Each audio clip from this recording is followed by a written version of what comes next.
ready for bed at a regular time is one of the most important habits you can learn. Who you gonna call? Ghostbusters! Jason was my son, and today is his birthday. Oh,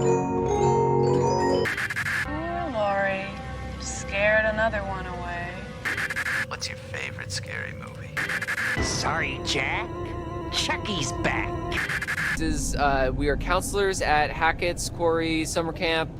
There is a swarm of bears. You're gonna need a bigger boat. I'm your boyfriend now, Nancy.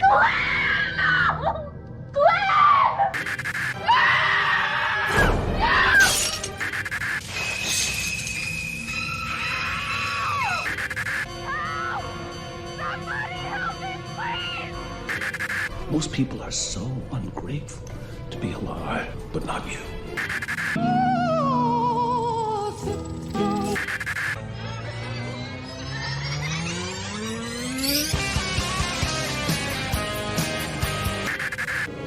It's showtime.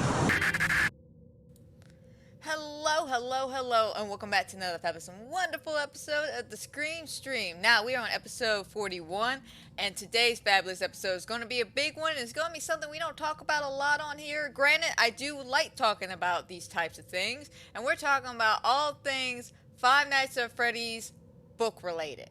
Now, when I mean book-related, I don't mean like the encyclopedias, the coloring books, stuff like that. Like, don't get me wrong.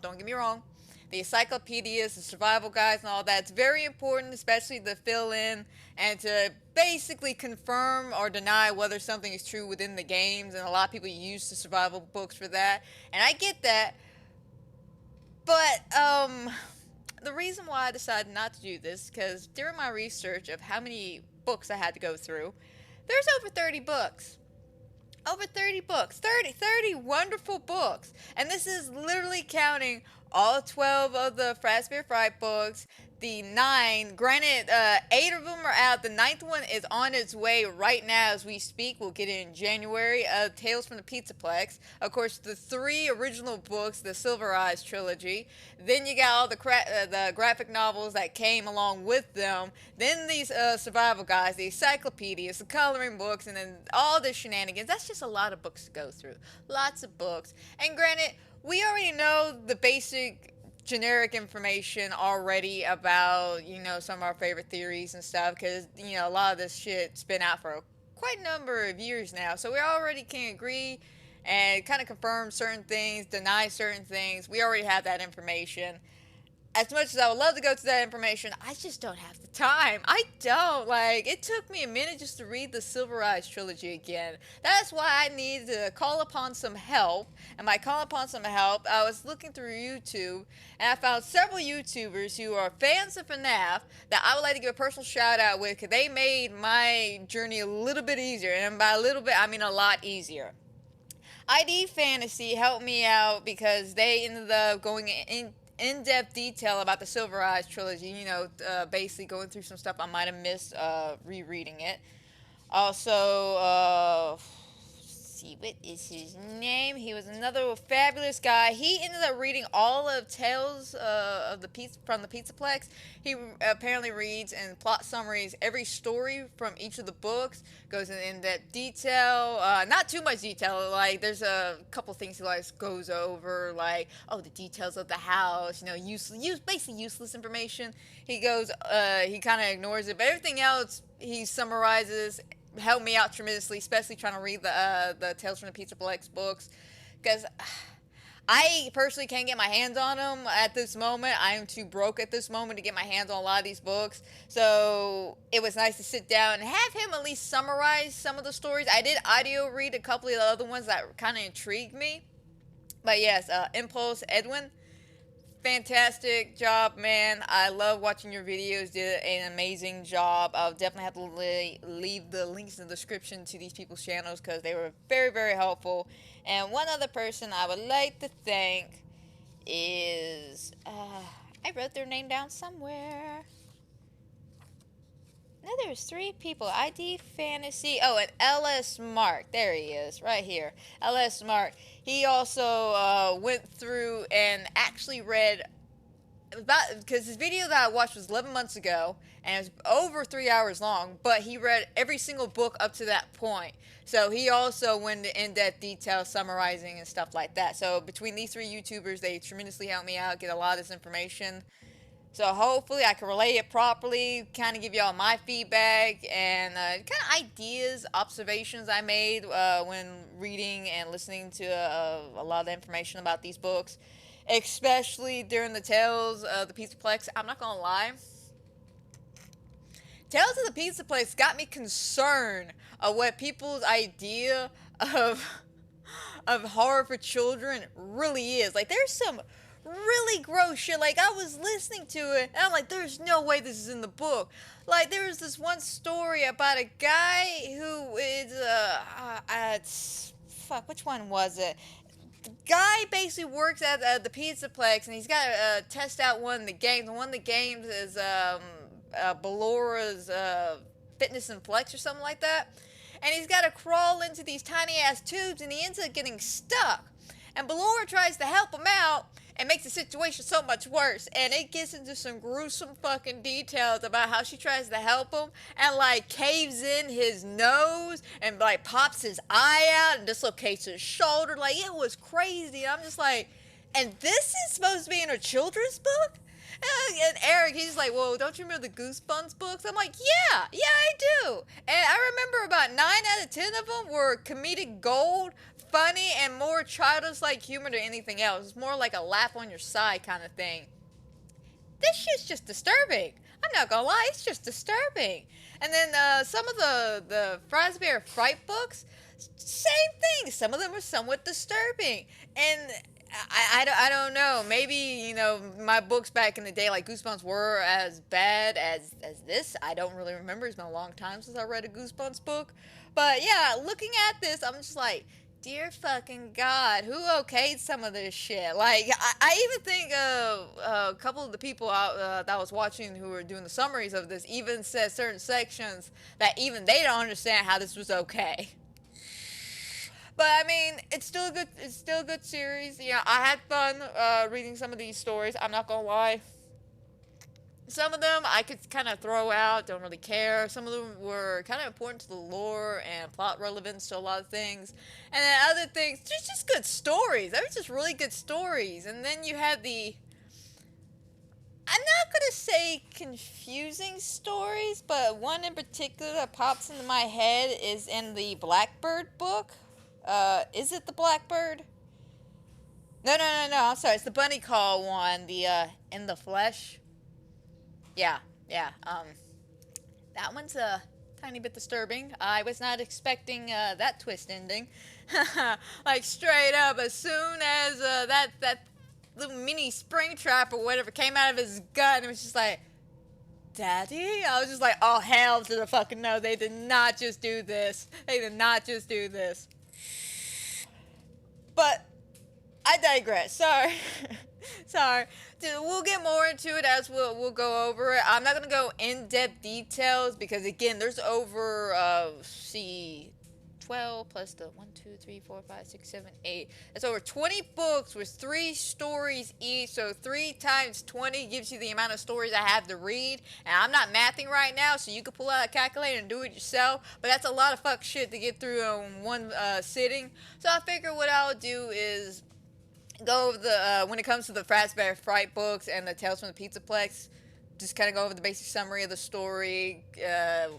Discuss, you know, what I liked, what I didn't like about the story, what if it has any kind of connection to the lore itself, because there's something Scott had to say about the books, and I kind of agree with this, and let me somewhat explain a little bit, because a lot of people, and this is where that big argument whether the books are canon or not because of what Scott said, but you have to remember when Scott said this, he said it at the time when the Silver Eyes trilogy and I think the Fazbear Fright books were just, like, I think Silver Eyes just wrapped up and he was working on the Fazbear Fright books, or not vice versa, because Fazbear Frights in the way after the Silver Eyes. But the point is, we're about in the middle of the life cycle of the books here when he said this, and I have noticed that in Tales of the Pizzaplex, the same rules do not apply because there are direct connections and like, hey, boom, this answers your questions here kind of things.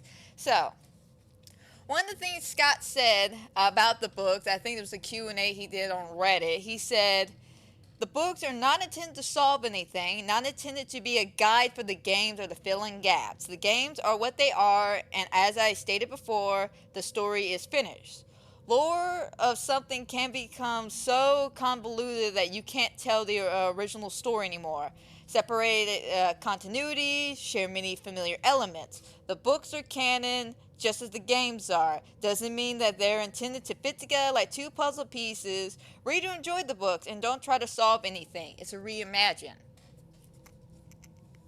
So what I took out of that when going into the Fazbear Fright books and the Silver Eyes is it's not trying to fill in any kind of information. It's not trying to be like, oh, do you remember this certain thing? We're going to confirm it here, like they do in the Tales from the Pizzaplex books, because you will admit, like the whole GGY thing, we all saw in the games that, you know, the leaderboard was GGY, and in one of the books for Tales of the Pizzaplex, I think it's the B7, is it the B7 continuation story? I can't remember.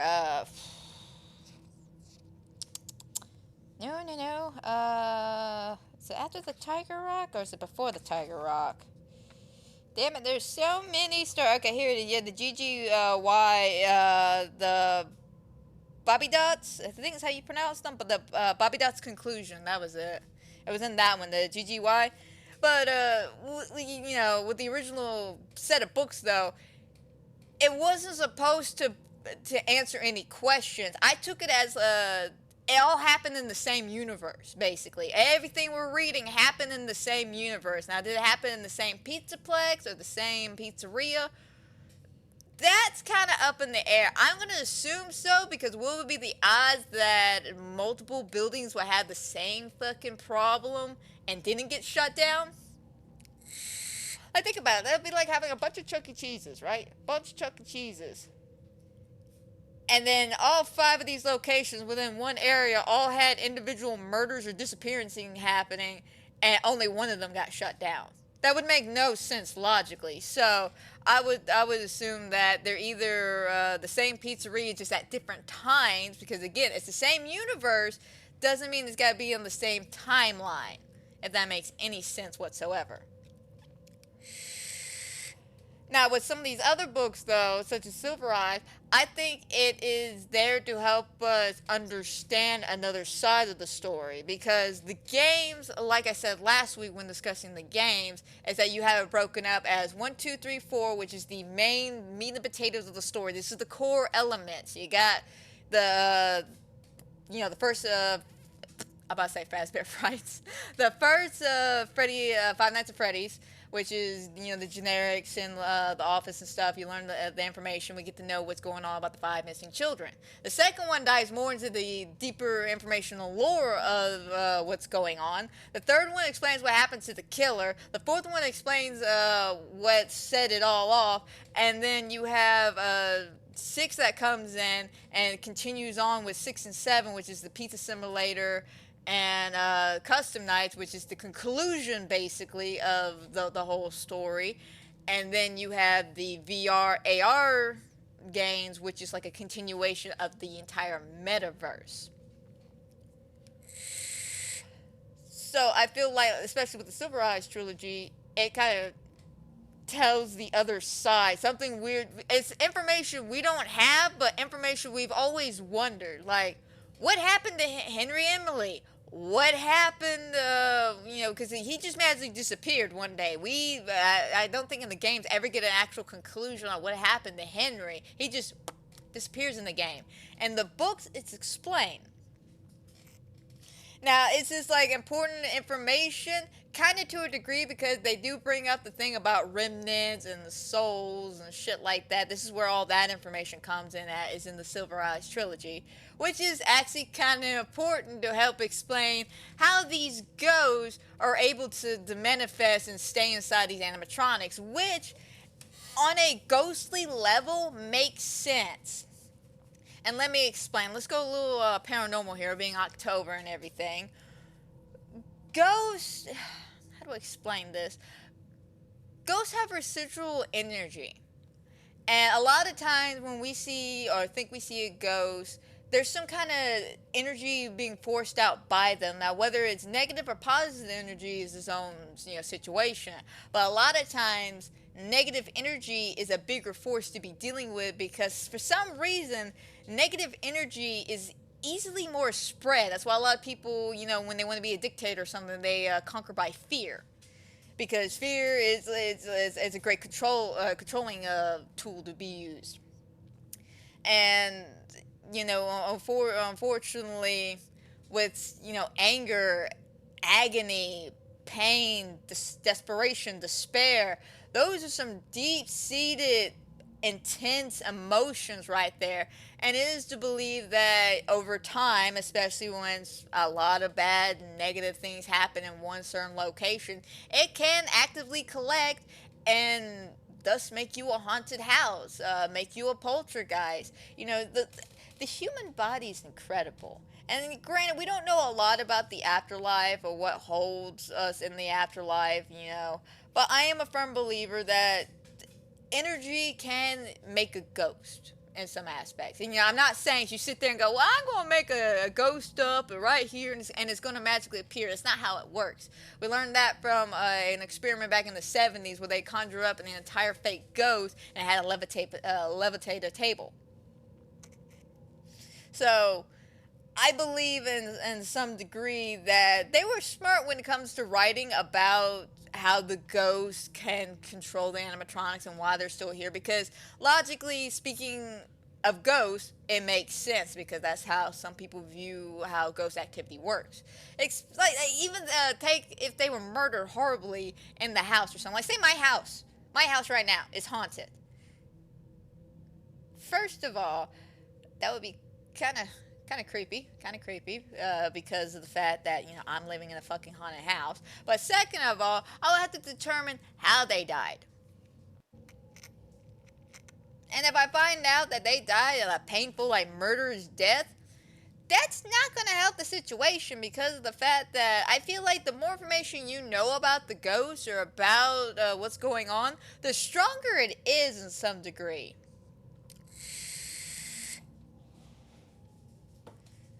But yeah, if you find out that the ghost is murdered something, not only do you understand where the anger is manifesting from and why they're doing this, but also now you just made the situation a hell of a lot worse, because now you're giving it more power because you believe in it. It's kind of how voodoo magic and hoodoo all works. It takes two people to believe. It's almost like making a baby. It takes two people to tango, people. But, yeah, so why don't we go ahead and dive straight onto the Silver Eyes trilogy, and we'll go from there. But we'll start from the Silver Eyes, then we'll go to the Fazbear Frights, and then we'll conclude with Tales from the pizzaplex. Alright, so the Silver Eyes books, and spoilers, by the way, spoilers for all the books and whatnot, who not. I don't know if people really care. Spoilers, especially for the Fazbear Frights and the Tales from the Pizzaplex being anthology stories. I don't know, but just in case, spoilers, everybody. So Silver Eyes takes place 10 years after a mysterious incident, and we don't find out till later on, I can't remember which book it is, that the mysterious incident, hell, it might even be in the first book, but I digress, The mysterious incident is the disappearance and murder of the 5 children at the pizzaplex, and our main girl, Charlie, is conveniently one of those sole survivors from the incident, and so are a couple of her friends. She comes back to her town of Hurricane, though, after 10 years, as a kind of memorial service of what happened all those years ago, especially the fact that I don't think they ever, quote-unquote, caught the guy that did it. I think in this situation, William Afton never got caught. So throughout the story, her and her friends decide to go back into the pizzaplex because of this fun fact.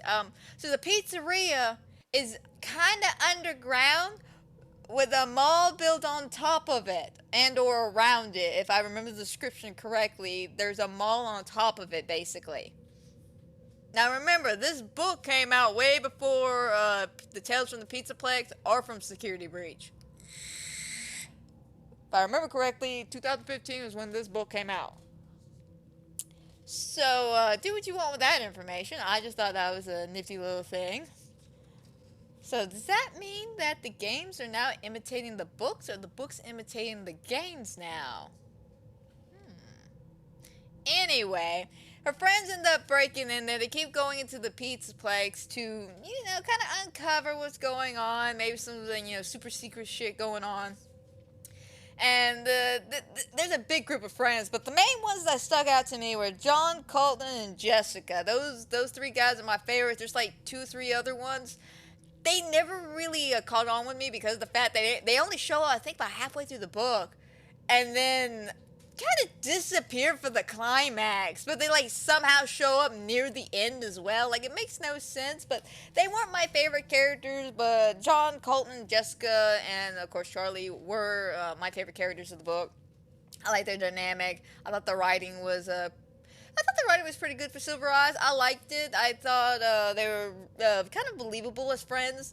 And this one's more of a slow burn because of the mystery drawn out to it. Fun fact, we don't really get to see the animatronics in full possession and movement until like the last, I don't know how many chapters left of the book, but it's basically the last few chapters of the book, which I thoroughly enjoyed, by the way, because the suspense that's built up throughout this book is one of my favorite out of the trilogy sets, because this one actually got a physical jump for me, and let me explain. So several years ago, when I was started collecting the books, I found, before I get my hands on a copy of this book, I found an audio version of the book on YouTube. So I sat down, I was listening to it. And this is like really late at night, I'm by myself, I'm having a good time. And we get to this scene where they're all trapped in the pizzaplex. Now, my heart's already been racing because, who was it? I think it was Colton. Colton was kidnapped by a plot twist, everyone. Plot twist. William Afton's in this, in his fucking Golden Bonnie outfit, by the way. I'm not even joking. It's like revealed halfway through the book that he's William Afton, even though he's playing a security guard watching over the pizzaplex so no one could go inside the pizzeria. But fucking William Afton shows up, because of course he shows up. Why wouldn't he show up? But anyway, William Afton's done kidnapped, I think, Colton to lure the rest of the kids back into the pizzeria. And he's stuck inside of a spring lock suit after Afton's already taunted him with the knowledge that, hey man, you make one sudden movement, you're gonna die. And my heart's already racing like a million miles an hour. I'm like, oh my god, they're not really gonna kill this kid in the spring lock suit. Like, this is fucked up. After that, there's a scene where the animatronics start coming alive and start chasing after the kids, and one of the girls goes to hide in the bathroom. And this is how active my imagination can be. So when I listen to audiobooks, I like to visualize. I like to literally just like lose myself. It's really fucking weird how to describe it, but it's like I could literally visualize what's going on like a movie, basically. And as I'm visualizing all this shit, we get to the description that she goes into the bathroom stall, she's high on top of the toilet, and she sees Bonnie's feet come to the end of the stall and kind of stand there and don't move. So she decides to go investigate. She crawls off the toilet and starts looking down, and as she's looking down, she happens to look up above her, and coming over the stall is the Bonnie animatronic trying to grab her with the missing face. And just that visual that I got in my head made me fucking jump. Like, I was like, oh my god. Like, I didn't see that shit coming. That scene scared the shit out of me. But as you progress through the story, though, you find out Charlie, she thinks her brother Sammy, who is been missing for the past 10 years as well, is the reason why her father has created an animatronic that basically killed himself. Like, I'm not even joking. He created an animatronic. Okay, he created a death animatronic. That's the best way to sum it up. A death animatronic. He basically wanted to die, so he created the machine that would kill him for him. If that makes any sense. If not, watch the episode of Futurama where Bender and Fry, I think, first meet in the second episode, and he goes into the death booth. That's literally the exact same analogy right there. But she thinks Sammy's disappearance is the reason why her father did that, why her mother left. The fact that it's probably why she's being haunted by this intense need to go to the pizzeria. She believes that it's her brother. And hell, we even believe that it's her brother for the longest time. It's not until the second book you find out the twist on that one. But we'll get there when we get there. But while she's going through all this information and trying to slowly figure out what happened to all these kids all those years ago, William Afton makes an appearance. Turns out the animatronics are coming to life because they're trying to kill Afton, not the kids. So don't ask me why they were chasing the kids throughout this book, but they were chasing them. And mainly Afton was making a comment about the fact that he can control the kids with fear or some bullshit like that. Like they obey his whim just because. But in actuality, they were just waiting for the right moment to kill him. Which unfortunately did not happen. He ended up getting into a scuffle with Charlie. And she activated the spring lot suits because he was wearing his infamous spring lot golden bunny suit. And it fucking activated and killed him. Just murdered him straight up. Kind of basically like what happened to FNAF 4. But not really in the same aspects. Because again, Charlie's the one that did it. Where in FNAF 4, we find out it's the kids that got him into the suit and then he did it. And then moisture from the ceiling and shit. But I thoroughly enjoyed that. We even had a Golden Freddy cameo that showed up. They ended up finding the suits at one point. And again, this one was a really fun book. I enjoyed listening to this one. I saw some screen grabs from what the graphic novel looked like, and I thought the art style was pretty unique. I like that one. I thought it was very crisp and clean. Kind of intense, I'm not gonna lie. It's a little intense in some sections, but overall, I honestly like Silver Eyes. I think Silver Eyes is really good. It's the next one that I think me and other people seem to have a problem with. And it's not the fact that I have a problem with it, because of, like, what's going on in the story per se. It's just... It feels disconnected from the rest. It's like almost like a filler episode for like a main series or something, because it really doesn't add too terribly much to the story. Like, it adds like, I think 2 or 3 layers to like a 20-layer thing. But let me just dive straight onto this. So this was called The Twisted Ones, which came out in 2017, so 2 years after the first one came out. And we pick up a year later after the incidents of the last book. Charlie's now in college, living with Jessica. She's going to school for robotics. And she keeps having a weird relationship with John, because it is admitted at some point, I think in the first book, that John has feelings for her. And she kind of does too, but she doesn't know how to act on it. And like, every time they try to set up a date, something weird keeps happening. And one of the weird things is she keeps having nightmares about her brother kind of showing up, about these twisted animatronics that she keeps dreaming about. And at the same time this is going on, there's a bunch of murders happening on the college campus, and people are describing twisted kind of beings coming out of the ground and killing people. So she's losing her fucking mind, which is understandable because if I was having nightmares based on something that was actually going on in real life, I would be freaking out too.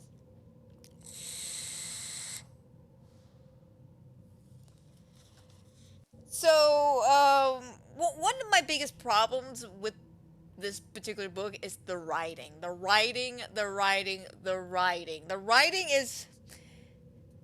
You ever heard that joke that everyone makes when it's rather obvious that a 40-year-old white man wrote a, like, 17-year-old black girl's lines or some bullshit like that?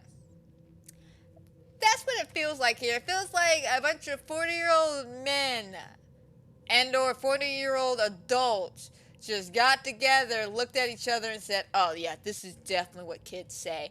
Let me give you an actual line from the book. Let me set this up for you. So, throughout the rest of the story, you know, Charlie keeps having these nightmares, and eventually they end up uncovering the twisted animatronics, which are burying themselves underground and then coming to life at night.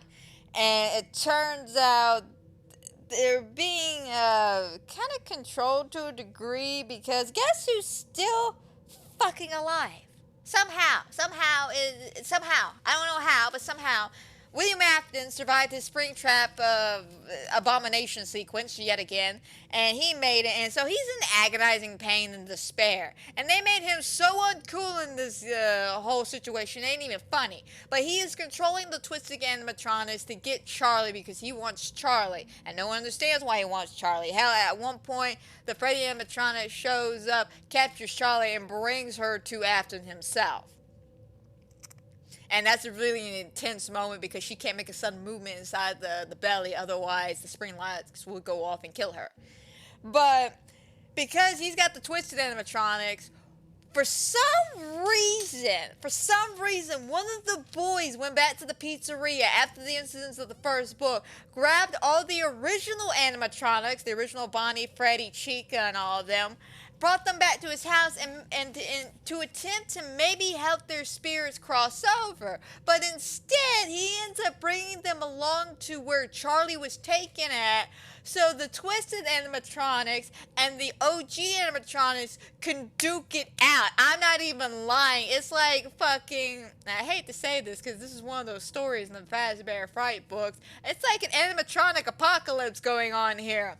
I'm talking about, like, Bonnie's ripping limbs off, Chica's, like, punching shit, but during all this chaos, this is the line that made me just go, oh, you gotta be fucking kidding me. This was the line. One of the boys looks at them and says, it's a battle royale up in here. It's a battle royale up in here. Who the hell says that? What is this, Fortnite? What is this bullshit? Why is this bullshit? Why is this a thing? Like I said, the writing's just not there this time around. I don't know, they were just slacking, they were worried, they just didn't know where to take the story. But the writing was a little lackluster, and I was not a big fan of the design for what it looked like for the graphic novels, because it looks like it was pretty sketched on to a degree. It was like they really did think about the artistic design for a lot of these characters. I don't know why. I felt like they just slacked on this book. All around, they just kind of slacked on this one. But, yeah, there's, like, this whole thing. This is where the illusion discs come in at. You know, we all know that from FNAF 4 about the illusions that the character sees in the game, whether or not they're actual nightmare animatronics or if it's just all in his head. This is where this comes from, the illusion discs. Dicks. Illusion disc. But that's what's also fucking with Charlie's head. And at some point, William Afton and Charlie yet again get into a fight, though, near the end. When the animatronic apocalypse is going on, everyone's duking it out. Apparently, she and Afton are fighting because at this point, she's been seeing, her brother and shit, and that's because of the illusion disc. So she is convinced William took her brother.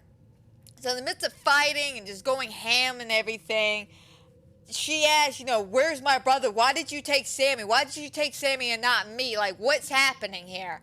And William just replies back with, I didn't take him. I took you. Which that's supposed to be a twist right there. Which was a twist right there. For those of y'all who don't know, that's a twist right there. Because the fact that we were convinced that she had a brother the entire time. Alright, let me rephrase that. She had a brother that was kidnapped the entire time. No. No, it was her. It was her. She's dead. She's been dead this entire time. That's a twist right here. We're dealing with a very dead person, and we're gonna add the of course the creme de la creme to make sure she's fucking dead. And we actually watch, I think, Nightmare Freddy come up behind her when they're trying to escape because the place is collapsing down. Comes up behind her, grabs her, and actually kills her in his belly. Like, the spring lights go out and kills her. And John witnesses this, by the way. John sees this bullshit. And John runs the hell out, all panicking and shit. And he's just like, I can't believe she's dead. Oh my god, everyone's kind of agreeing she's dead. And then the end of the fucking book, Charlie makes an appearance out of fucking nowhere. But Charlie's not dead. What the hell is going on? Nobody knows. I read that book twice, and I still don't even know. But yeah, the Twisted Ones, I like the cover art to this one. It was unique. It's different, especially for the fact that we're dealing with the twisted animatronics here. And I thought the cover was pretty cool. I did enjoy the Silver Eye cover a little bit more, though. But I'm a sucker for that red, like, dark, vibrant red that they had on that cover.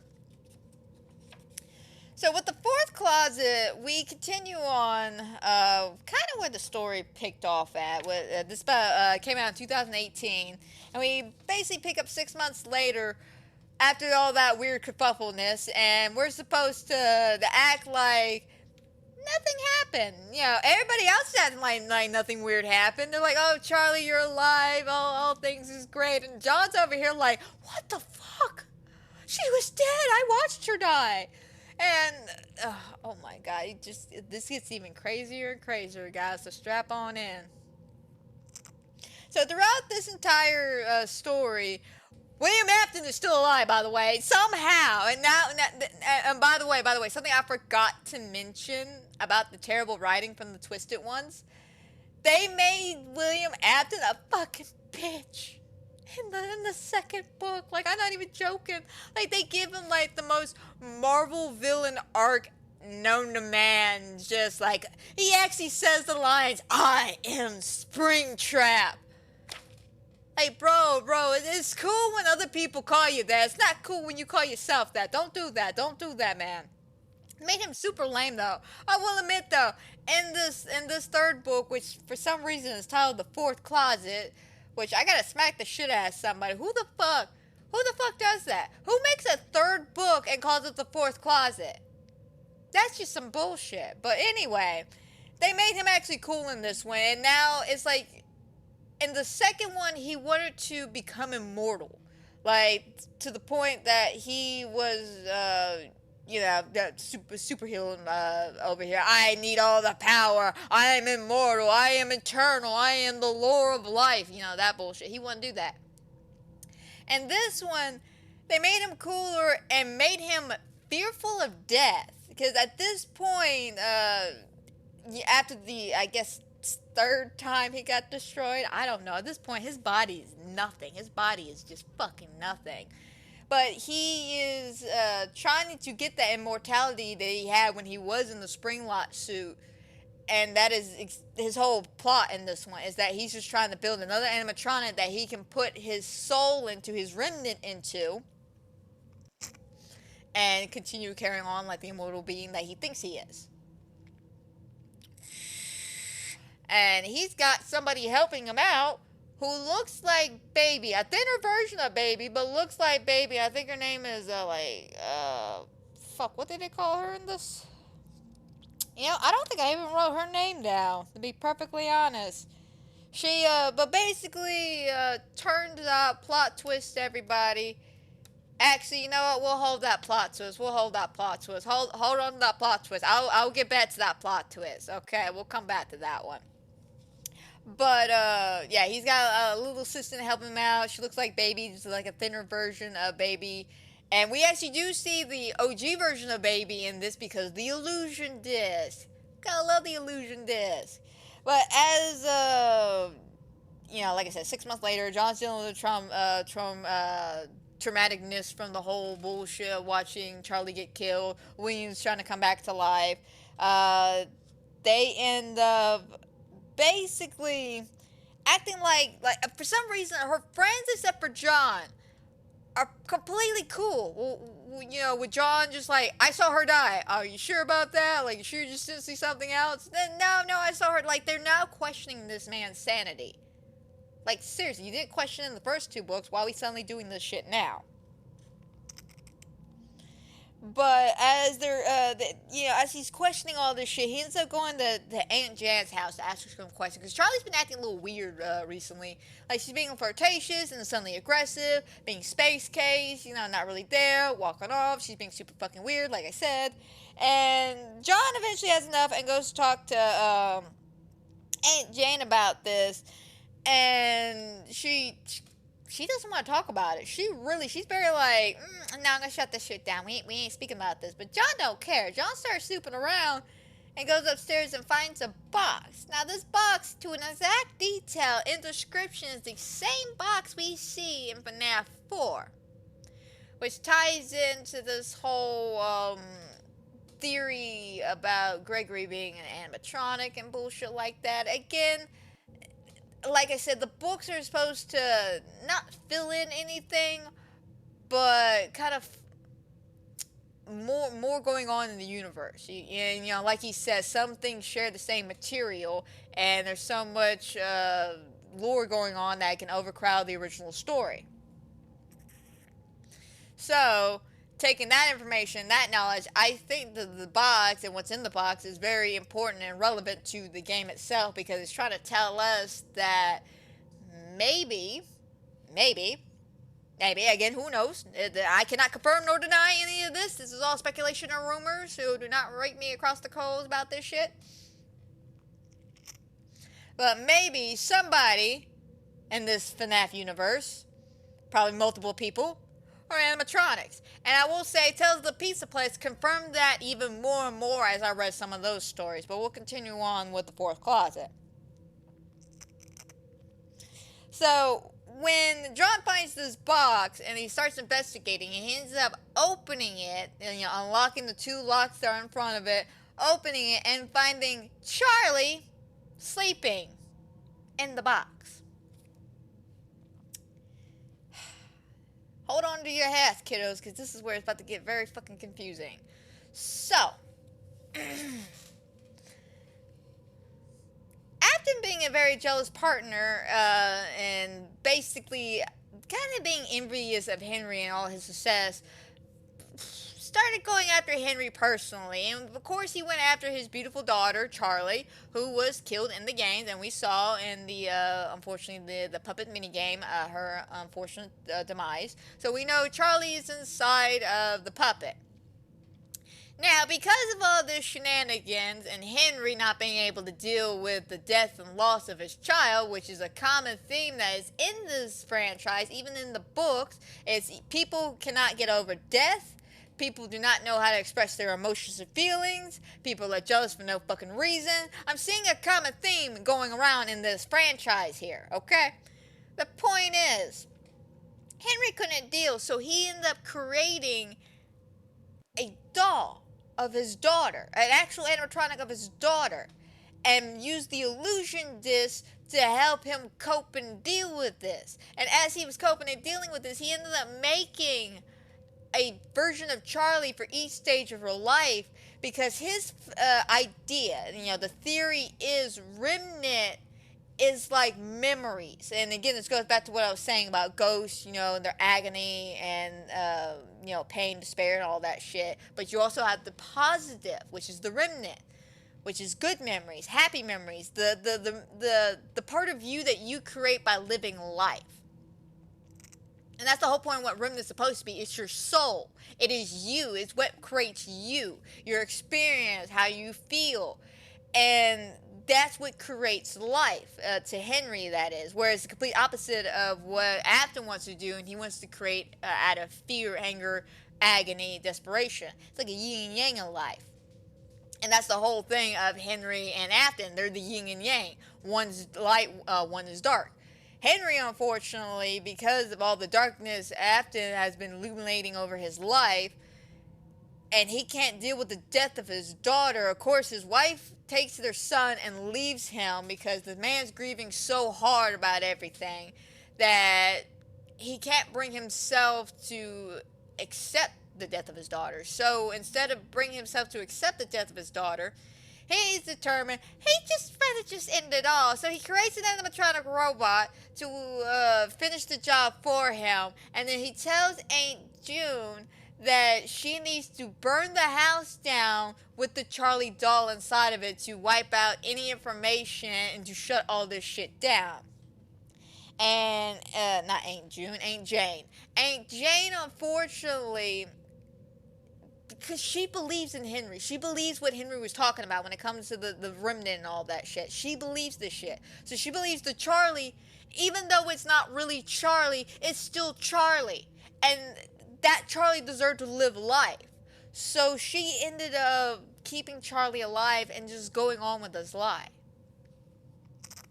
So Charlie, she is dead. Since the very beginning she was dead, but she wasn't dead at the same time, because this Charlie that we have been following is the Charlie that she would have been if she would have grown up. If she actually would have had a chance to live life, this would have been her. So with her mind fucking blown by this, crazy revelation about all this shenanigan and about, how Remnant works to a degree. And of course, like I said, William, he's trying to do something very similar, but with agony, and trying to fuse himself inside an amalgamation of all the OG animatronic heads put together. It's supposed to be like this huge endoskeleton amalgamation thing. It looked pretty cool from the description from what I read. And unfortunately that does not go over well. Sadly, I think a couple of our characters die here. I think Jessica ends up getting killed by the not baby character, who, plot twist here, we're gonna come back to that plot twist I was mentioning about earlier. This plot twist right here, the baby version, or the version of baby we see in this book that's helping out Afton, is one of the bots, the adult version of Charlie that Henry ended up creating. And because halfway through his creation of this animatronic, he realized what he was doing was wrong, and this is where he agreed that, maybe I need to create that death animatronic over here and just end all this suffering. He ended up looking at the animatronic and saying, "I hate you." Basically, the first word she heard out of her creator's mouth was, "I hate you." And that royally fucked her up. So she was willing to work with Afton, since Afton was quote-unquote showing her love and affection and care and all this fun shit. Stuff she didn't have from Henry, because Henry basically abandoned her. Because he just couldn't deal. And the reason why we kept seeing her as Charlie, because we saw another version of Charlie, by the way. There's another version of Charlie who is in a red dress and whatnot, who not. And this version of Charlie is the baby we see because of the illusion disc. So she kept popping up, fucking with John, and that's how John, and eventually all her friends figured out that's not Charlie, because she did something in the book, and they all looked at each other and went, oh, John's right, that's not Charlie. Like, John's right, that's not Charlie. Why didn't you listen to him to begin with? I don't know.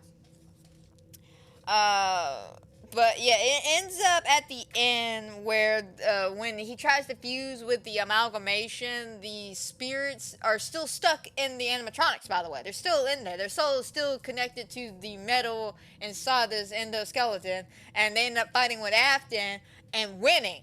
And they end up taking Afton away, I guess, to purgatory, hell, wherever the hell he ends up going at the end of this book. It's never clarified. Except that it's really hot, so I'm assuming hell. But during this chaos and kerfuffle, Charlie and baby Charlie, or the baby face looking like Charlie. You know what I'm talking about. The evil Charlie, okay? We'll call her evil Charlie. So good Charlie and evil Charlie are duking it out. And Charlie kind of understands what she must do and what's going on. So she ends up stabbing herself and the evil Charlie, and basically ending this whole charade that was going on, and just basically ending it all. And the last thing we end up seeing is John, because at some point in the book, John and Charlie end up going to a cemetery to grieve and pay respects to her brother Sammy. And near the end of the book, he, for some reason, goes back to the cemetery and gets told by Charlie, I'm assuming that was her, to look closer at the graves. And she looks, and as he looks closer, it reads that it never said Sammy, it said Charlie. Yeah. So, unfortunately, the book ends with our main character we've been following since day one, basically re-dying for good, not coming back at all. John, being psychological scar, lost so many fucking friends. But Springtrap is officially dead, and Henry and his family have all had their conclusions. So I think the Fourth Cloud is a good one. It's got some cheesy lines, not as many as it was in the Twisted ones. But I do like the circus baby elements they ended up adding to this book, especially with the cover of the book that is Fun Time Freddy on it. I like a majority of the writing. I like how they made Springtrap cooler now and actually fearful of death. Like, that's something you don't really get to see very often when it comes to William Afton. We actually get to see him be scared of dying. Like, he wants to be immortal because he is fearful of dying. Like, he don't care about the pain of dying. He just doesn't want to die because this motherfucker knows. He knows he's going to hell for all of eternity, and he don't want to go there. But plot twist, everybody. He goes there. He goes there. That's where he belongs. That's where he deserves to go. Because fuck that guy for somehow surviving 3 incidents. Three of them.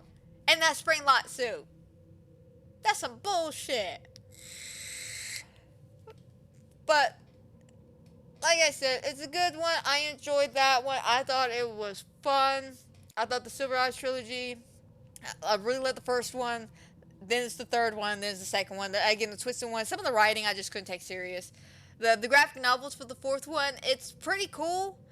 They added a lot more details compared to what they did in the first graphic novel. It's alright. I still rather just would sit down and read instead of having to look at the graphic novel itself. I'm just a weird one like that. Sue me. I don't know. I want to say because, like I said, I got that jump scare. I jump scared myself reading the Silver Eyes book with the Bonnie bathroom scene. That I feel like I can perfectly envision what I want to actually scare me. And that's the whole point when I read a horror book. I want to scare myself. So I visualize the most horrifying thing that's being detailed in the lines I'm reading right now.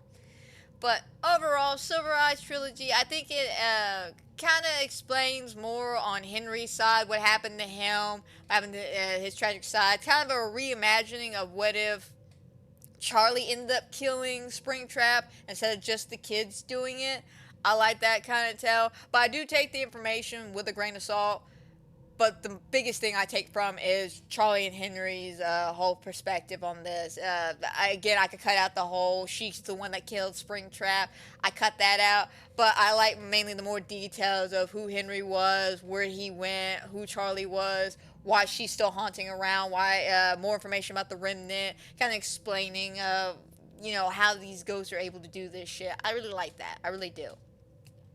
So, after that fun-fastic story of a sad tragedy of a poor girl who's just coping with the death of herself, basically, we then cut to 2019 where the Fazbear Fright books started coming in. Now, like I said, when it comes to the Fazbear Fright books, I take these as it's in the same universe. This is why it's quote-unquote canon to the story. But some of these are more like funsy stories that could be isolated or told to themselves. compared to other ones that actually feel kind of connected to the lore to a degree. There's several of them. We got Coming Home, which I think was a good connection to the FNAF games themselves. We got, which one? The Man in 1280. That was another good one. What We Found. And yeah, I think it's little stories like that. But those are like kind of connected. They never say, oh, William Afton's in this bed, or this is where this person's at. It's, you know, you pick up on the key details and hints that they throw around in the wording and the writing and the description that kind of helps you put two and two together and go, oh, they could be talking about Afton, they could be talking about Michael, this could be Susie, this could be this could be that. But a lot of these are mainly just funsy little anthology stories with a anthology epilogue in between all the books that tells another story that I thought was quite interesting. With this particular one, there's 36 mini stories, or technically 37 because of the epilogues that we ended up getting. And each of these books, which is 12 total, have about 3 stories in them. Now, the first book is called Into the Pit, which I thoroughly enjoyed this one. I did. I like the cover to this one. I thought it was creepy. With the, I'm not quite sure which animatronic is coming out of the ball pit, but it's fucking disturbing. I'm not even gonna lie. I like ball pits until I read this story. Now I'm just like, fuck ball pits. Those things are dangerous. No. But I had to pick. Okay, let me phrase it. I didn't have to pick these stories. Out of all the, because I did read, I want to say Into the Pit, Fetch, 1:35 a.m., and Step Closer. Those are like the ones I actually read myself. The rest of these, I picked up, I think, one book or one story out of the books to actually sit down and listen to, and the rest of them I got the synopsis because of my other YouTubers that helped me out on this. But Into the Pit, like I said, was really, really good. This was one of those ones I actually sat down and re-listened to because first time I ever heard the synopsis of this story, I was like, you gotta be fucking kidding me. How is this related to Fazbear Frights? Like, how is this related to anything dealing with Fazbear Entertainment? How? It actually makes sense at the very end. Like, seriously, it takes this first story, all the way to the end, I want to say the book 11, to conclude how this ball pit is important. But basically, the ball pit, or Into the Ball Pit, a kid named Oswald, he's a very rich, very bored kid. His parents really don't have time for him, so he goes to this pizza joint and starts hanging out there. And one of the things he notices that's kind of roped off, and we'll see a theme, by the way. We'll see a lot of theming when it comes to the Fazbear Fright and Tales, the pizzaplex.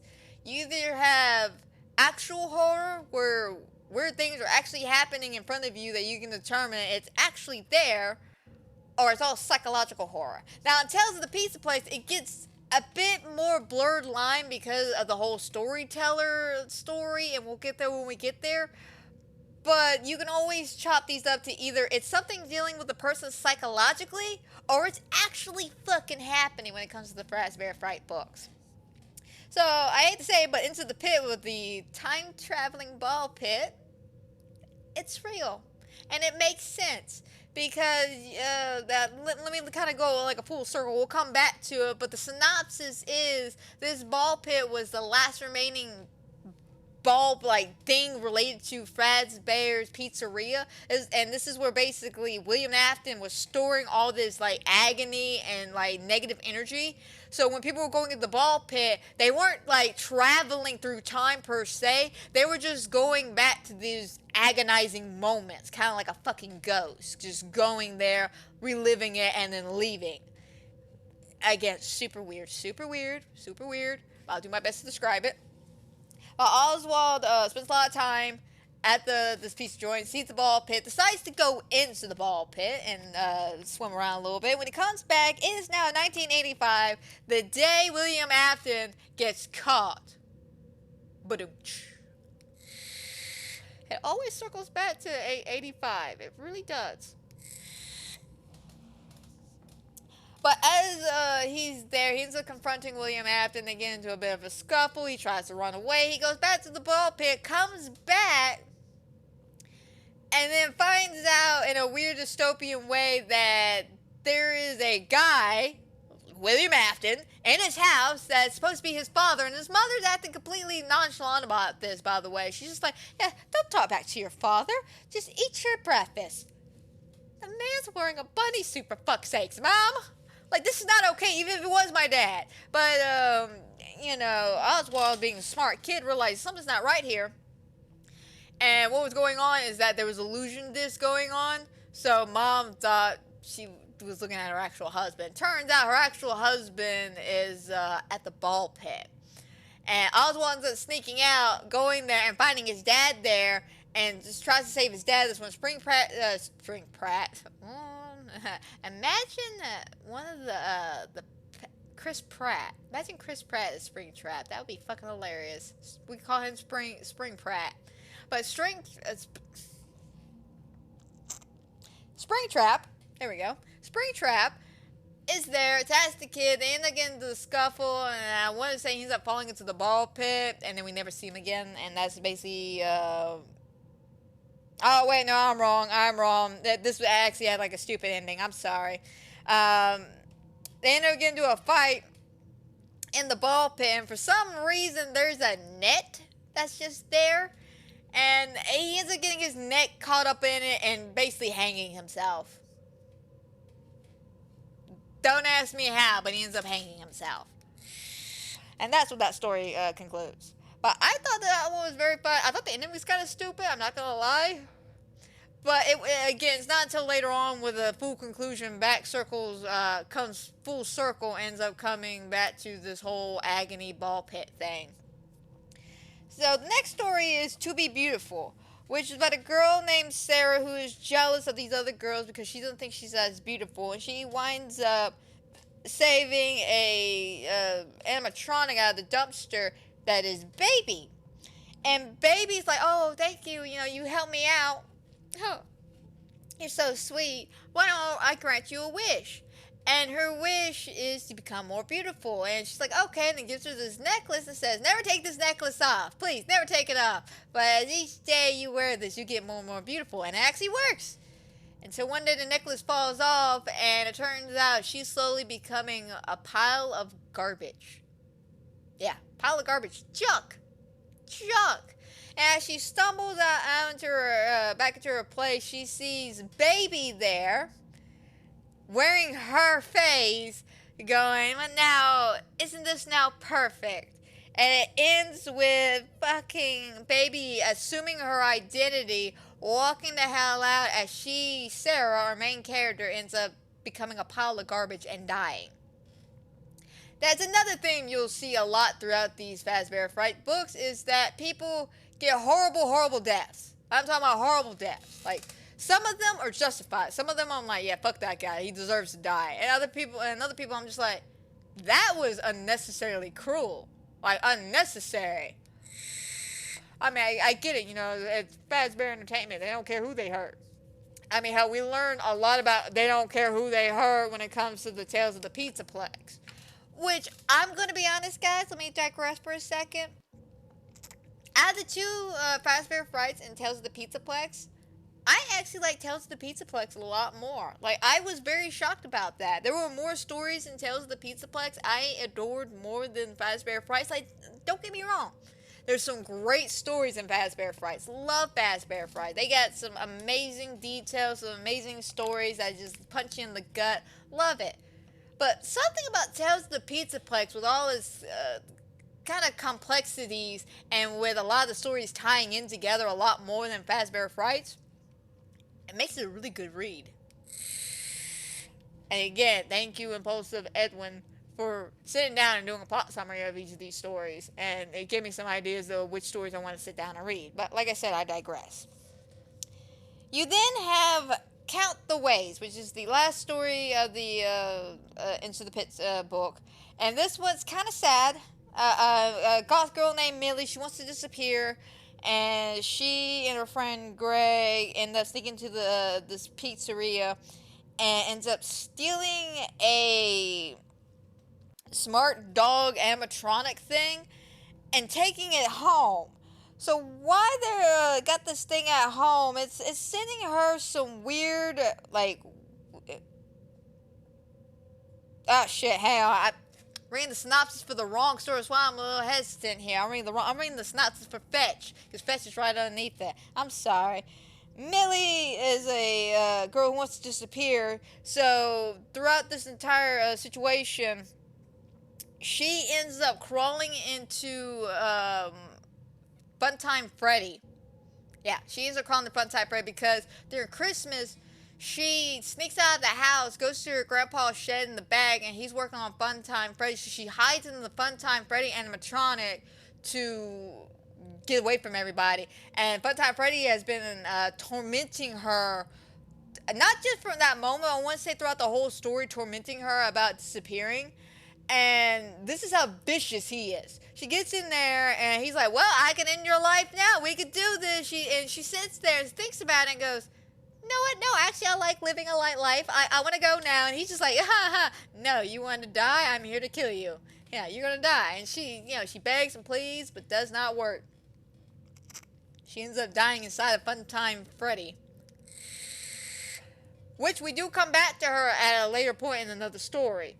Which is kind of even makes it even more sad. I'm not even gonna lie. What happens to her in one of the other stories is they're trying to help the spirits of the animatronics be free from the agony, and so kind of like the Happy is birthday mini game we see. This ghost is going around helping these other ghosts have a good day before they pass on, and her good day is she got out of the Funtime animatronic and went to hug her grandpa and say she loves them. Yeah, I know, super sad. Super, super sad. So that first book, really good. It kind of sets the tone for what's to come for the rest of these Fazbear Frights books. I enjoyed this one. Like I said, I read the first 4 stories, or the first 4 books. Absolutely love those. So the next one is Fetch, and the cover to this one, it's alright. It kind of gives me similar vibes to Into the Ball Pit vibes. They could have used the same kind of animatronic placement that they had in Into the Ball Pit. But yeah, it's alright. Yeah, it's alright. But Fetch is the main story. Greg and his friends sneak into the pizzeria and they end up stealing a animatronic dog named Fetch that connects to his Bluetooth. And this dog starts kind of communicating with him in weird, mysterious ways on his text. Just basically saying, I wouldn't do that if I were you. Oh, no, don't do that. Be smarter than this, Greg. You're cooler than this, Greg. Don't do this, Greg. And he hasn't even said anything out loud. He's just thinking this shit. And the dog is replying to his thoughts, basically. This one ends where I think the dog's taking everything he says literal. And he says something about a girl he likes that he wanted her to come get him or something. But Fetch took that as murder her and bring her to you. Gotcha. So he murders he murders this girl he likes, Kimberly. And it ends with him finding Kimberly's body. Still with that damn animatronic dog. Like, these things do not listen. Like, people gotta learn that when dealing with Fazbear Entertainment's technology, don't say things too literal. Like, it's like talking to Kilgrave from Jessica Jones. Be careful what you say around this man, because he will say what he really means, and you will do it. If he says put a bullet in your skull, you will put a bullet in your skull, whether you have a gun or not. You will find a way to put that bullet in your skull. So you gotta be careful what you say. Next story after that was The Lonely Freddy. I remember this one to a T. I thought this one was like, this one left like a pit in my stomach thing, because it was just like, oh my god, like, this one freaked me out a little bit. Don't worry though. This kid deserved it. This kid deserved it. So this kid, Alex, he's a big ass bully. He's so mean to his sister. He's convinced himself that she is a spoiled brat and the problematic child, when in actual reality, he's just the dick waffle. He's the dick waffle. But, because she loves her big brother, when she ends up talking to him, he convinces her, hey, why don't you act like a brat? I act like a good child. It will balance us out and make us look good. And she's like, yeah, that seems like a good idea. I love you, big bro. We could totally do this. Because she feels bad that he's always being picked on by the parents because he's the bad child. So he wanted her to lose this game at the pizzeria so she would start freaking out and, throwing a tantrum so he could be like, haha, I told everyone she's a brat. Well, she ends up winning the game, and then the prize that she ends up winning is this prize that he always wanted but never could win because he never was able to go to the pizzeria. So when his sister brought this adorable toy to him, was just like, here, big bro, I won this for you. He freaks the fuck out. He freaks out and proceeds to throw a big ass tantrum and run the hell out of the place, leaving everybody completely shocked. So he's like going to this back room and finding this lonely Freddy, which is apparently a gift given out to kids at the pizzeria to help them talk to somebody. Basically, if you don't have a friend, you grab one of these guys, you got a friend. So as he's looking at this damn toy, he ends up getting paralyzed and slowly just start losing feeling and things. And then he ends up switching places with the lonely Freddy. And he watches himself stand up and then go outside and hug his sister. So basically, him and this lonely Freddy, after the Freddy taunted him a little bit, swap places. And this is what makes it even worse. A kid comes through, pukes on him. An employee finds him, grabs him, and then throws him in the dumpster with a bunch of other destroyed toys, and leaves off with Alex hearing the cries of other children in the dumpster. That is disturbing. That is disturbing. And I absolutely 100% love this story because of how disturbing that ending is. That ending is just creepy. Like, that's a Goosebumps ending right there. That's a twist ending right there. The next one is called Out of Stock. Oscar wants this new Pop Chaser animatronic thing, and so he ends up stealing one that's defected, specifically after the employees tell him not to take that one. He steals it anyway. The thing ends up coming alive and being super fucking aggressive. So to defeat this thing, they end up having to do the little light mini game basically from the FNAF 4 because he will pause with the light on, like he'll go sit down. But unfortunately, that plan doesn't fall through all the way. So while he's on this train tracks with this Pop Chaser thing coming at him, something ends up happening. I don't know exactly what ends up happening, but the chaser ends up in front of the train, gets ran the fuck over. He's fine. He stands up, and he's just like, oh my god, I'm never doing stupid shit like this again. Goes home, hugs his mom, calls it a day. Now, I know what you're thinking. Amanda, you've gone through 2 of these books and not explained anything about the epilogue. Let me explain. First of all, I completely forgot about the epilogue during the first book. Like, I'm going to be honest, completely forgot. So I had to go back on another page and rewrite these notes. So, during these 2 epilogues, the first epilogue is about a detective who is trying to solve a missing person case, and he's getting information, I think, about going to some location. I don't think they quite tell you what it is. Again, I'm not 100% sure on this one, because, again, I was a little late on the epilogue. I completely forgot about those. But the second one, I do know, because that was one I was like, oh yeah, I need to get the epilogues. Because the epilogues are really important to the story. It's all about the Stitch Wraith. But I remember that the cop was looking for information, and people have been describing this weird figure with the sound effects, moving around town, stealing stuff out of the garbage, and that leaves him with questions. In the second book, a guy, what was his name? Not Gil, because Gil's from Tales of the Pizzaplex. It's a homeless guy, basically, ends up seeing a tall, lanky figure come onto the train tracks and steal the head of the chaser plushie that was attacking the kid, and then kind of walked the fuck off. Kind of letting you know that this figure that they were discussing in the first epilogue is real. We see him. This character that we were watching on this perspective sees him. So whatever this thing is, it's moving and it's alive. So on to the next book. We got 1:35 a.m. The cover of this one was pretty cool. It's not one of my like ultimate favorite covers, but I did enjoy the art design to this one with the fucking creepy ass face and kind of like doll-like shit. That was creepy. It's kind of cool. But the first story is about a girl named Delilah. She's actually a 23 hardworking individual who's just trying her best to survive life. She's buying this clock from the Fazbear Entertainment on a yard sale. And it's supposed to be a little Eleanor clock or something like that. But this clock, she sets it it's supposed to be at 1:35 p.m. to wake her up because she's got to go to work at 2. Well, the clock, for some strange reason, keeps waking her up at 1:35 a.m. And she's being taunted by the sounds of this clock, taunted by weird shadowy figures. No one believes her. She's losing her fucking mind. The story ends up where instead of because she tries to destroy this clock. She's trying to destroy this clock. She's trying to sleep. She can't do it. So she decides to run away from all her problems, crawls into a vent, and just sits there.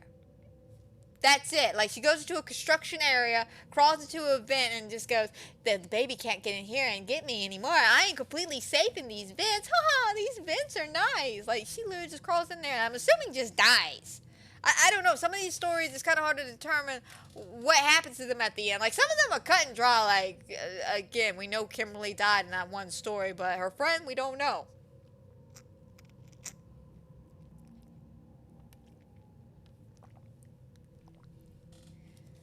But yeah, I mean, I thought it was an interesting story. It's not one of my favorites, but I thought it was a kind of fun, creepy one. Because, again, this is all about psychological. Was the doll really haunted? Most likely. Like, it's from Fazbear Entertainment. I've learned if it comes from Fazbear, don't fuck with it. Don't fuck with it. That shit's just haunted, possessed, is just out of whack. 1 to 2. It never works properly. We learned that in the Tales of the Pizzaplex books. They never work properly. So then the next one is called Room for One More. Now this one is one of those it happened in the same universe stories I was telling you about. This one happens to a guy named Stanley who works as a security guard place and the sister location. And I don't think they actually say Circus Baby's Piece of Time Auditorium or anything like that, but from the description and what goes on here, it's the sister location, 100%. And while he's there, he's having trouble sleeping, so he ends up falling asleep on the job a couple of times. And every time he wakes up, there's a little Minorina doll just chilling on the desk. And then when he wakes up again, it's gone. And the only thing he's telling him is, I want to come home with you. I want to come home with you. So as the nights are progressing, these nightmares are getting worse and worse. He starts feeling a little weird in his tummy, just like, oh, God, what's going on with me? Oh, God. He's also noticing in the mirror that he's not looking too good either. Turns out that the Minorinas, while he was taking a nap, were crawling into his mouth and basically bloating him up until they burst out of his skin. Yeah, that's basically the summary right there. They crawl into his mouth and then just bust the fuck out. His teeth to the fucking end. That poor dude. All he wanted to do was take a nap. Man got obliterated by a bunch of Minorinas. But yeah, this is what I mean, though, like I said, about it happened in the same universe. This isn't Michael. This isn't anybody we're following that we know. He's just, unfortunately, one of the many night guards who just died on this premises. Because, again, working for Fazbear Entertainment must be so fantastic.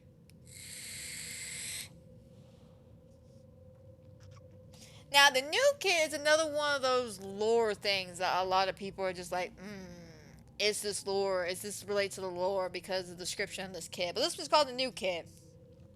Devin is a weird kid, doesn't have many friends, and this new kid named Kelson shows up, and everybody immediately likes this guy. Like, he's like super cool, chill, people adore this kid, and it kind of pisses Devin off.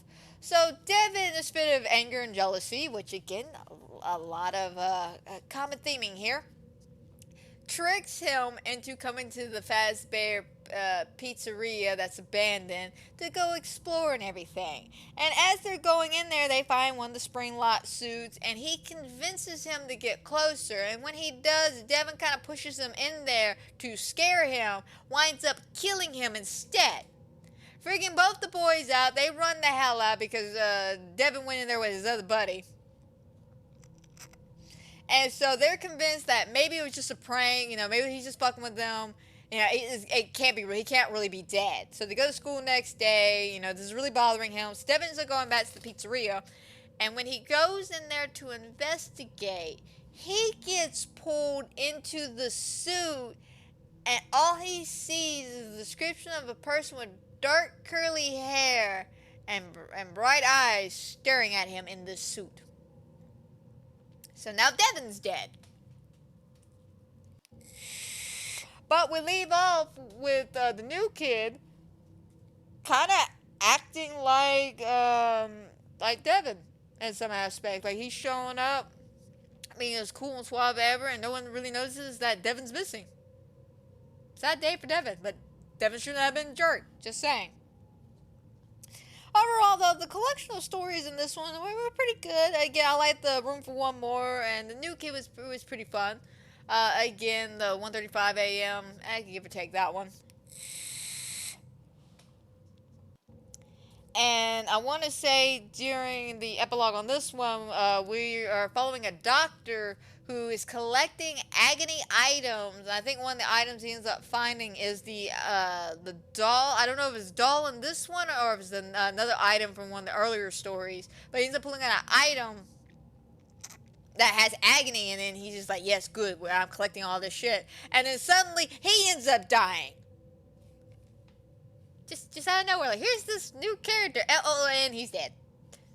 Okay, good for him. Good for him. But yeah, he died, and it was the Stutz race that killed him. And it continues on with the next book, so let's dive on to the next one. The next one is called Step Closer. Now, Step Closer actually has a pretty cool cover because it's got Foxy on there, being all mysterious and mischievous and shit.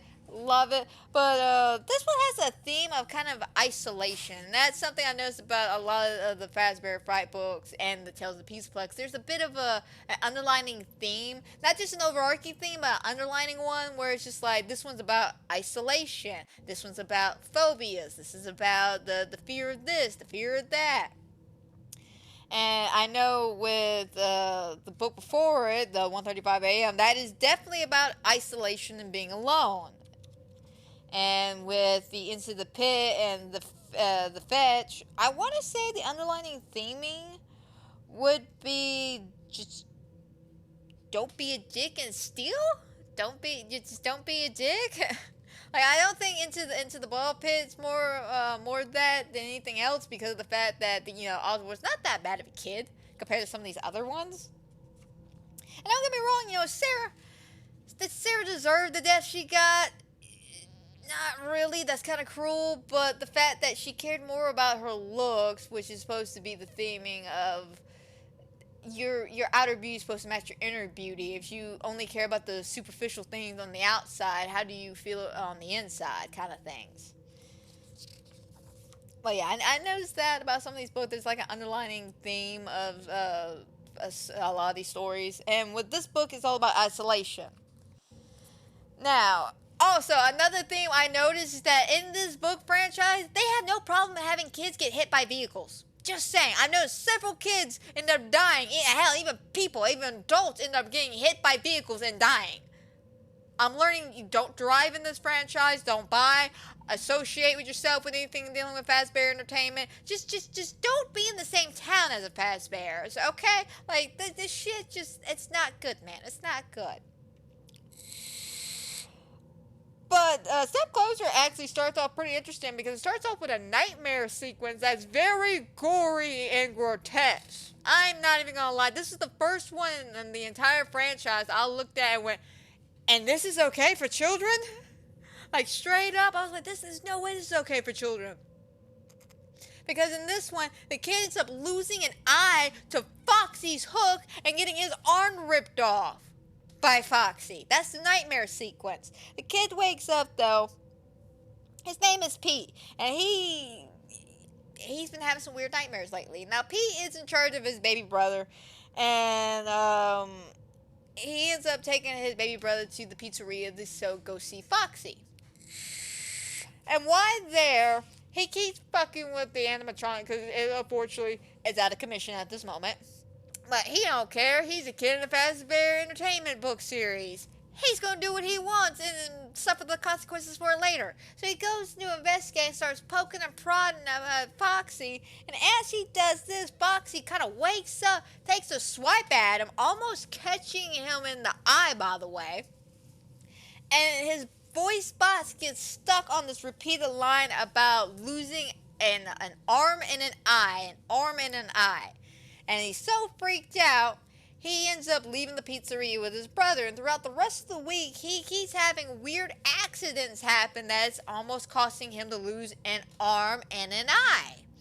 So because he's feeling so guilt-ridden and scared shitless by this whole situation, he winds up trying to go back to Fazbear's to talk to Foxy and basically apologize for fucking with him. Just like, oh Foxy, I'm so sorry. I didn't mean to laugh at you and make some fun at you. I'm sorry, man. I'm sorry. I didn't mean it. So he calls his brother to inform his brother, hey, meet me at the pizzaplex, Foxy. And on his way there, he ends up unfortunately getting into a terrible car accident. He walks down in front of a vehicle and it hits him. Oh no, we're not done yet. I know a lot of people are waiting for that, and that's the ending of the story. We're not done yet. Oh no, apparently this kid did some horrible things, so he deserves an even painful death. This is one of those stories where I looked at the kid and went, you didn't deserve this kind of death, kid. Like, straight up. I get fucking with animatronics is not a good idea, but this was cruel. This was fucking cruel. So he's left there to basically bleed out and die on the road with the thought of his brother facing Foxy alone. And then he passes out and it comes back to two doctors standing over him. Now, he's still very much dead, by the way. He's still very much dead. But the doctors are looking over him like, oh, he is an organ donor and we need one eye and an arm. So he has to sit there, alive but dead, and has to feel them rip out his eyeball and rip his arm off. Don't ask me what kind of organ donation is going on here, but he had to sit there and feel all this shenanigans. And I felt so bad for this kid, like straight up, I felt so bad for him. Now, the next one after that is called Dance With Me. Now, this one's alright, this was more of a happier ending kind of thing, but a cautionary tale, do not steal. A girl named Cassie goes into the Circus Baby's Pieces world, ends up stealing a party bag there from a mother and her child. And inside the party bag are these glasses that anytime you put them on, you can see Ballora dancing. Now, as she keeps putting them on throughout the day, she's hearing weird things. She feels like she's constantly being watched all the time.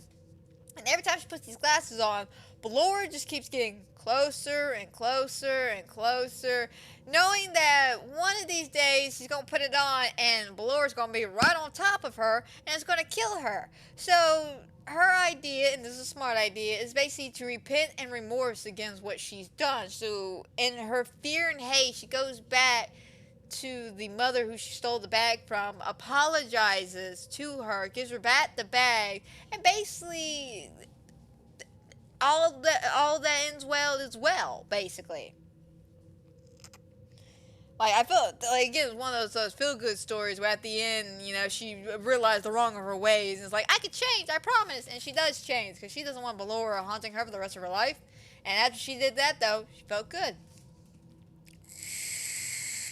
Now, Coming Home was an interesting story. This one actually had to do with something in the FNAF world. A little girl named Susie, who doesn't get along with her family, keeps having mysterious dreams about Chica in her house. And she thinks Chica wants this, mysterious doll that she has. And every night it just keeps making the situation so much worse for her. She's having little nightmares. And it turns out, of course, the little Susie in the story is little Susie who William Afton killed, and we're basically following a ghost around being haunted by the animatronic that's actually there in real life inside of her house that's fucking with her sister. And her sister's got to find the doll to give to Chica to help Chica rest in peace, basically. And, you know, her family is not coping with any of this very well. Neither is her sister Samantha. So she ends up giving the doll to Chica and having a nice, innocent conversation with her sister before Susie floats off to the happy end, happy life, or afterlife, I should say.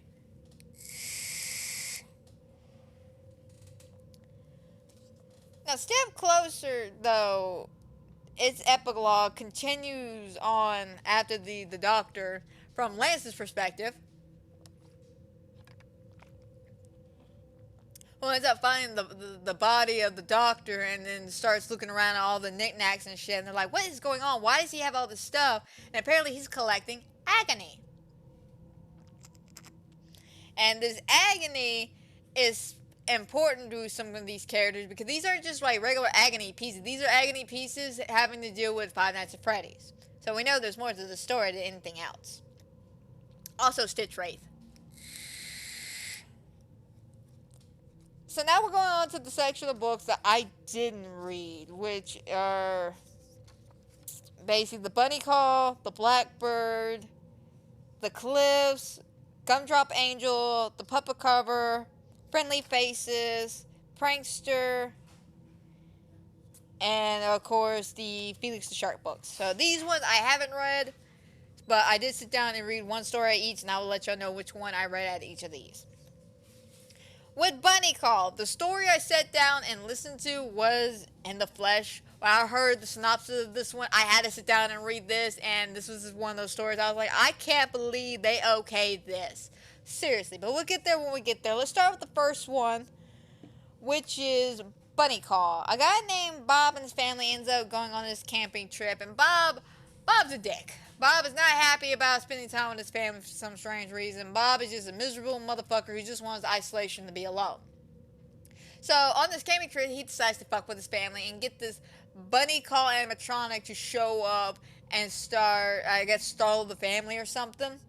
But right before that's about to happen, he has a wonderful day with his family and he kind of realizes, oh, I love my family, I need my family, I don't want to do this. The Bunny Call. So he ends up basically pulling up Five Nights at Freddy's over here and has to stay up from 5 to 6 a.m. and stop this Bunny Call from getting inside the house. Now, we don't know what's going to happen once it gets inside the house. He's just working out a pure instinct here, and it's just like, I can't let this thing hurt my family. Because suddenly he cares so much.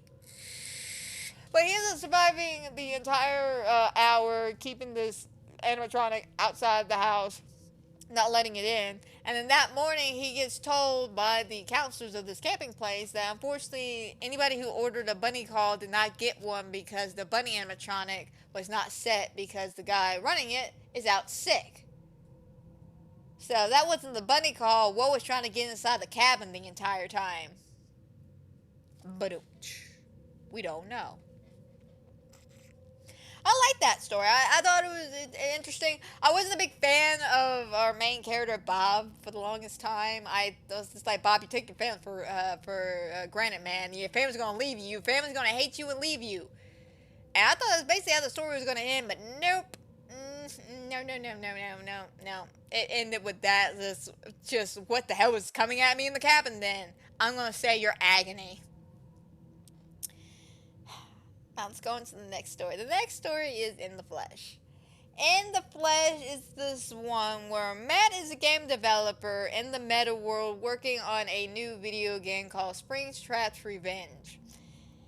And he's got gamer rage like a son of a bitch. Like, I thought I had gamer rage. No. This guy's got me beat tenfold. He gets so mad about losing the game that he purposely glitches out his coding for the game to make Springtrap basically get stuck, and he still loses the game, by the way. He still loses the fucking game. So during all this shenanigans and him fucking with coding and all this shit, he starts getting sick. He starts not feeling good, but he's still like pushing through it so he can get his game done. And near the ending of the story, he gets so like collapsed over in agonizing pain over here that he takes a sharp object, cuts into his stomach, and as he's bleeding out and collapsed on the ground, a little tiny spring trap looking thing comes out of this man's belly, walks over to him, covered in blood, by the way, covered in blood, just pats him on the head and just goes, "Daddy, it's okay." Like, what the fuck, man? Like, this is supposed to be a children's book, and you got a tiny unknown animatronic impregnating a man and then coming out of his stomach. Like, I didn't even know how the impregnation even happened. Like, I guess I might have missed that option while I was reading the story or something. But it was just mind-blowing that this was okay and passed on through the censors. Because they described this shit in detail. Like, they didn't just go, oh, he popped out. No, they're like, he crawled through the flesh, ripping it apart. It's like, damn, bro, we don't need to go into that much detail for a children's horror book over here. But, you know, to each their own when it comes to stories. I was very disturbed by this one. Still not one of my favorites, though. Still not one of my favorites. The Man in 2080. That one was a really interesting one. I thoroughly enjoyed this one. It takes place. It's got a man named Arthur who's a priest who is visiting people at the hospital to kind of help them pass on in life. And he ends up coming upon a charred body that's in a coma that nobody seems to be able to kill. Like, apparently people know who this guy is. They don't like him. So they're trying to, like, unplug the machine, poison him and shit, and nothing is killing him. And they're afraid of him because when they did an MRI scan, they realized that there was two beings, two souls within his body fighting. And the priest, you know, he don't know what to do with all of this, but he ends up explaining about the agony, about an evil entity that could be possessing this man. And the priest basically tells a story about a boy named Andrew who is supposed to be the evil entity, because apparently there's this whole underlying thing when it comes to Stutz Rate's plot that we're supposed to figure out who this evil entity is. Now, this evil entity is, at first we assume, is Andrew. We think this guy, or this spirit named Andrew, is purposely trying to find, I guess, after and whatever, and finish the deeds and, you know, keep everybody trapped. But no, it turns out it's Eleanor? I think it's her name, Eleanor? She is the evil entity keeping everybody alive because she wants to attack or something like that. I don't know, the epilogue's got a little confusing after a while. I'm not going to lie about that. But he ends up explaining to them that a little boy with black hair about Andrew, about the evil entity. And eventually he ends up, for some reason, taking this man's comatose body to the Fazbear Pizzeria. He walks him in there, and the moment they get in there, his body just dissolves into dust and then just disappears. It was a super weird story, super weird, but I like this one because, again, they're supposed to be tied into William Afton. This is his comatose body here, and he's stuck in purgatory by Cassidy, being slowly tortured over and over again. He doesn't deserve a good death. But even as a preacher, it's not his place to judge somebody. That's somebody else's place, especially with a lot of these Catholic preachers. That's how they view things. So whether they're a murderer or not, they still deserve the rite of passage. Which, I'm going to be honest, I have my own beefs about that. I believe there are some crimes even God himself will not forgive. That's just me, though. Anyway, the epilogue after this one turns out the doctor's death is now being investigated by the detective who has been seeing some weird, the weird having a stroke here. The weird Stitch Race creature has been confirmed by him about this weird, dark, shadowy creature thing, figure, and a cloak moving around. He thinks it might be connected to the doctor's death because of all these agonizing pieces. By the way, the guy who saw the Stitch Race pick up the Chase Plus, his name was Grim, actually. His name is Grim. And also with the anthology, we talk about Andrew, or we get a perspective of Andrew here. And Andrew is another spirit that's kind of inside of Stitch Wraith, if that makes any sense. Like, again, this gets very confusing to a degree, and I did my best to organize my notes on this one. But we ended up seeing at one point, because Grim follows the Stitch Wraith from the train station, on the train tracks after he picked up the Chase Plus, and saw that he pulled out the Ellen alarm clock from the 1:35 a.m. And that's when we see Andrew's perspective from inside of the Stitch Wraith, basically talking about living life and what his plan is, and that is to stop William Afton. Because it's always to stop William Afton. When does it not have to deal with William Afton? So the next book after that, we got Blackbird. Now, Blackbird's got an interesting cover. I'm not, like, too freaked out by birds or anything, so it wasn't, like, super creepy to me. But I thought the cover was kind of creepy, because mainly the bird has, like, beady eyes, like, it's just small. Compared to a lot of the other animatronics we've seen on the cover of these books, where we see them either just have, like, a decaying face, or, like, really up-close shots of them, like, menacing staring and shit. This one's just weird because he's just got little beady eyes, and it's kind of creepy, but again, I don't have fear of birds, so it's not, like, overly creepy to me. But, Blackbird, oh god, this one, I'm not gonna lie, has some pretty decent stories to it. I enjoyed the stories of this one. The first one, Blackbird, is about a kid named Sam who him and his friend need to make a horror movie.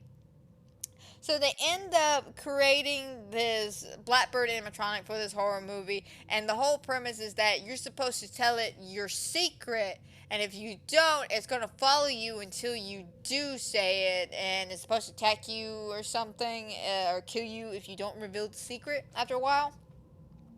So they end up telling it its secret, and Noel is being stalked, which is Sam's friend, after his friend Sam magically disappeared on these train tracks with a bunch of fucking feathers around it. So he thinks, oh god, this Blackbird's coming at me, bro. Because he feels like he's being constantly watched and being followed. So he ends up confessing to, I guess, to his friend and to, I want to say also the Blackbird, that back in elementary school, middle school, something like that, he was a notorious bully, and bullying this poor girl, and basically just bullying this poor girl, and it, being a kid, he didn't think much about it, but it overall affected her. It affected her badly, to a degree. Or so he thinks it affected her badly, because again, he was the bully. So to deal with his immense amount of grief and guilty conscience about this whole thing, he ends up finding Charlotte, who is the girl he bullied for being weird, and apologizing to her. And she ends up saying, oh no, man, it's cool. Like, you know what? I needed that bully. It made me get more confident and have to deal with things in life a lot better, unlike you. It turns out, by the way, his friend Sam, perfectly fine. He just got freaked out about something, ran off, got a little lost in thought, some bullshit like that. But the point is, he understood what his friend had to do, and he was super proud of him, and he disappeared because he had to go take care of his own bully. Yeah, we leave off on that note. He took care of his own bully. Now, whether or not it has anything to do with Nolan and his bullshit, we don't know. I don't think so. But, it makes you just question, where the hell Sam went? What the hell did he do to his bully? Now, this next one, The Real Jake, this one's sad. This one got me in the feels, man. Got me in the fucking feels. So we're with this kid named Jake, who unfortunately is dying in a hospital. And his mother's not around. His dad is away in the army. So to help him cope, Jake finds a friend named Simon. And Simon is a kid who lives inside of his cabinet in the hospital room.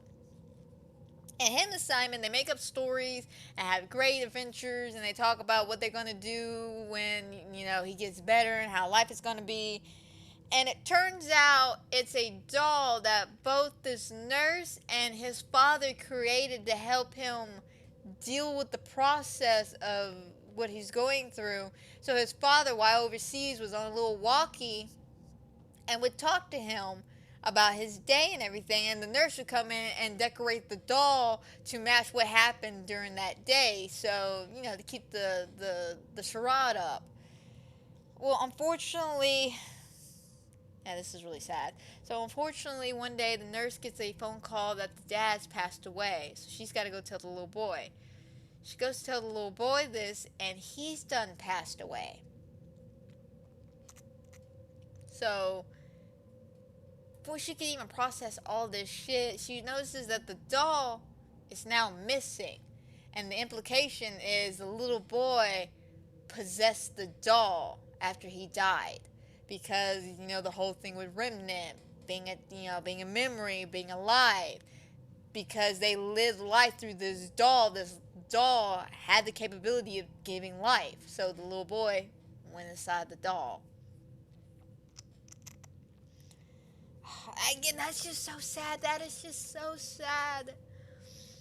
Like, the little boy was already dying, and his dad was just helping him. Like, granted, I don't know how this ties in with Fazbear Entertainment. Maybe it's the animatronic of the doll they use or something, but I just found that one really sad. The next movie, movies, comic book, TV shows. Let me just go through the listing of things real quick before I get to what I really want to say. The next story in our book is called Hide and Seek. Toby is a gamer, and he can't beat his brother at anything because his brother's just a champion. And one day while he's at the pizzeria, he finds this one game that his brother hasn't beaten yet, so he decides to play it. And he can't fucking beat it, so instead of accepting the fact that he can't beat it, he just destroys the arcade and walks the hell away. Well, unfortunately, because he does this, a shadow bunny starts following him around, scaring the shit out of him, telling him he needs to forfeit or beat the game. Forfeit or beat the game. So, because he keeps getting haunted and being traumatized by all this shit, he goes back to the arcade. And he has the option right in front of him to forfeit, call it a day. Just, okay, I got beat. You know what? It's okay. It's okay to lose. It's something I like to talk about when it comes to gaming. Guys, it's okay to lose. You don't need to rage quit because you lose. You don't need to DC, throw your computer, or flip a table because you lose. That's part of the game. You can't beat every round. You can't win every round. I mean, I know we all think we're a master at video games here, but you can't win them all. And unfortunately, Toby does not learn this lesson, and instead of forfeiting the game, he hits continue, and as soon as he hits continue, he just dies instantaneously, dissolves into nothing. Thanos snapped away. So overall, in the Blackbird, this wasn't one of my favorite books. They're still decent stories, really good. They're just was not one of my favorites. Again, the Bunny Call and this one were two of the lower counts for me. Even though, each one had one unique story out of all of them. And The Real Jake was the one story I actually sat down and read throughout this book. But yeah, it's not one of my favorites, to be honest. Not one of my favorites. But we'll continue with the epilogue. The epilogue is the detective is now looking around. He ends up seeing the stitch trace. He ends up going to the location where the Stitch Race is at and seeing it. And in the process of seeing this shit, Andrew is fighting with himself and whoever else is in there. I want to say he's a guy named Jake, because there's a whole conversation in one of the epilogues about these two people, Andrew and Jake, who are stuck together in eternal hell, basically being part of these animatronics. And Jake ends up killing this one guy, but just by touching him, because he can feel it and he can sense it. So with this newfound knowledge, Andrew's like, hey, let's get together and let's destroy Afton. Let's get all the pieces, all the agony pieces, and destroy him. So that's where the Stitch Race comes from. And here, when the detective finds him, he sees that Andrew and Jake are now fighting within themselves. And in the midst of all this craziness, William Afton somehow shows up and gets entangled in all this bullshit. And this amalgamation of a huge Afton robot just gets assembled. And we leave off the epilogue there. It's crazy ass shit, right? It's some crazy ass shit. So the next one, The Cliffs, I thought these stories were really good. I'm gonna be honest. One of these stories, The Breaking Wheel, was very disturbing. And again, one of those stories I looked at and went, why was this okay? I don't know why, but conveniently all the ones I picked were like the most disturbing ones out of all the stories I read. Don't ask me why. But because I read that and I realized they went into some gruesome details about some things, I just sit there and just wonder, who, just like an owl, who okayed any of this? Now, the first story, The Cliffs, the book for this one, the cover of the book of this one's alright, you know, it's no, not the greatest, not the coolest, not the scariest, but yeah, it's alright. Looks nice.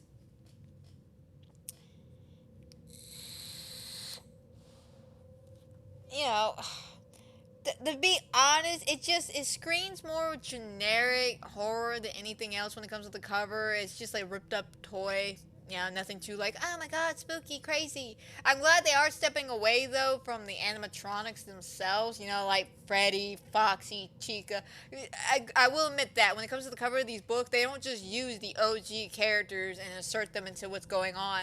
They actually do some good design works for the covers of these books. But The Cliffs, this one's kind of another sad story. I'm glad it didn't conclude the way I thought it was going to end.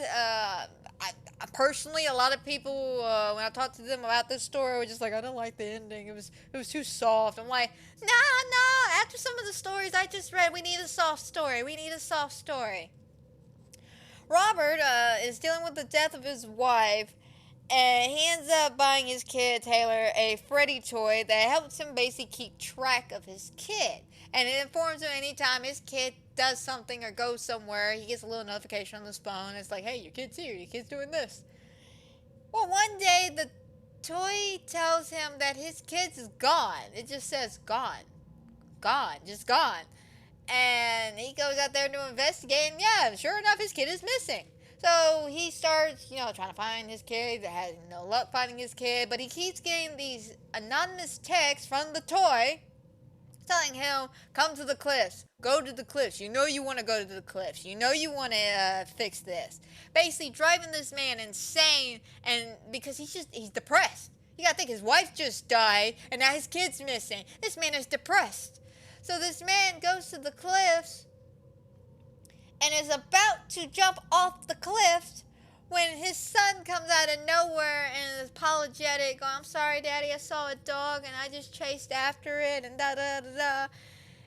And he's just so relieved, he just collapses to the ground and hugs him.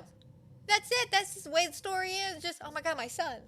I'm just like, holy shit, that almost got dark for a second. I was half expecting him to jump off the cliff, and as he is falling off the cliff, his son just appears. It's like, Daddy, what you doing? And he's just like, shit, my son.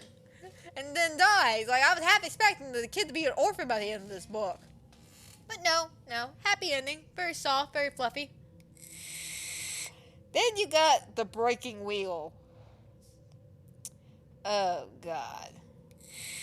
So the breaking wheel is about a kid named Reed, who's in his robotic class, and he's jealous of this guy named Julius. And Julius ends up making an endoskeleton that is, pretty big deal. Apparently at this time during this story, these endoskeletons weren't, that, fucking cool. This one, on the other hand, turns out to be one of those, magic endoskeletons that we all see in security briefs that we absolutely love.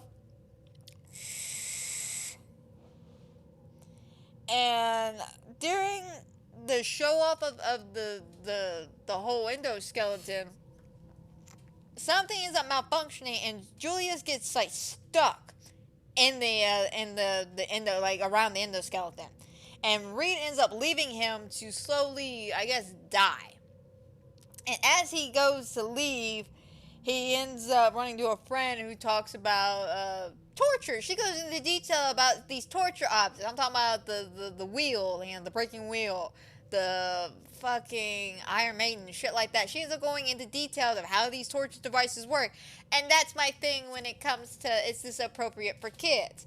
I don't think a 9-year-old kid who, this is supposed to be the demographic of this book series, by the way, young kids, 9, 10, 11, 12. I don't think they need to learn excruciating details of how torture devices work. Straight up. It's one thing as me as a 30-year-old woman who wants to sit down and watch Saw and go, well, how the fuck does this reverse bear trap work? That makes sense. Is it weird? Yes. Very weird. People have looked at me very weird, especially when I found out that I saw the reverse bear trap work at the last Saw movie, and I literally watched that shit in slow motion so I could see how exactly this shit worked. Because I was curious of how this shit, is supposed to kill you. It ripped your jaw off, that's gonna fucking hurt, but what else does it do? So yeah, I'm that weird girl. But I don't think it's okay or appropriate for children at 9, 10, 11 years old to hear description and in detail of how these torture devices work. Maybe when they get into high school, sure, go for it. You want to learn about medieval torture devices? Be my guest. There's documentary channels about this. Hell, there's entire YouTube channels about this. But that's just me personally. I just don't think no 9-year-old needs to be learning about this. But because of the shenanigans and him learning about this, they end up going back to his house. They sit down. There's this remote control that has to do with something with the endoskeleton. And as he's fucking with it, trying to turn his TV on, the endoskeleton with Julius appears and starts attacking them because he fucked with this remote control. And he ends up having a pure-on fight with Reed, who I think at the end ends up fusing with Reed. Some weird shit happened. It's not the first time we've seen the animatronics fuse with other people. Trust me. We'll see more in later stories about people fusing with these animatronics. But ends up fusing with Reed, and I guess I don't know if he's dead or just mentally fucked with at this point. But he ends up being fused together. Now, the next story is He Told Me Everything. Chris has an irritating life, air quotes around irritating, because in actual reality, he's just a stuck-up, entitled individual. But he says his life fucking sucks. Chris ends up joining a lockdown during the science class because he thinks it'd be a cool experience and he's better than his peers, so he's the smartest person here, so he deserves to be in this class. And one of the things in this class is that they gotta use this Fazbear toy for this experiment. And during this experiment, he's supposed to pull out a tooth or something? I don't know. This is that weird story where the Fazgoo makes his appearance for the first time. The Fazgoo. And during this experiment, though, he's got to pull some of his DNA into this Fazgoo, but he pulls out a baby tooth instead, puts it in there, and then slowly as the night goes on, he ends up passing out and seeing that this pink Fazgoo thing morphed into him and became him. as he became Fazgoo. I don't know how any of this shit worked out. This is not the one I sat down and listened to. I'm not gonna lie. But yeah, something about Fazgoo. Again, if y'all want an in-depth, detailed analysis for each of these books or stories and whatnot, get this video up to 5 likes and tell me in the comments below which one you want me to read. If not, it's cool. My feelings will not be hurt. But if y'all personally want an in-depth analysis of each of these books, like the way I do my movie podcast with spoilers all over the place, then let me know in the comments down below. But yeah, that one was super fucking weird. But we go to the epilogue now, and the epilogue is the detective now sees Jake and Eleanor, the doll now, is now fighting because something has happened, and now she's activated. And as they're kind of all fighting, this William Afton, Stitch, Wraith, Eleanor, Jake, all this shenanigans going on, the puppet makes a grand fucking appearance out of nowhere. I think the detective just happens to find and opens the box, and the puppet appears. And the puppet ends up taking Afton to hell. I'm not even joking on this one. Takes Afton to hell.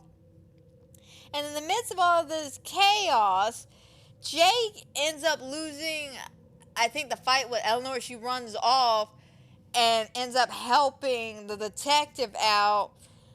And he's just like, okay, well, cool. We got rid of Afton, you know, that should have been the biggest evil of them all. And Jake looks at him as, I guess, a spirit or whatever, and just like, yeah, no, bro, there's more evil in this world than you realize. Letting you know that Afton's not the biggest evil in this book franchise. It's somebody else. Which plot twist is Eleanor. We're supposed to think it's Andrew, but it's actually Eleanor. So, on to the next book, Gumdrop Angel. I personally liked the cover of this one. I thought it was creepy. It's kind of disturbing. You know, just the girl and the pink icing hair with the gumdrop nose, and her like face is melting with the can. It's disturbingness all the way around when I look at this one. Now, this one is one of those stories where I felt bad for the main character. I'm like, that's some bullshit. This is some bullshit what happened in this first story. I will 100% say this girl did not deserve the death she got in this story. Like, straight up. She did not deserve it. Angel has a very weird relationship. Her stepfather, of course, shows favoritism to his own daughter. So her stepsister is like the preppy little princess that gets everything she wants. And she winds up going to Freddy Fazbear for a pizza party. And her stepdad even admits in the story, she's only there for the ride. She's there to tag along. She's not important to him. His daughter is everything. She is nothing. She's only here because he's fucking her mom. That's it. He lets you know right off the bat, he's a dick. And nothing happens to him. That's what pissed me off the most. Nothing happened to these spoiled ass people. This is where the bad guys win. Like, this is one of those stories where the bad guys win, and I feel bad for reading it. I feel dirty for reading it. But because of you know, it's her birthday, fuck the stepsister, she gets a special treat where a gumdrop cape in the shape of a woman gets brought down, and everybody gets to eat it, and the birthday girl gets the gumdrop on the nose. So instead of eating it, she goes, I'm going to take this home, and goes home and sleeps with it underneath her pillow because she's that type of bitch. So after an argument with her stepdad, she ends up going, Angel ends up going to her sister's room and stealing the gumdrop candy and eating it.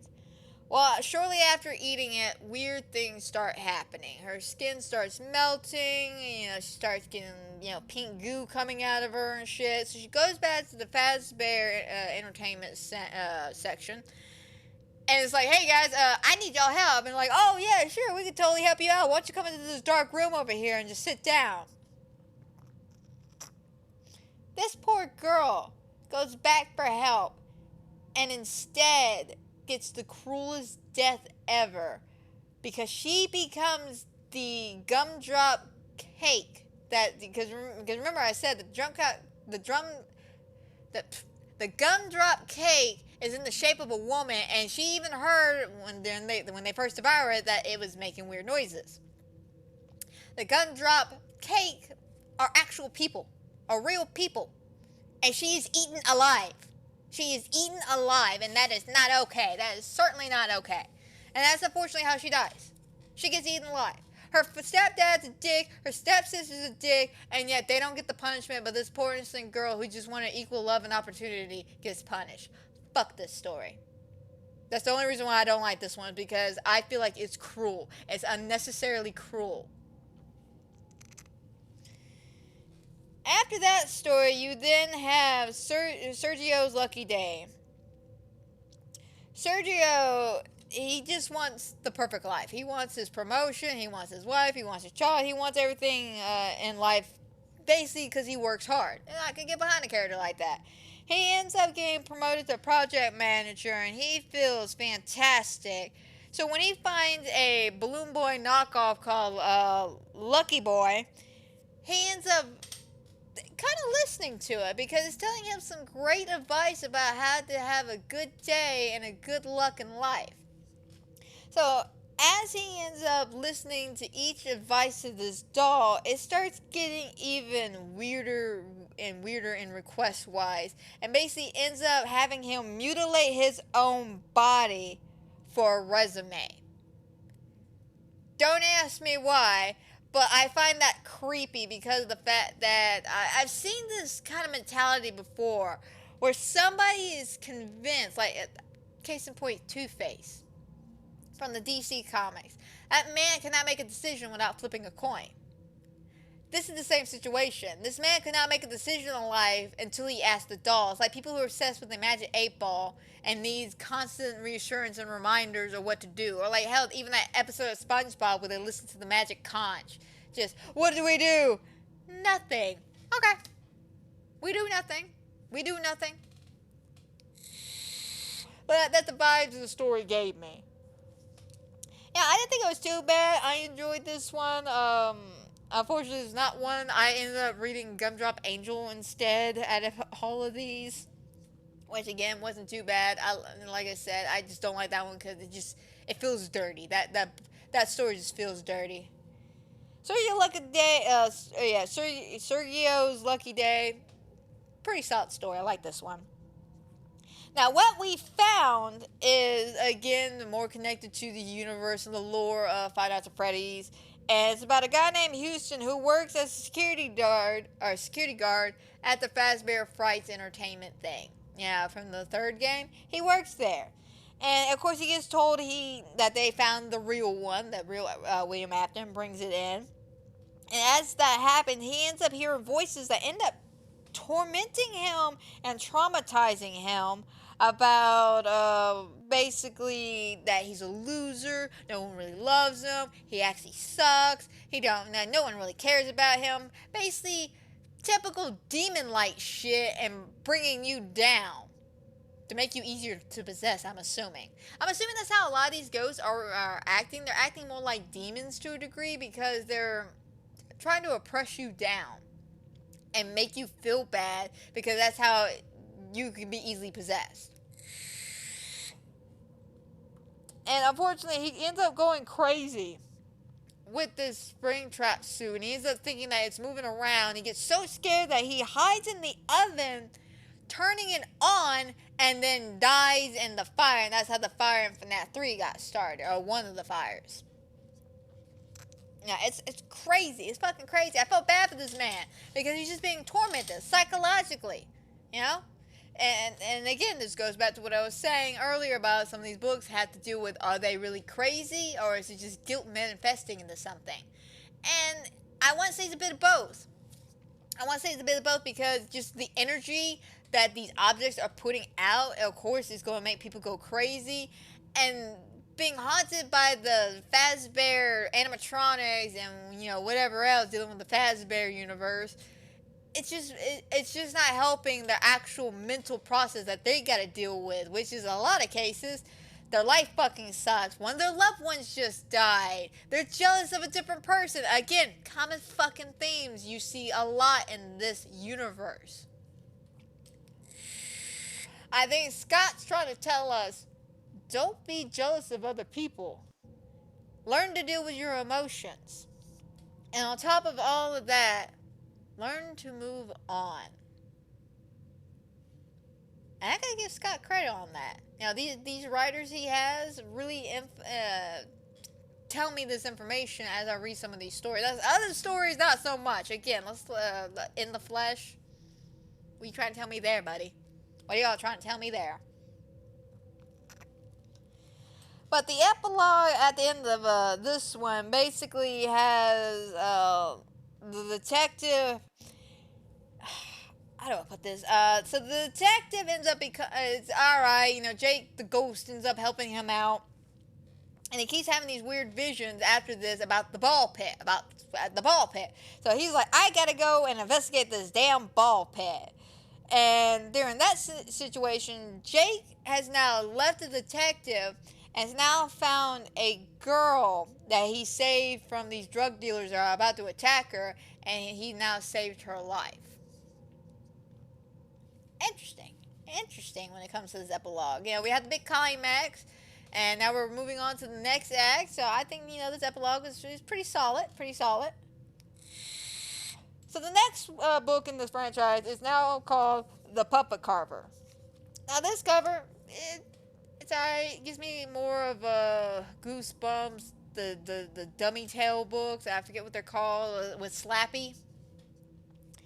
It gives me kind of more of those vibes, kind of creepy and shit. But the Puppet Carver, the first story in the book is Jake owns a pizzeria. He's angry constantly. Nothing his employees do make him happy. Nothing in life makes him happy. He's just a miserable person. Now, 2 workers of his are working on a dual project called the Puppet Carver. And one's supposed to be working on the animatronic for it, and one's working on the book adaptation for it. And as you know, they're working on this shit. They're working with some of the tools in the back of this, you know, a pizzeria. And Jake ends up going over there one day and investigating it. And we don't get to see what happens, but it cuts to Jake that next day, and he is a completely different person. He is cool, he is smart, he's friendly, he's willing to help people out, he's acting different. And it turns out Jake touched this pink goo, which, ding, ding, ding, is the fucking Fazgoo. I don't even know what Fazgoo is. Why is this a thing? Fazgoo, though. He touches it, kind of morphs with it, and I guess swaps places like what happened to the kid in the other story. And now it's Jake, Fazgoo Jake, walking around being a nice guy. And his old ass, I guess, it gets basically thrown away because at the end of the story, when the employees come in to start cleaning, opens up the machine, sees a pile of like red goo, and he's like, ugh, that's disgusting, and like sweeps it up and throws it in the garbage, leaving you wondering what really happened to Jake. And I'm pretty sure that's exactly what happened with Jake, though. He ended up swapping places with that Fazgoo shit. Then you have Jump for the Tickets. Clayton is a bitter little boy. And this kid can never be happy, and he has to basically show up his brother, and he's a fucking little douchebag. I'm not gonna lie, he's a little douchebag.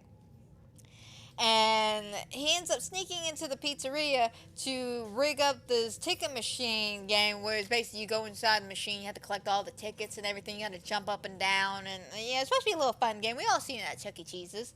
And while he's there and he's tampering with the machinery, there is a clown that is there. The birthday clown. Coyle's the birthday clown.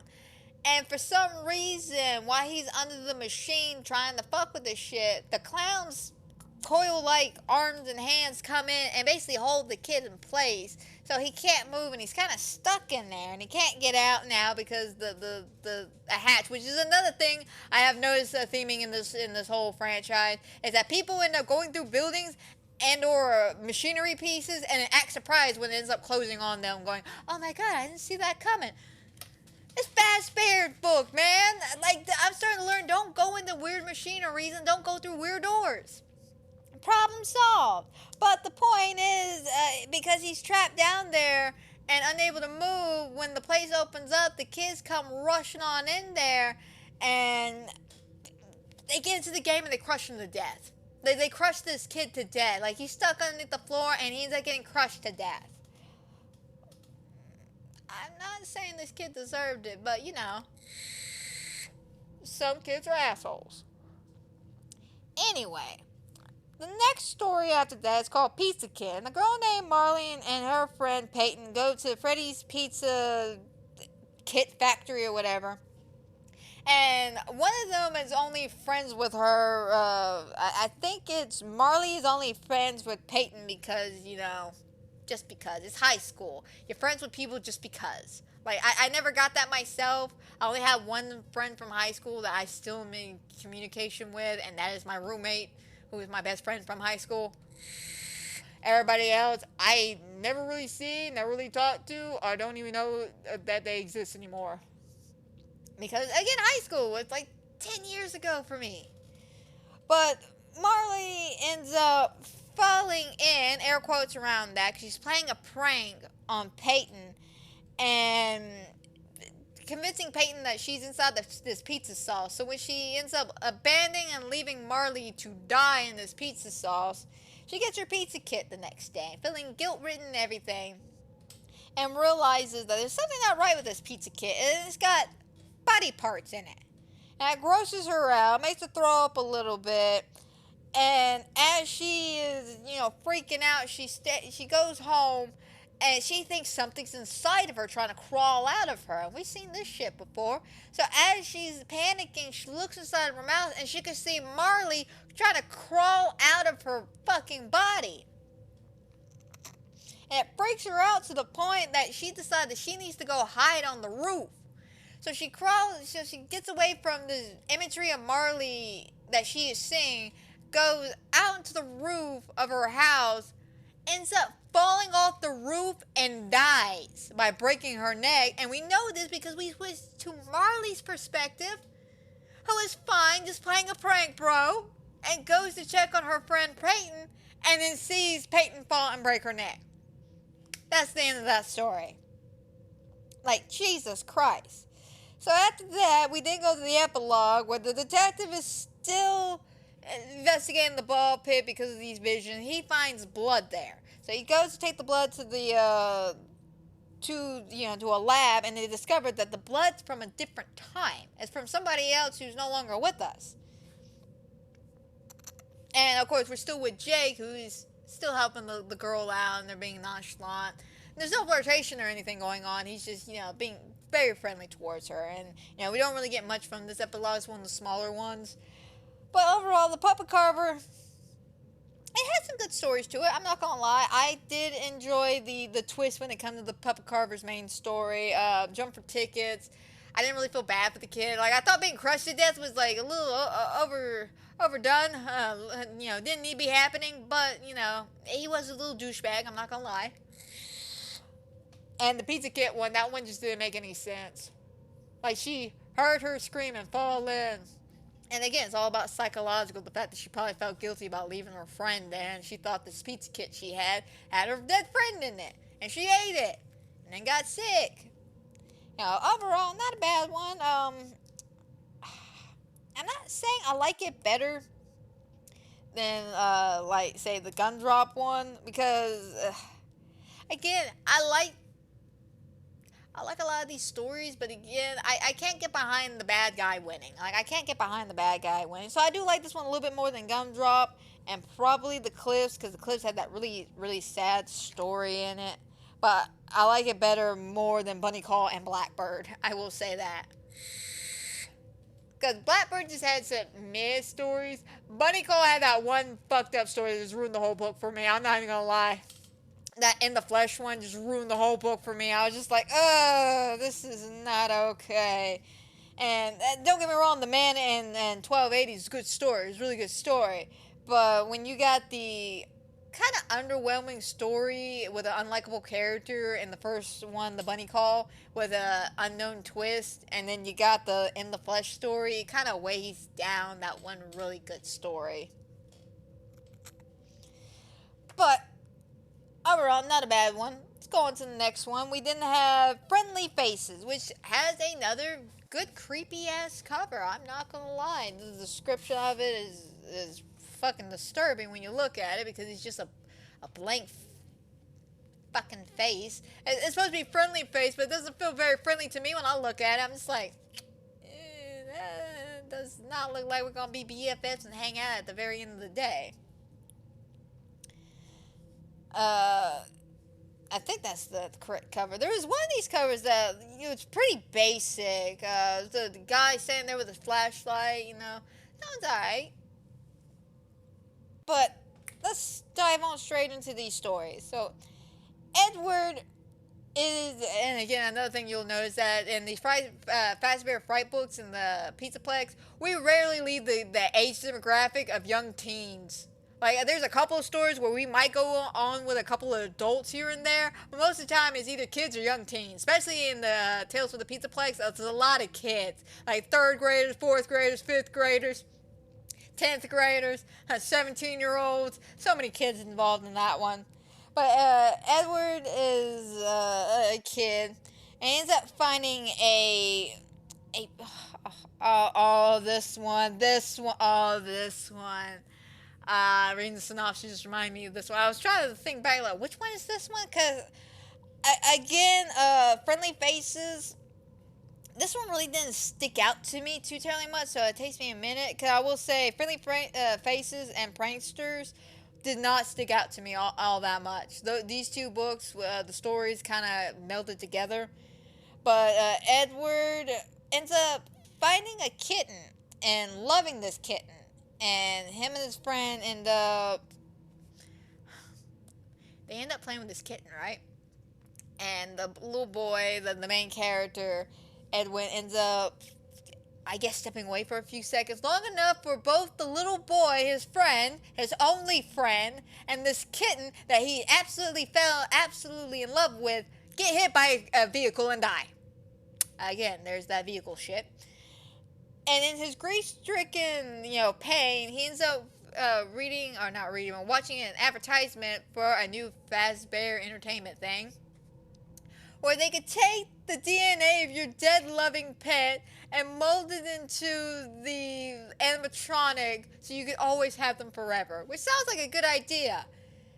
Until you realize that this little boy bit off more than he could chew. So when he grabbed the DNA to send in to Fazbear, he didn't think about the fact that his friend also died with this cat.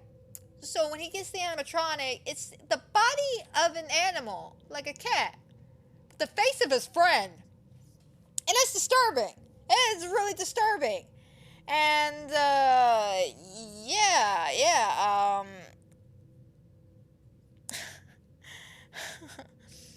it ends up freaking the kid out, but you can't tell anybody what he's done because he's not supposed to be doing this shit. So he ends up basically getting another vehicle to hit this abomination that he has created and killing it. Again, a lot of vehicle manslaughter going on in this franchise. Can people not drive in this universe? So kind of creepy. I think we've seen shit similar to this.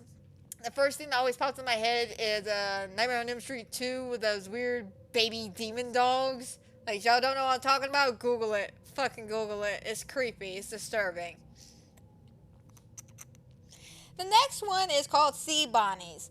Mont has a little brother who has these little sea monkeys that he bought from Fazbear Entertainment, where they genetically altered these sea monkeys to look more like bonnies, little animatronic bonnies.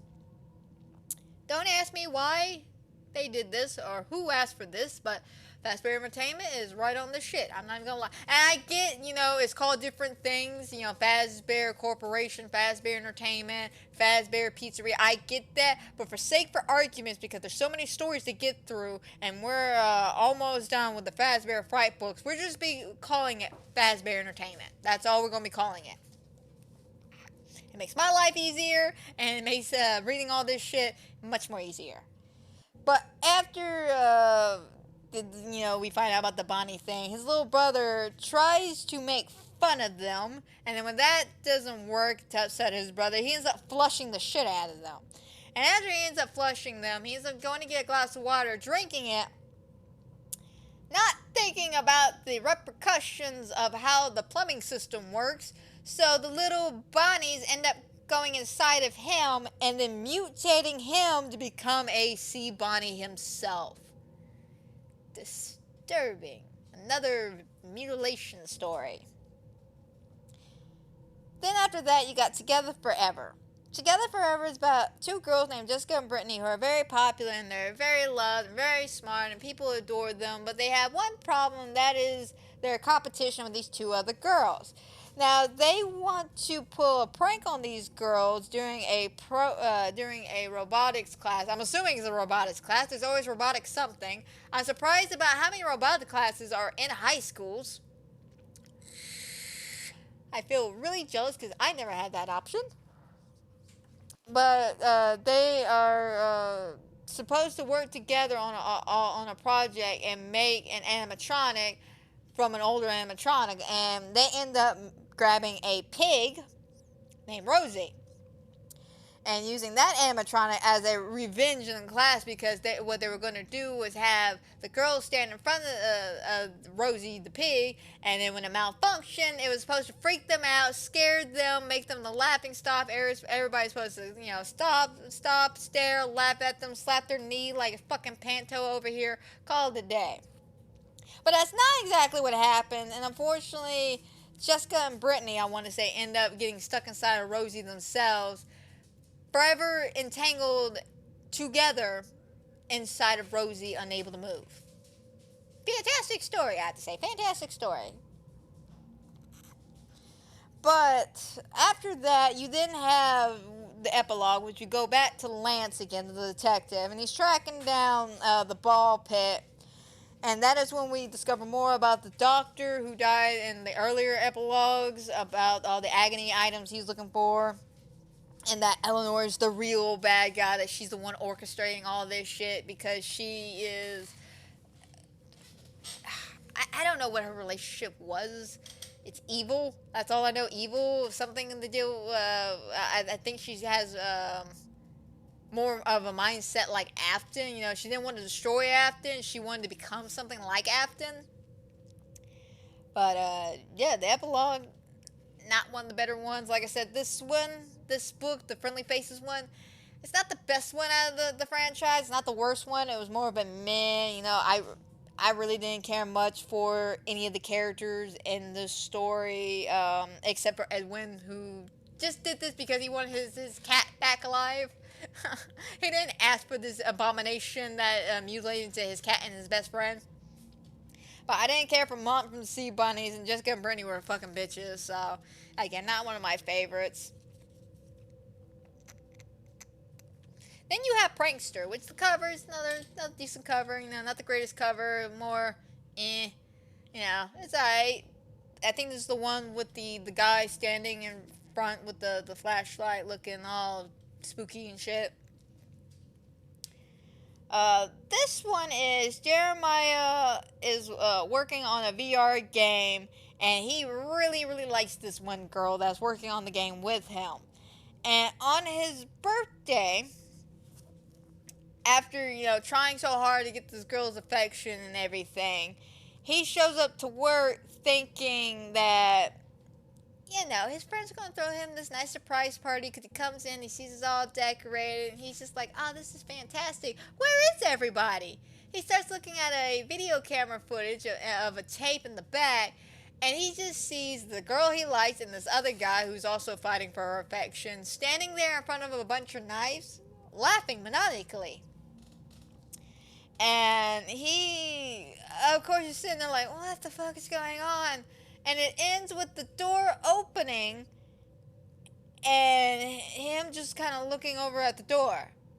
Like, that's it. That's how that one ends. Like, we don't know if his friends were in the closet, they're coming out to kill him, if this was all psychological. But, yeah, no, he just... I don't know really how to take this one. Like, this kind of left me on a cliffhanger for a story that I kind of want to hear the rest of, but we'll never get the conclusion.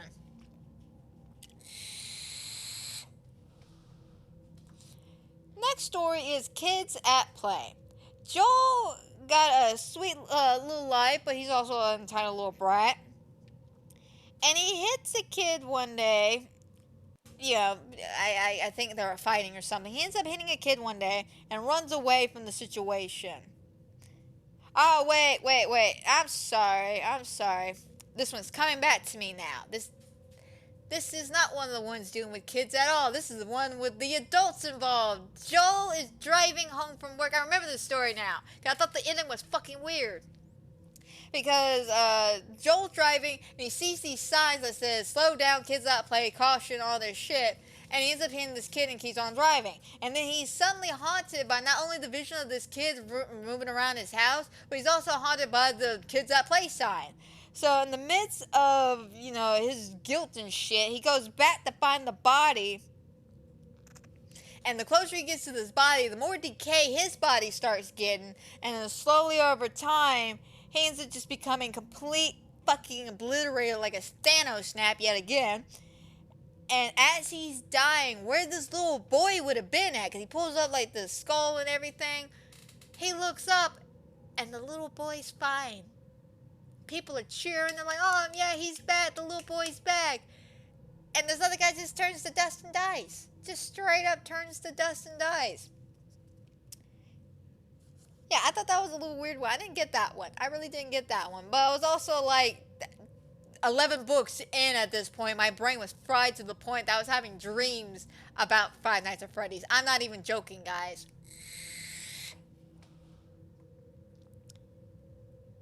And then the next story after that is Fine Player 2. Amy and her friends play hide and seek at Freddy's, and during this whole situation of hide and seek, a friend just magically disappears. So 10 years later, she comes back, and her friend's still missing. So in this process of trying to slowly figure this shit out, she slowly comes to remember about the hide and seek game. So she goes back to this Freddy Fazbear's that closed down shortly after her disappearance, goes inside these little tube games that they were playing, because apparently the way the hide and seek game worked was you went inside these tubes and the two players were supposed to go, and I guess one person's supposed to hide, the other person's supposed to seek. I'm not quite sure. But she goes in these tubes and realizes the game is still at play. The game is still at play. So she ends up finding the body of the mummified corpse of her friend's body inside of this game, and she's trapped inside, still playing this game now. I don't know if it ever win or lose because of the fact that one of them is dead now. I don't know.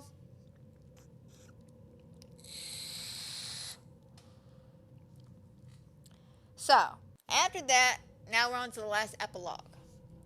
Last epilogue has Jake is stuck in his memories at this point. I'm assuming that the woman he was helping out worked for Eleanor or is Eleanor or something. The point is he's now stuck in his memories and he can't help fight.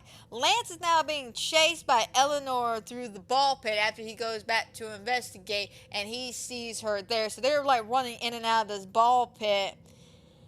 And during all this chaos and madness, Jake ends up fighting off Eleanor and wins the fight.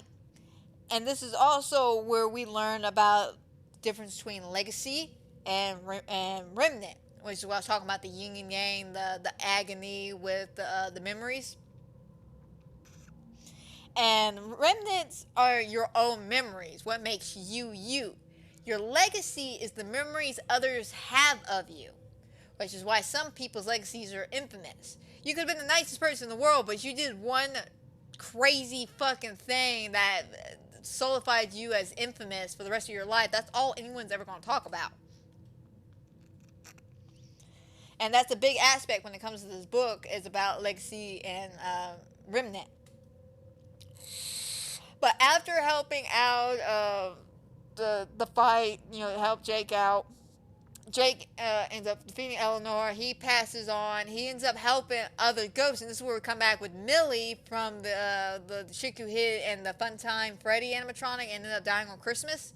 We see her ghost get the happy ending, which lets us know Jake, as he's passing on,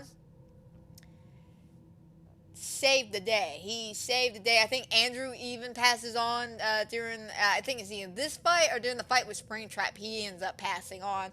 But basically everyone passing on. And synopsis I got of all this is Afton wanted to cling on to life and infest other people, which is like the glitch trap thing.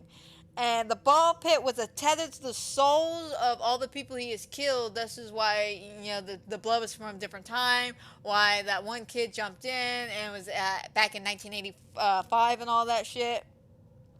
And Jake was the good memories. The good memories of the ball pit. The good memories that happened in Fazbear's. And Eleanor is nothing but the bad memories. So this is why they were like the yin and yang. They were in that final Duke to the end. And no one really time traveled. They were just stuck in other memories, other remnants. And that's the whole point of the ball pit. It's literally just the last remaining object of Fazbear's pizzeria. Thus is why the memories stay put. But yeah, out of all these stories, I think the one I sat down and read was Fine Player 2. I thought that one was kind of a sad story because of the fact that, again, she wasn't a bitch. She wasn't like, my friend's missing. She was literally concerned about her friend being missing and actively went to look for her and ended up getting stuck in the situation. I felt bad for her. But Prankster has some decent ones. I liked it a little bit more than Friendly Faces. But, the conclusion of the epilogue is pretty nice. The overall arcing story of Fazbear Fright is nice overall. But we got one more book in this franchise, and then we can move on to Tales of the Pizzaplex. And this one was a fun one. Like, I liked this book. I really enjoyed this one. I thought the cover was great, because this one's Felix the Shark. And I love the concept of an animatronic shark, that subophobia or whatever it's called. I know one of the books is called it. But, yeah, very real fear. I'm not personally too fearful of them. I'm just disturbed by them, because some of them look a little creepy under the water. But hell, a lot of things are creepier underwater. Like, seriously, you can take the most simplest statue, the most beautiful statue, leave that bitch underwater for like 10 years. Oh, that shit's creepy. But this one's considered the bonus book that you can only get if you buy the box set of the Fazbear Frights books. And these were stories that they made but couldn't find a place for them in the other books. So we have Felix the Shark, which he's the cover of the book. Very scary. Very, very scary. Dirt wants to start a FNAF club, and everyone's like, yeah, that's a fantastic idea. We could totally do this. And while everyone's talking about their favorite ones, he brings up Felix the Shark. And everyone's just like, who's Felix? Why is that a thing? I don't remember a shark animatronic. Why does everybody else remember the shark animatronic but him? He's the only one that remembers this shit. Everybody else, no clue. So he starts digging around, ends up finding the location of where this animatronic shark's supposed to be at. So once he goes there, by himself, by the way, telling nobody where he's going, he ends up finding the tank, remembering it just like he was as a child, because one of the attractions was you can get in this tank and meet Felix the Shark. So he decides to go inside the tank, and what do you fucking know? Typical design choices in FNAF, it locks from the outside, so now he's stuck in this tank with his friend Felix the Shark. And he's unfortunately left there to die. I don't think Felix the Shark is very much alive and kills him, but it left pretty ambiguous about what happened to him. Then you got the scoop. Mandy is considered a freak because she plays FNAF. She's obsessed with FNAF. And one of the things is she literally is so obsessed with FNAF that she tries to connect everything even to real life cases. Now this is like one of those meta stories where the FNAF things actually happened. It took place. These murders really happened, and she plays the games based off these murders. She loves unsolved mysteries and shit like that. And one of the things is this theater that ended up being closed down after after a missing child. So she and her friends go to investigate it because she thinks it's connected somehow to the FNAF lore. So she goes to investigate, and what do you know? She actually finds the body of the missing boy inside of the animatronic suit and becomes a hero. After all her friends told her she's a bitch for doing this shit. She's the hero. Which, I'm fine with. Another little happy story. Why not? And then the last story of this one is You're the Bond. Sarah, I think that's how you say your name. Or is it Sarah? I can't tell. That's an H or an R I have. I think it's Syria. I don't know. The point is, it's a mother who's questioning the love that her son has for FNAF. Like, he is obsessed with it. And she is not really helping the situation because she ends up buying him a Freddy mask for his birthday that's identical to the Freddy Fazbear mask from the actual, games and shit. And he starts acting weird after this, and it turns out it's not a mask at all. It's actually the Freddy head from the pizzaplex. Or not the pizzaplex, but from the pizzeria. And because he was acting so weird, he had two souls within himself. Him and then whoever's soul was inside of Freddy. So they ended up having to take the head away from the son to separate their souls. And the puppet ends up appearing and taking away the Freddy's head, and I guess helping the boy or whoever was trapped in the Freddy's head rest in peace. And the other little boy's fine. Overall, they're not very long stories. They're actually really good stories. I enjoyed the Feeless Shark one. And, I can't even say just the Feeless Shark. I just enjoyed this book itself. I thought the stories were good. They were creative. They were fun. They tied in with FNAF very well. They got very meta at some point, especially with the fan clubs. But I like this one. I truly do. Now we move on to Tales from the Pizzaplex. Now, the epilogues in this one's a little bit more easier to follow. The story's actually pretty interesting. It ties in very, very, very well to the Security Breach game.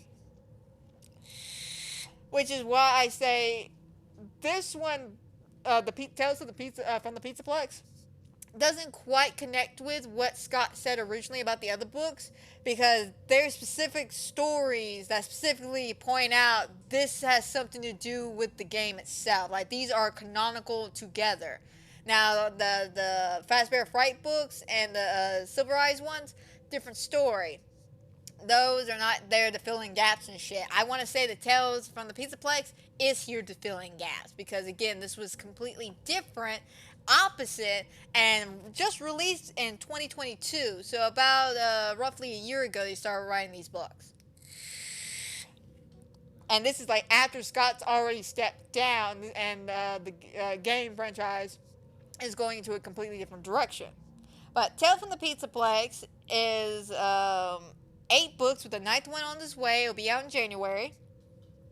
The latest book just came out just about 2 weeks ago, on October 3rd. And it is another anthology story dealing with stories from the Pizzaplex.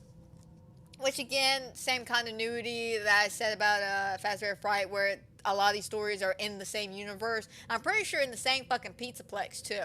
I'm willing to bet money. Now, I will say, unlike the Fazbear Fright books, where the first few books I really enjoyed, and the last half I was just like, eh. It's like the opposite here. I was okay, during the first few books, and the last few I was just like, damn, okay, good. So the first book is called Lolly's Game, which is not the first story in the book, by the way. It's got a creepy cover, a weird, faceless, emotionless AI animatronic standing in a doorway with someone grabbing it. Very creepy. Well, the first one is called Frailty. Frailty is about a woman named Jessica who works at the hospital who has this magic ability to help people come. Oh, what's the word I'm looking for? Basically be healed. I'm looking for a more fancier word for it, but basically she can heal the sick. She's almost like Jesus in some aspects. She can magically heal people. And she wants to do this because she wants to rewrite the wrong she did. And we don't know what the wrong she did. We're not sure it was the wrong she did, but she wants to rewrite it. And during this whole situation, as she is trying to, better her life, make right what she did, she ends up trying to splurge a little bit on her life by talking to this guy that she really, really likes. Well, it turns out the guy don't like her that way, and feeling utterly rejected, she grabs her necklace, which is what she's been using to keep people alive, because what she'll do is she'll grab the necklace, peel off a little bit of silver around them, and then suddenly they would be healed. She ends up grabbing the necklace, scraping all the silver off her neck, and then just dying. Like she just dust. Thanos snap yet again, once again, all the time.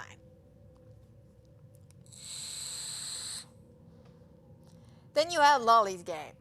Selena has a perfect life with her boyfriend. Everything is going fantastic and great.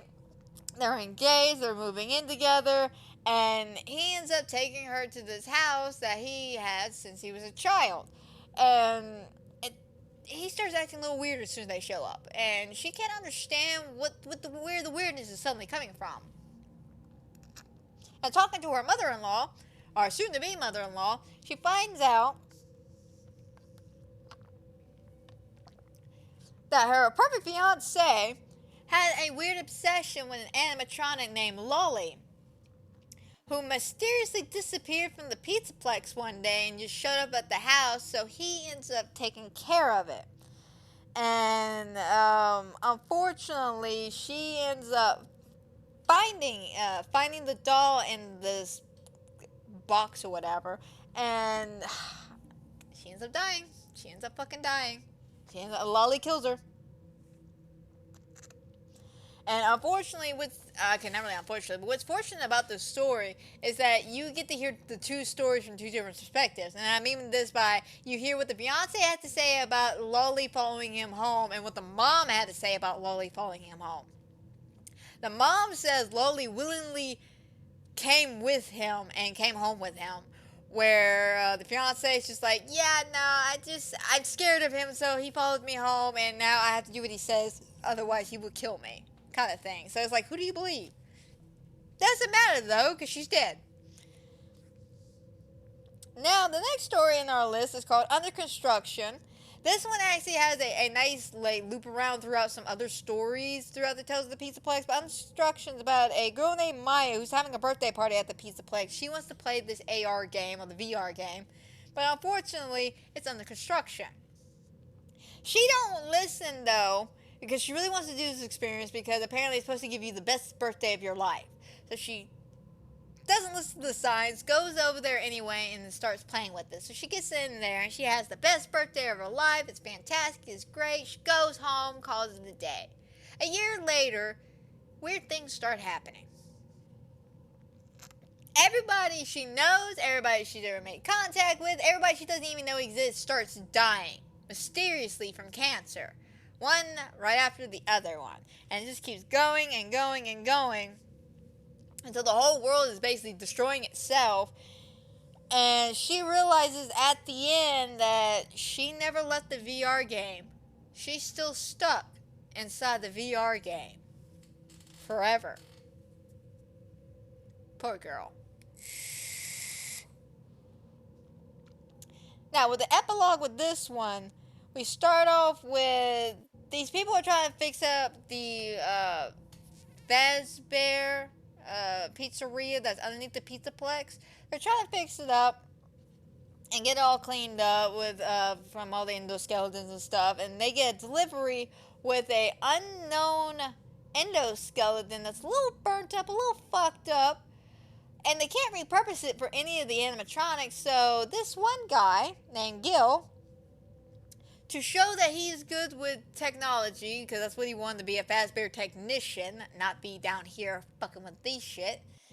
Shows him how smart he is by reassembling, or not reassembling, but reprogramming this endoskeleton to do the job that is required, which is to rip off the arms and head of these endoskeletons and put them in a pile. And it works at first, it's all working good. He walks over there, starts taking apart endoskeletons. Everyone's high-fiving, like, woo, yeah, this is smart, man. We're geniuses. We're brilliant. And then it turns into a massacre when the endoskeleton starts turning on people and ripping off their heads and arms. And it ends with them screaming. That was a fun epilogue. I like the opening of this epilogue. I thought it was a good build-up and a good start of the story. Just like, alright, here's where it's about to happen.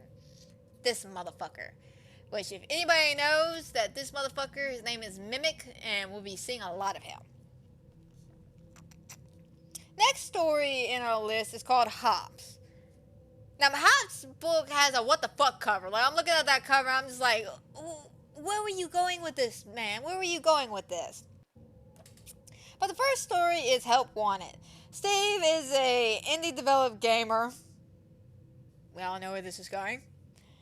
And he gets offered a strange job by a man saying, hey, come work for me on your indie developing game and you can have a good life.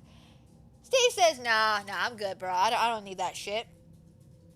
And he continues on, living his life. He goes to meet up a girl he met on Tinder, basically. And after the day, he ends up waking up in bed next to her. She's his wife. He's got children. He's very confused. He's very scared. So he starts freaking out as he's working on everything. And it turns out this is all an illusion from the illusion disc. And this is the experiment the mysterious guy wanted him to get on because he ends up tricking him into signing a contract with him because after he finds out he now has a wife and child, the mysterious stranger shows up again and offers him the job once more. And this time he has to say yes, otherwise he can't pay his medical bills. Because apparently there was a horrible car accident. People can't drive in this fucking universe. But after he learns about the illusion disc, the guy shows up and is like, listen, man, you did what we wanted. You experimented, so here's the deal. You either go back to your life, all is well, we'll pay you, all this shit, or you can stay here. It's your choice, man. And the guy looks around, realizes he's got a good, sweet life here. So he decides to accept this reality and stay here and live in the illusion disc with these random people that probably aren't even real people. They're probably animatronics. Which is funny because, again, that's the first story and the book is called Hops. So Hops is the second story. Now Hops, it's apparently an acronym for a little robot that helps clean and tidy up the areas around the pizzaplex, and he's in the tubes and shit. And he's there, and his friends are playing around in the tubes, having a good time. And unfortunately, they end up falling down with Hops into this other unknown room. And during this whole situation, they're freaked out by Hops, so they start trying to get away from him and ends up fucking his hands up. So now he's got like Freddy Krueger claws going on, right? And because Hops is a robot that's supposed to help you out if you get in the situation, Hops is just doing his programming. So when one of the boys goes to stand up to get away, Hops goes to grab him and kills him. And Ethan, being so freaked the fuck out, starts running from Hops, and Hops starts chasing him, and they end up getting stuck in this forever loop of him running through the vents with Hops right behind him, and he's kind of stuck because if he stops, Hops is going to catch up with him and accidentally kill him. So now he's stuck forever until he dies of dehydration or starvation, one of the two, probably dehydration first, and he's going to die. He's stuck in a forever loop. So, then we go to the epilogue. Now, the epilogue takes place with a girl named Lucy who's on a double date with her friends, and they're all having a good time. They decide to go to the pizzaplex. And in this pizzaplex, they're just like, oh, we want to go into the pizzeria that's downstairs because they heard about the rumors and everything. So they go downstairs to investigate, and of course they find everything walled up from the last story. Because I forgot to mention, as they're screaming and running away from this animatronic that's freaking out and killing their friends, one guy is telling the construction crew, concrete it up, wall it up, whoever's trapped in there cannot leave. So these idiot kids somehow make their way through all this shit, go down there and start investigating the pizzeria, and they find out that the animatronic from the opening of the epilogue, it's still here. It's still in this room. Now, we know that this animatronic is Mimic. We know this for a fact that this is Mimic. But for sake of the arguments, we're not going to say anything. And just call him Endoskeleton. So this Endoskeleton, Mimic, is still down there and, well, new people, new flesh, new murders. Because, he apparently piled all those little body parts they ripped up from the other crew up into a nice little pile, make some people sick and shit. But they know that they're not alone in there. And they probably might want to get the hell out. Now, the last story, great, I know I just went from the epilogue and skipped the last story, but this last story, I got beef with this. I got beef. And it's not because of this particular story, it's the continuation of the story. I felt like this story did not need a continuation. The story said what it needed to say here and call it a day. But this kid named Billy, this is B7, by the way, B7. Not B7-2, B7.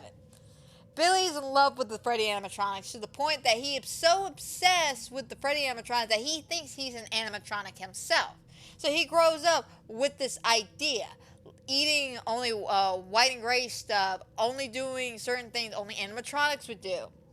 And as he gets older and we go through his life, we see that he takes his obsession to a point that he starts mutilating his body and basically replacing his body parts with animatronic prosthetics and shit. And this one doctor, he's completely cool with it. He's just like, I got you, man. You want a prosthetic leg? There's a leg, and now give me $5,000 for making you feel like you're an animatronic. But unfortunately, because he ends up mutilating himself to the point that he doesn't even look like a human being, he freaks everybody the fuck out. Like, he goes on a date with a girl and freaks her the fuck out. And on his 21st birthday, it just stops. Like, this whole obsession with animatronics, becoming an animatronic, just stops. Just straight up stops. And he goes, this was a stupid fucking choice. So he decides to end it all by throwing himself into a not trash compactor, but a car compactor, and basically have it kill him that way. And that's basically where we leave off, with him accepting his fate, knowing that he never really lived a life, that life fucking sucks, and he deserves this. So he goes through with it. Now somehow, don't know how, don't know why, but he ends up making it, we find out in B7-2. Overall though, the second book, not that bad. I enjoyed this one. I did enjoy B7 for what it was as its own independent solid story, not a continuation. Under Construction was fun for the first book. Hell Wanted was a kind of a nice little haha towards the VR game. Now, the next book in this one is, it's got a really weird, creepy-ass cover of Moon. Just smiling, just staring into your soul. Like, very creepy. I'm not gonna lie, very creepy. But it's called Somophobia. And this one, and of course the next one, is all about phobias. So, in this first story of Somophobia, Sam has severe anxiety. This kid cannot function in life because he is afraid of everything, including dogs. Now, I will say this story stuck with me because of the ending. And let me put it this way, the ending is beyond disturbing. I'm not even lying. This was one of those stories I read and went, fuck did I just read? Because, again, this was one of those, I picked one out. I want to say Under Construction was the one I read for Lully's game. And with Hobbs, I think it was Help Wanted. B7. I got a synopsis of that one, so. But Summophobia was the one I read because I was curious of this particular phobia. Or if they were going to show this type of phobia here in the story. And at the end, I was just like, I chose the wrong story because that one was disturbing. And not the fun disturbing. It was just like, why? Why was this okay? But Sam has anxiety. Like, he's scared of everything, including dogs. And him and his friends go to a pizzaplex, and they decide that they want to pull their tickets together to get this thing called the Dream Spear. Now, the Dream Spear is supposed to help people with anxiety and shit, kind of mellow the fuck out, collect their thoughts, make them really smart so they can concentrate. You know, it's supposed to be like this cure-all for cure-all. And you're supposed to only use this thing 10 minutes at a time. Now, Sam's dealing with his own trauma about the fact that his dad died in a terrible motorcycle accident when he was a kid, so he's not dealing with that shit well. And unfortunately, this Dream Spear kind of helps him out with it and basically makes him and his friends high.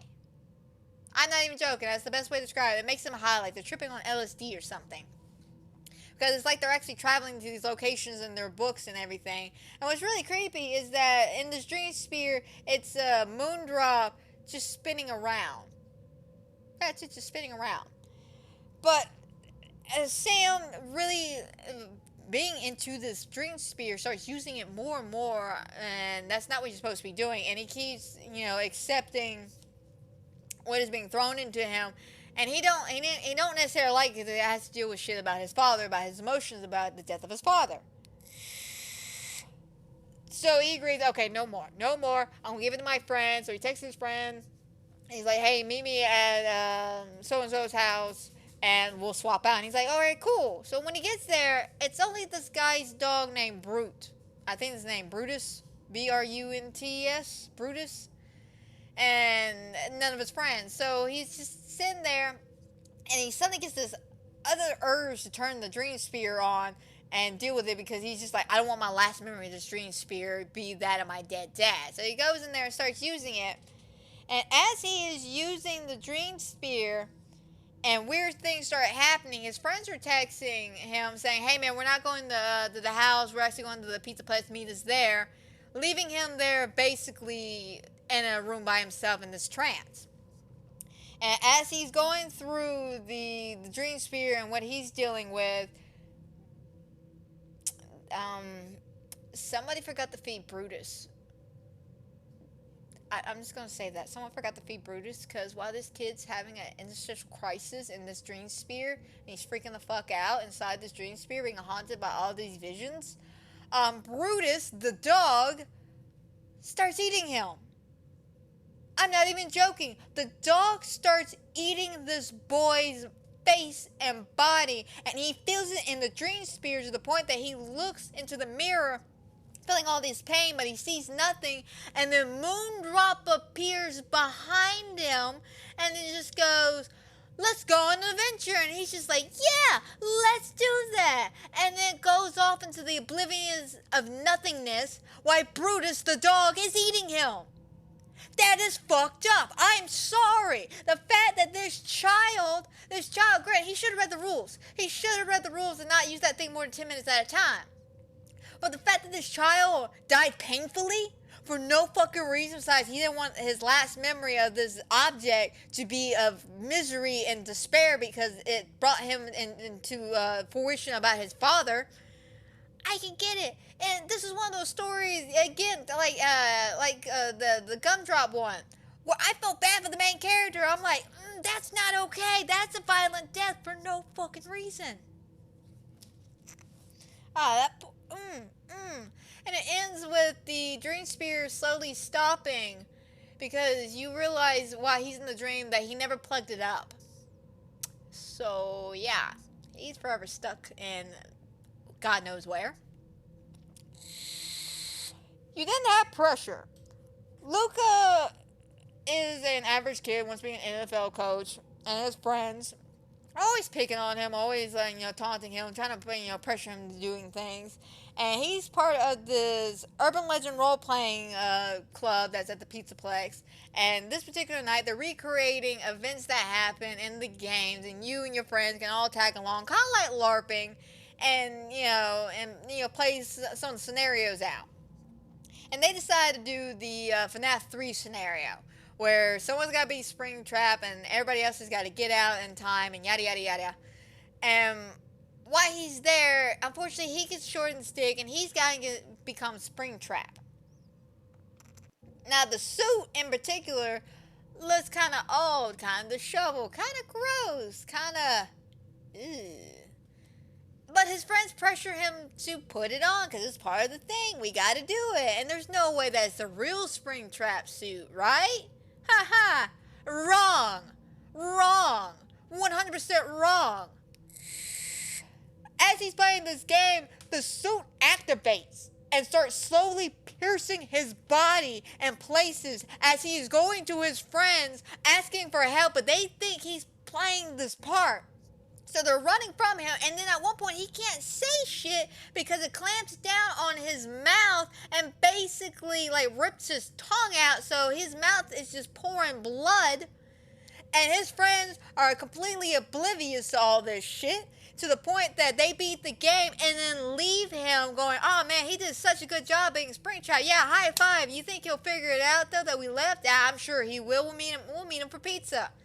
In next reality, he is slowly dying to death. As he's bleeding out and realizes that he's probably not going to make this shit, another thing is happening, and he sees this weird, creepy guy that he's met earlier in the story dressing like Springtrap, trying to scare people. And he, in his confusion and delirium, doesn't know what this guy wants, if he's really going to hurt these kids. So in his own act of self-centeredness, he kills the guy thinking he's going to hurt somebody, strangles him to death, and then bleeds out and dies there, leaving you on the note that his last act was his own will, that he wasn't under pressure because he had a vision talking to his dad about, his son is easily put under pressure and is easily tricked into doing things. I was just like, damn, that is just cold. Like, this kid did nothing wrong. Again, another one where a kid did nothing wrong and is getting punished. Then you got cathophobia. I think I'm saying that right? Cathophobia? So, this one starts off a little weird. Kim is visiting the pizzaplex for the first time, and she sees all this shit. She sees the Hops robots, the little helpers. She actually sees the AR machine from the Under Construction book throwing smoke and people trying to figure their shit out. And of course she passes by Fast Freddy's, which is the roller coaster, and the urban legend adventure thing that we saw in the last story. What does this mean to the story? Absolutely not a goddamn thing. I don't know why this bitch is here, why we open up with her, but we open up with her. 5 months earlier, though, actually, I can tell you why we opened up with her. Basically, her friends were looking at the map, and they realized that there's a place on the map that's not showing up in the actual pizzaplex called Ballor's Fitness and Flex. And so they're wondering about that. So 5 months earlier, we find out what happened to that attraction. So a guy named Grady, he's a technician at Freddy's, and he unfortunately gets short in the stick. Everybody else kind of leaves the techno shit to him. Everybody else gets to have a good time, play the mini games, because that's what you're supposed to do. You're supposed to apparently play the mini games, test them out, see if they're safe for kids, yada yada yada. And one of the things on his checklist is, of course, Ballor's Fitness and Flex. And unfortunately, his buddy, the main guy who's supposed to be doing this, is just like, nah, bro, you got this, Grady, you don't need us. And then dips the fuck out and leaves with another coworker, leaving him to do this shit by himself. So he's got to test this shit out. And he doesn't want to be embarrassed and be known as the guy who got stuck in a game and shit. So he's pushing himself through it. So as he's crawling through it, Ballor is around, because you gotta go through these tubes sideways. And you gotta crawl through. It's the only attraction that's actually underground. but he's got to crawl through it and get all the way down to this third level and get the hell up out. He gets to the first section, no problem. You know, Blower's still around. He gets to the second section and gets kind of stuck. And of course, Blower shows up and she's like, "Oh my God, are you stuck? You can do this. It's okay." And because he can't get unstuck, Blower is just like, "I'll help you out." Grabs the guy and proceeds to help pull him down this play area, basically dislocating his shoulders, dislocating some ribs, just agonizing pain. And he's screaming. And then we cut to his co-workers who had to go back to the restaurant because of the fact that they left their keys, and they're talking about the different phobias. And he's like, "Well, if I knew Grady was had claustrophobia, I wouldn't do this." And he's like, No. He doesn't have claustrophobia. He has cellophobia, which is the fear of being in tight spaces. And this fear comes from the fact that when he was younger, his babysitter boyfriend basically locked him in a tiny closet where he couldn't get out while they had sex. And he never got over that, to be honest. So that was the whole point why he really wanted to go into this game. So when they get there to go get their keys, though, they find Grady mutilated and destroyed. And we actually hear in details what happened to this guy, how Blower grabbed him by his face because she readjusted herself and stuck one of her fingers into his eye, making him blind, fucking up his shoulders, his spinal cord, his ribs, his legs, his knees, like everything you could think of. They just contort it. And they see them like, "Oh my God, Grady, what do we do?" Well, we can't tell anybody about this. Like, if Fazbear finds out about this, we're going to get fired for leaving. His family can sue if he dies. If he survives, he can sue. We're not going to do anything about this. We're going to talk to the higher ups. Yeah, let's talk to them. And they leave the room, and he's just like, I understand why they're leaving me like this. It's okay. I'm cool. Blower, finish me off. And basically, he accepts his fate and actually embraces the fact that Blower is there pulling him down because at least he's not dying alone. That is sad. That is 100% sad. Yeah, no, I'm going to be honest. When it came to the Somophobia book, good stories. But all of these were just unjust. These people did not deserve to die. Like, none of these people deserve to die. Especially in horrific ways. Like, the one with Blower, though, oh my God, that's got to be painful as fuck. We then got to our epilogue. We have the teens in danger, and they know that they're not alone, so they're trying to escape. And in the process of trying to escape the situation, Nick gets attacked by the mimic. The endoskeleton, and ends up dying. And then so does another girl named Hope. She ends up dying by the attack. And we leave off with that, with everyone just like, "Oh my God, these people are dead." And there's mixed emotions because the people that are on these dates, they liked each other. I don't mean the people they were paired with either. Apparently, one guy had a crush on his buddy's girlfriend. Another chick had a crush on this other dude's girlfriend or boyfriend or whatever. And everybody just wanted to bang each other. That's all that was. Now, the next story, it is called, or next book, Summacamophobia. I love this because not only is this a actual real life fear a lot of people have, but the fact that we're stepping out of our comfort zone when it comes to Five Nights at Freddy's and we're adding more underwater animatronics, it's just really, really creepy. So the first story is Summacamophobia. Caden is a technician who works at a Freddy Fazbear water park, like a Faz Wonder Park or something like that. But it's got a good couple of good animatronics in there. There's a giant sea dragon, a mermaid, a diver, all this shit. And one day, Caden's got to go down there and he's got to fix it. And he's already in a bad mind state because he's got a fear of basically animatronics on the water. He has some camophobia because of an incident that happened when he was in the second grade where he got scared and he peed his pants. And it's super embarrassing. So he doesn't like it, but you know what? It's a job. And unfortunately, his bully that laughed at him and taunted him throughout middle school happens to be there on this particular day. So while he's down there, he's working on the animatronic. He ends up getting pinned up by the animatronic dragon. Zeus is what he's called. And while he's being pinned, he notices that there's something coming out of his mouth. So he pulls it out, and it's a shoe. So, getting confused, he goes and takes the people and starts asking questions. And everyone's just like, it's probably just teenagers playing pranks. You know how they are, you know. Who the hell cares? You know, Martin, the guy who runs the park, he's just like, you know what? Next time something like this happens, call me, man. I'll fix this. But, you know, he's just now intrigued. Caden's now intrigued. So another time we have to go down there and fix another animatronic because one of them fell off and hit some of the fake scenery. So while he's down there fixing it, a chunk of what he thinks is a part of the scenery comes up, and he realizes it's floating and not sinking. So he grabs it and goes to investigate it, and it turns out it's a finger bone. It's a human skeleton bone. It's an actual finger bone. So him freaked out, not wanting to cause any problems with Martin, you know, he doesn't want to call the cops, you know, because that's what Martin needs, you know, more people shutting down his park. He goes to investigate.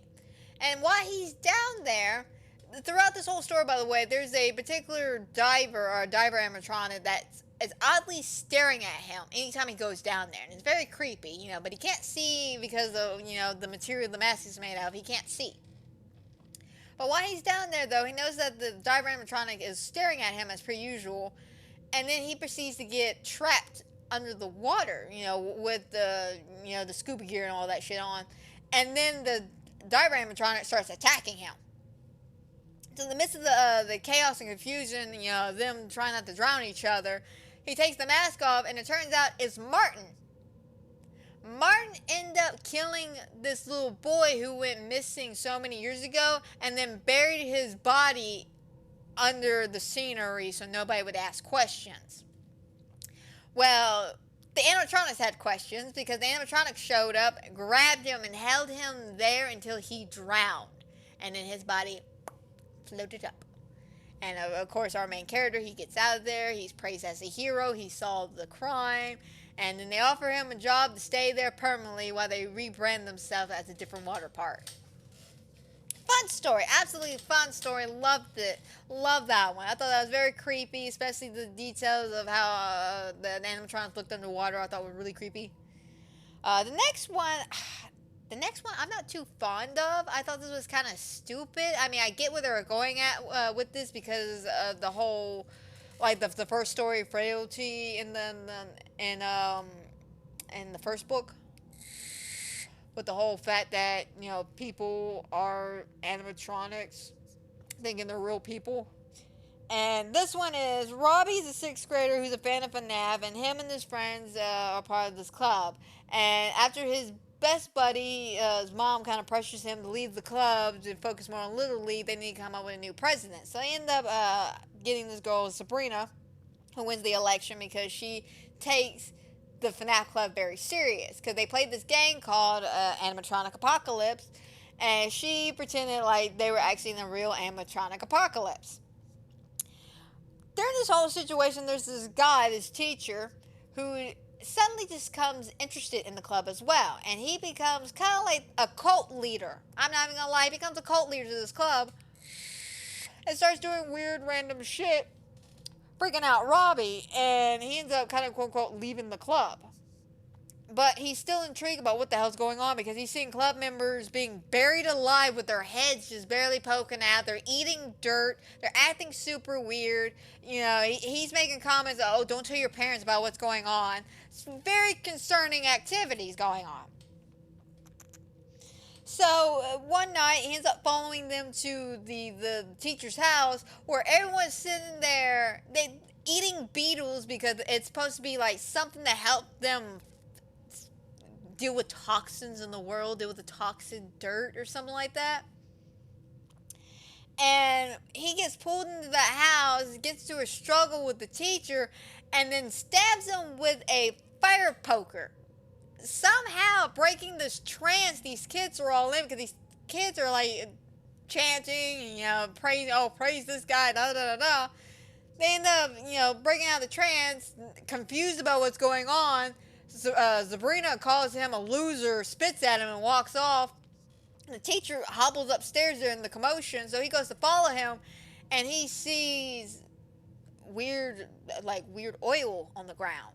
And when he goes to investigate, the teacher comes out, and he keeps stabbing him in the gut, and nothing's happening. He keeps coming at him. So he stabs him one good time in the eye, leaves his body, the cops show up, go to investigate, the body's missing, and it turns out the strange substance they found was motor oil.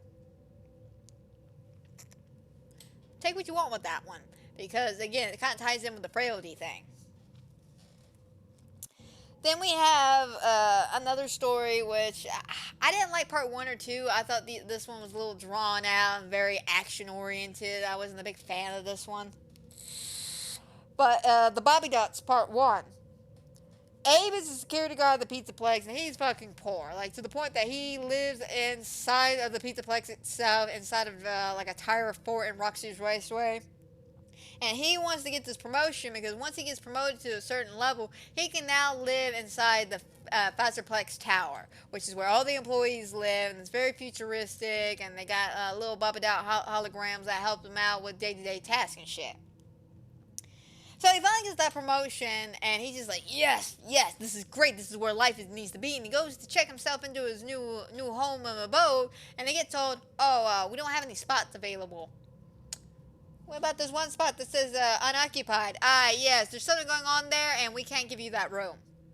So he somehow tricks her to walk away so he could change the room and then change some shit around so he can basically hack in, has a fake key card, and he can just go into this room and go in.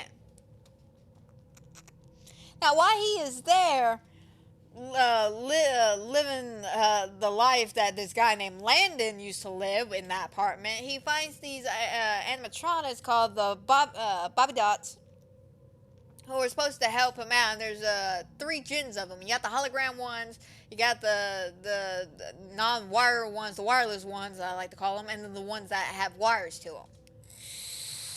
And as he's in this apartment, weird shit starts happening.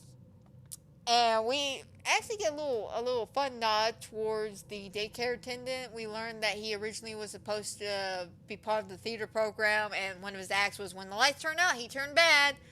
And when they made the daycare section, it was just cheaper and easier to move him over, put generators in the playpen, and keep him up and going. A lot easier than having to deal with him in the theater department.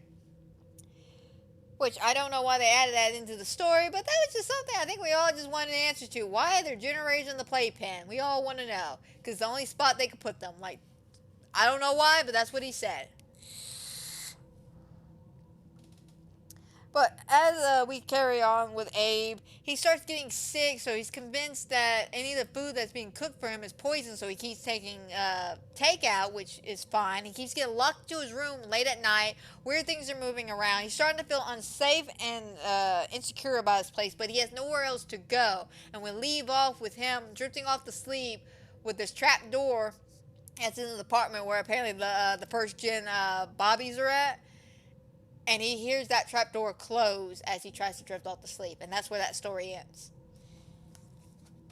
Again, not some of the better ones. I like Summer Chemophobia a lot better out of all 3 of the stories. Summer Chemophobia was the funner one. Didn't really care for Animatronic Apocalypse. And like I said, the Bobby Dots. I was not overly impressed with that story. Don't get me wrong. Good attention build up. But that second half of the story was very action heavy. Was not my cup of tea. The epilogue here is the teens are still in danger. Of course, in the last one, Nick and Hope are dead, so everyone's freaking out. Like, oh my god, I can't believe they're dead. You're not allowed to be angry. I'm the one that was in love with them. I was the one dating them, though. And all that bullshit. And of course, they end up splitting off, trying to find different ways. One group is trying to work on this radio. Another group's trying to find a way out through the outside the pizzaplex. Another group is inside the pizzaplex, trying to like remove vents, see if they can't find a way out. And Wade ends up getting caught by the mimic. I'm having too much fun with this. Basically, he's getting killed by the endoskeleton mimic. And in the haste of trying to hide from the mimic, Joel climbs up to this vent because he's got this idea that he can crawl through the vents above this fan and he can get out that way. And the thing is that there's power in the pizzeria for a short amount of time, then the power goes out and the power comes back on. Well, unfortunately, Joel spent too much time contemplating life up in the vent, so when the power kicked back on, the fan kicked back in, pulling his ass down and basically cutting him in half. Boom, he's dead. So that's 2 more people dead, Wade and Joel. And we ended off like that. Again, not bad stories, not bad at all. Okay. The next one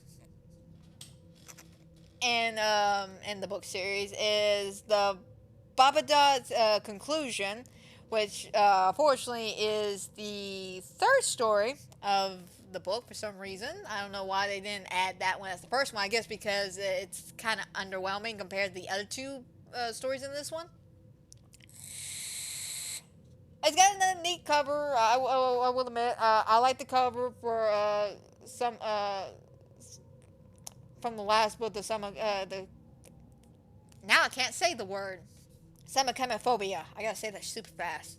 But I like the creepy mermaid animatronic on the cover. It was super creepy. The one for GGY is also extremely creepy as well. This particular story, though, this answers the question of who did the arcade top scores here. It's also answer who the hell is Patient 46. Which, if you play Security Breach and got all the secret goodies and stuff, you would hear an audio tape about a particular person named Patient 46 who is having mysterious things happen to their counselors. But with GGY, Tony is fascinated with the real world mysteries and the pizzaplex. And at the pizzaplex, he goes there to hang out and he sees that in every high score belongs to a guy named GGY. And as he's questioning about who could be GGY and asking questions to employees and other patrons of the pizzaplex, he notices that Glamrock Freddy is following him around. Which is super weird, but okay.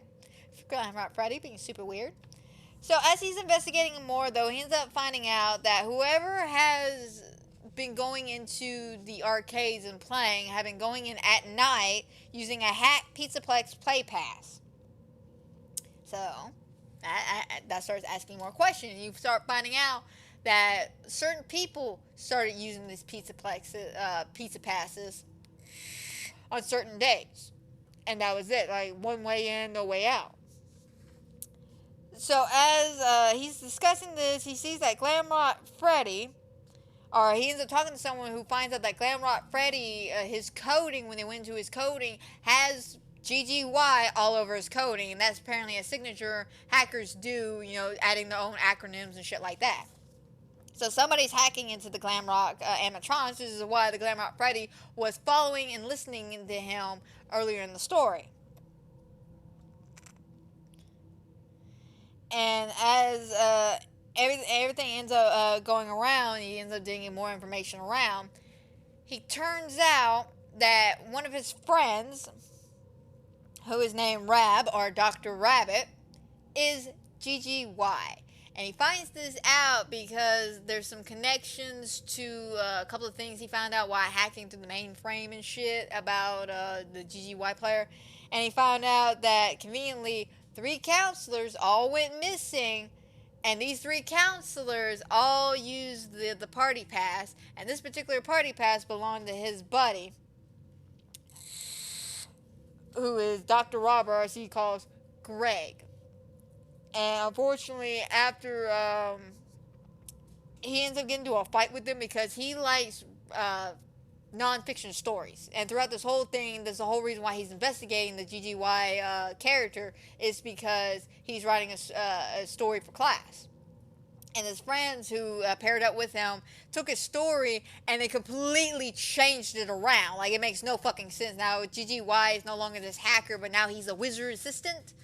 And he's not happy about that, and he started thinking, why would someone want to change my story unless that person knew I was onto them? And that's how he figured out Dr. Rabbit, his best friend, Greg, is TTY. Because he's so upset about the changing of the stories, he refers to them as their actual name and not their gamer names, which is Dr. Rabbit. And then whatever his friend was called. But at the end, he tells Greg that, you know, he knows, but he doesn't say, I know. And before Greg walks off, he looks back at him and says, come to the pizzaplex after school today and let's hang out. I'm sure we can make you happy. We can cheer you up. Creepy. So, the next story in this one, it is the storyteller. Now, this one is kind of like the meat and understanding of what's going on with the pizzaplex here. This story is actually very, very important. So Mr. Burrows is a board director's member, and he's trying to come up with some new ideas of how to get people into the pizzaplex, because at this rate, they're not going to be able to make money back. So they end up talking to a couple of engineers and shit, and they come up with this idea about the storytelling tree. Edwin, who is not a member of the board, but has been part of the Fazbear Entertainment for the long-ass time, doesn't like the idea. But, he's outvoted 2-1 over here, so they end up going along with this. And while they're putting it together, of course, Edwin's asking so many questions. What's the program? How's this going to work? What's going to happen? And basically, the way the storytelling trees work is you give it a certain command of words, and it will tell you a story through just these simple little words. And he wants to know, how is this possible? What's this coding? What is this program? So, because of this, he starts investigating, and when he investigates, he sees one day they're bringing in a tiger head. Oh, not just a regular tiger head, by the way. It's a white tiger head. And Edwin starts freaking out, and he's just like, no, it can't be. This isn't possible. No. I need to keep researching. And as he's researching, he finds out that all the animatronics, shortly after they put this tiger head in, start acting weird, like they do in the games. Monty's suddenly becoming more aggressive. Roxy's picking starts becoming a lot meaner. Freddy's acting more like a child. Starts acting weird. So he finally breaks into the tree and uncovers the coding, and he finds out it's the Mimic 1 program. And he flips the fuck out. Now, we don't know his connection to this Mimic 1 program until later on, but he created this program for his son, and we'll get there when we get there. But he starts freaking out, and that's kind of the last we see of him, because Mr. Burrows, this douchebag, this douche nozzle, knows there's only one way in, one way out of this fucking tree, and it's from this hatch from above. And he knows that Edwin's been digging around, and because people have been telling him, hey, Edwin's been acting a little weird. He's been asking questions, poking around. And so he knows Edwin went inside the tree. So he closes his door, basically locking him in. Thinking, this guy's going to come out eventually, right? He's going to find a way out of a locked room that only opens from the outside. Yeah, totally. Man even goes on fucking vacation. Comes back, still no sign of Edwin. So he's just like, fuck it, I'm going to go in and investigate. So he goes inside the tree to investigate. Edwin dead. Very dead. Very much dead. I don't know if he died of dehydration, of starvation, or just from going completely mad, but the only thing you see is construction paper all over the place, him holding a crayon with the words, I'm sorry, written on the paper. Well, Burrow's freaking the fuck out, realizing that he's now trapped in here, tries to ask for help, bang on the walls. He even starts destroying the tree. He starts unplugging it, smashing the tiger's head in, doing all this shit. And now he's stuck. And he won't give up, but now he's stuck. And probably gonna die in this fucking tree, because that's what he deserves. But that's how the story ends there.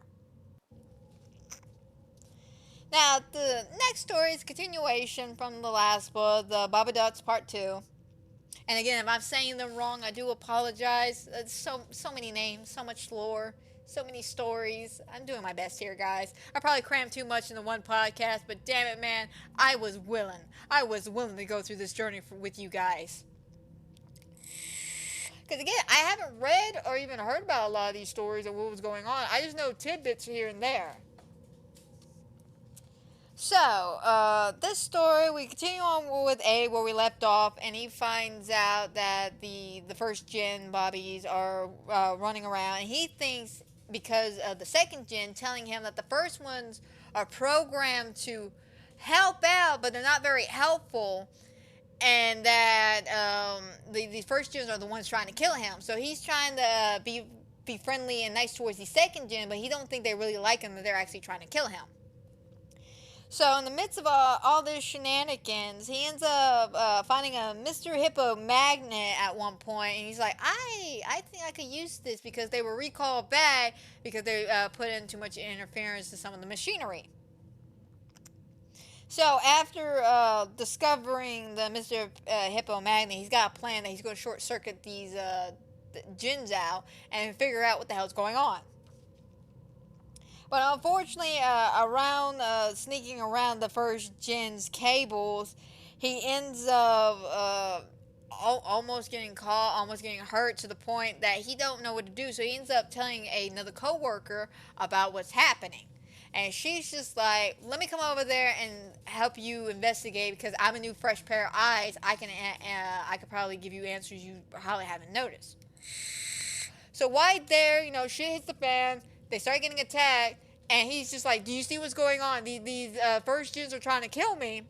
And it turns out it's not the first gens that are all trying to kill him. The first gens are actually trying to help him. It's the second gens, his pretend friends, that are trying to kill him and trying to murder him, because it turns out these guys love to hate humans. They love humans because of what they are, what they represent, how they act, their emotions, but they hate them because they're low-life forms. We're better than them. We don't need humans. So like a love-hate relationship going on. But because of this, they end up working together to try to stop the second gens. But during this chaos and madness, the floor ends up getting flooded. Wires come out of the walls and shit. They end up crawling into the ceiling. And he's like, why? Why are y'all doing this? And they're just like, you don't love us. You don't appreciate us. Lance tried to destroy the building. That's why we had to kill him too. She's like, damn, calm the fuck down, robots. Y'all not supposed to have emotions, but damn. But in the midst of all the room flooding and the water gets electrifying, they almost fall in, Abe and this girl that he brought. But unfortunately, they do not die. Nothing happens. And it turns out the first gens sacrificed their lives to shut down themselves and the second gen. And it ends with maintenance coming in to fix the flooding issue. Everyone thanks him as a hero because he fixed the problem with the Bobby Dots. He is moving in now. So is that girl he was with. Apparently they made a nice friendship. His mother's moving in. He's repairing the bot, the first gen bots, and he actually named them after queens. So overall, a happy fucking ending for everybody. Like I said, I was not a big fan of this one. I like Storyteller and GGY. I thought those two stories were brilliant. The Storyteller was the one I actually sat down and listened to because I already knew about the GGY thing. Thank you, Matt Pat. But I actually adored this book. I thought this one was really good. The epilogue is pretty nice. The epilogue still is with the teenagers in danger. Two of them got the radio working, but all they got is static and someone saying, help me, I'm stuck backstage, help me. And when they go to investigate, of course, they find the Wade and Joel's bodies from the fan incident and killing him. And this is when you find out Mimic is now hiding in costumes and starts attacking people. And unfortunately, the first person he ends up fighting is Adrian, ends up killing Adrian inside of a costume.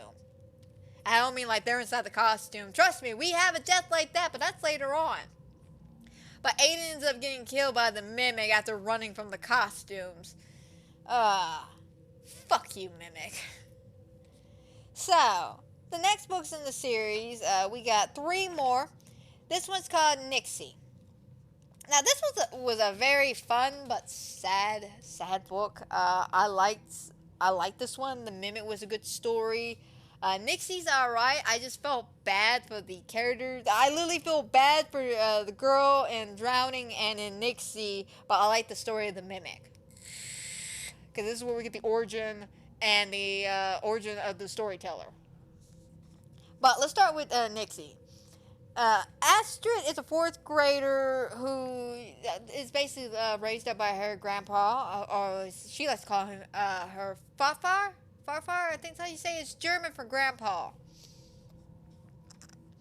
And she wants this thing called a buddytronic, which is basically, I guess, like a child's play buddy doll or something like that. But buddytronics are expensive as hell. So why all the popular girls, rich popular girls, because she goes to a private school, so they all look down on her for being poor. So these rich popular girls are able to get these buddytronic dolls, but she really wants one, so she's saving up all her money. Well, her grandpa ends up taking her there, decides to split the last half of the money because she's a little short, and get her a doll. And she designs this doll like her mom. Now here's the kicker. When they go into the pizzaplex to do this buddytronic thing, at the exact same time this is happening, we see something going on with the storytelling tree, and is acting a fool, which is causing everything else to act a fool in this place, which I find incredible. But because it's acting a fool, it glitches out her buddytronic doll, and instead of being this cute little doll and the resemblance of her mom, who abandoned her, by the way, it comes out deformed and ugly. Like, I'm talking about like a bulging eye, melted face. It does not look pretty at all. It looks like the cover of the book, which is awesome, by the way. And she decides that she's going to love this doll no matter what. She ain't going to abandon it like her mother abandoned her. So she takes it to school, and while she's showing it off at school, of course, everybody makes fun of her because of it. They're like, oh, you're ugly too. And so is your doll. Da da da da. And the bullying gets relentless to the point that they end up like just talking so much smash shit. And the doll ends up attacking people. It gets to the point that the doll actually pulls a child's play and starts attacking these people. And there's this one guy who's making fun of her, but he doesn't want to make fun of her because he likes her, because, you know, if you associate with her, you're the weird guy, and he doesn't want to be the weird guy, but he likes her because he thinks she's beautiful, she's smart and funny and all this shit. So he goes to help her out one day when she's being bullied by a guy named Wade, and Wade ends up like throwing the doll, and it rolls underneath this car. So he goes to investigate, and this doll's in the pouncing position. He's just like, that's a weird way for a doll to land, but okay. Goes to reach for it, and it comes alive and attacks Wade and bites off a chunk of his flesh. And this boy's the only one that witnessed this entire situation. So he's mentally scarred now. And unfortunately, Astrid, being the naive little girl she is, you know, doesn't really think much of it. He doesn't tell her that he saw the doll attack her, but she wants to do anything in her power to make the doll feel beautiful and cute again. So she starts rearranging the doll, and this doll is really adamant about being ugly. Yeah, about the doll, or not even saying that she's ugly, but we're assuming that the doll's talking about herself being ugly, so she wants to be beautiful, just like everybody else. And so Astrid starts like taking apart her arms and her legs, giving her proper proportions, and all this shit. Oh, excuse me, wow. And at the end, because she doesn't know, you know, what to do, and it goes to the Fazbear people to ask for another endoskeleton for her doll, and they say they can't do that. She ends up breaking in and finding the place where all these endoskeletons are at. And she goes, all right, Nexie, here's the plan. I'm going to swap y'all out. Is that cool? And Nexie's like, yes, and pulls out a pair of scissors. So the next day at school, Lexi walks in and takes a seat at Astrid's place. And everyone, you know, of course, takes a look at Astrid and realizes that's not Astrid. It's her damn doll. Her doll stole her skin and is now wearing it. She's sitting there smiling. She's like, perfect. man, the doll became sentient and killed her and took her skin. Well, what else do I expect from something called Tales from the Pizzaplex?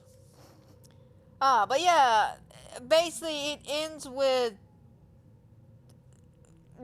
just being grossed out because her skin is like loosely hanging on and shit. Like, it's gotten disturbing. But yeah, that's how that one ends. Now the next one is called Drowning. Now this one's a little, a lot of people are like, this could be about Cassidy, because Cassidy also has dark hair and shit. I don't know how to take this one. I thought this was a good one, especially with the storyteller fucking up everything. It makes more sense that the AR system itself will be fucked up as well, and so is the VR system. But Kara is a risk taker, and she's very spontaneous. And she wants to try out this new VR game at the resort. It's supposed to basically make you feel like you're actually there. And this thing called Hyper Time, which for a little extra money makes the experience feel even longer. Well, unfortunately, she doesn't get to do the one she wants. Her friends want to go on a roller coaster one, and she's a little bummed out. But it's like, whatever. At the end, she ends up, kind of splitting off with her friends and going, hey, can I test this out? Talking to this cute guy that she met when she was getting ready to go on her first adventure through the VR. And he gets her set up, and he's like, all right, listen, I'm going to go for a break. I got to clock out and all this shit. I'm going to leave you here, even though he didn't want to, but she begged and begged. And he put on the hyper-realistic, the hyper thingy. Hyper time, that's it. He puts on the hyper time, or thinks he puts on the hyper time, leaves her in the VR to go to this water park. Unfortunately, he left the hyper time at 0, so she would have been just having a normal experience. Should have only been 5 minutes, right? While she's there in the VR having a good time and enjoying the water slide, she starts seeing this random little girl with black hair just appearing out of nowhere. And at one point, the little girl tries to drown her. And it freaks her out, and she's like, okay, well, maybe I should come out of the game. And she still does not come out of the VR, like, at all. And she goes around trying to figure out ways to get out of this VR. First, she's like, okay, maybe if I help the spirit cross over, it'll let me go. Nope, the spirit just wants to kill her. That's it, the spirit just wants to kill her. And her friends at the time realize she's missing, so they go to try to find her, and that's what takes them a minute. So near the end, she's climbing up this water slide, and this thing tells her not to leave her. Like, don't leave me alone. And she's just like, I'm going to beat this game, and then I'm going to leave you alone forever. Which is where the Cassidy thing comes in at, because, don't leave me. It's me, don't leave me.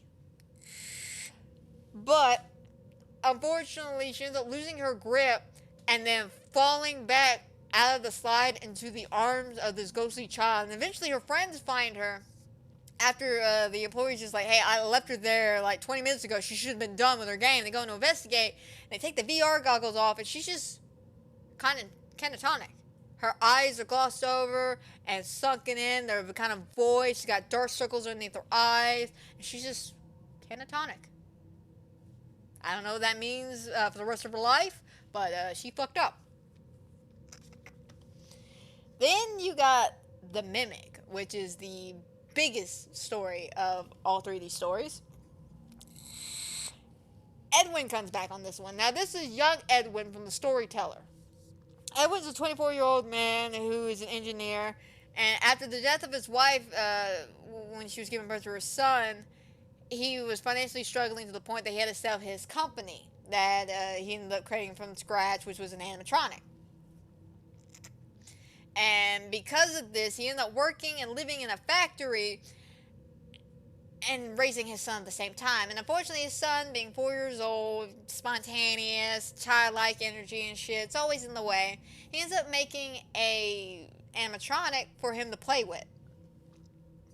And this animatronic, of course, is the Mimic.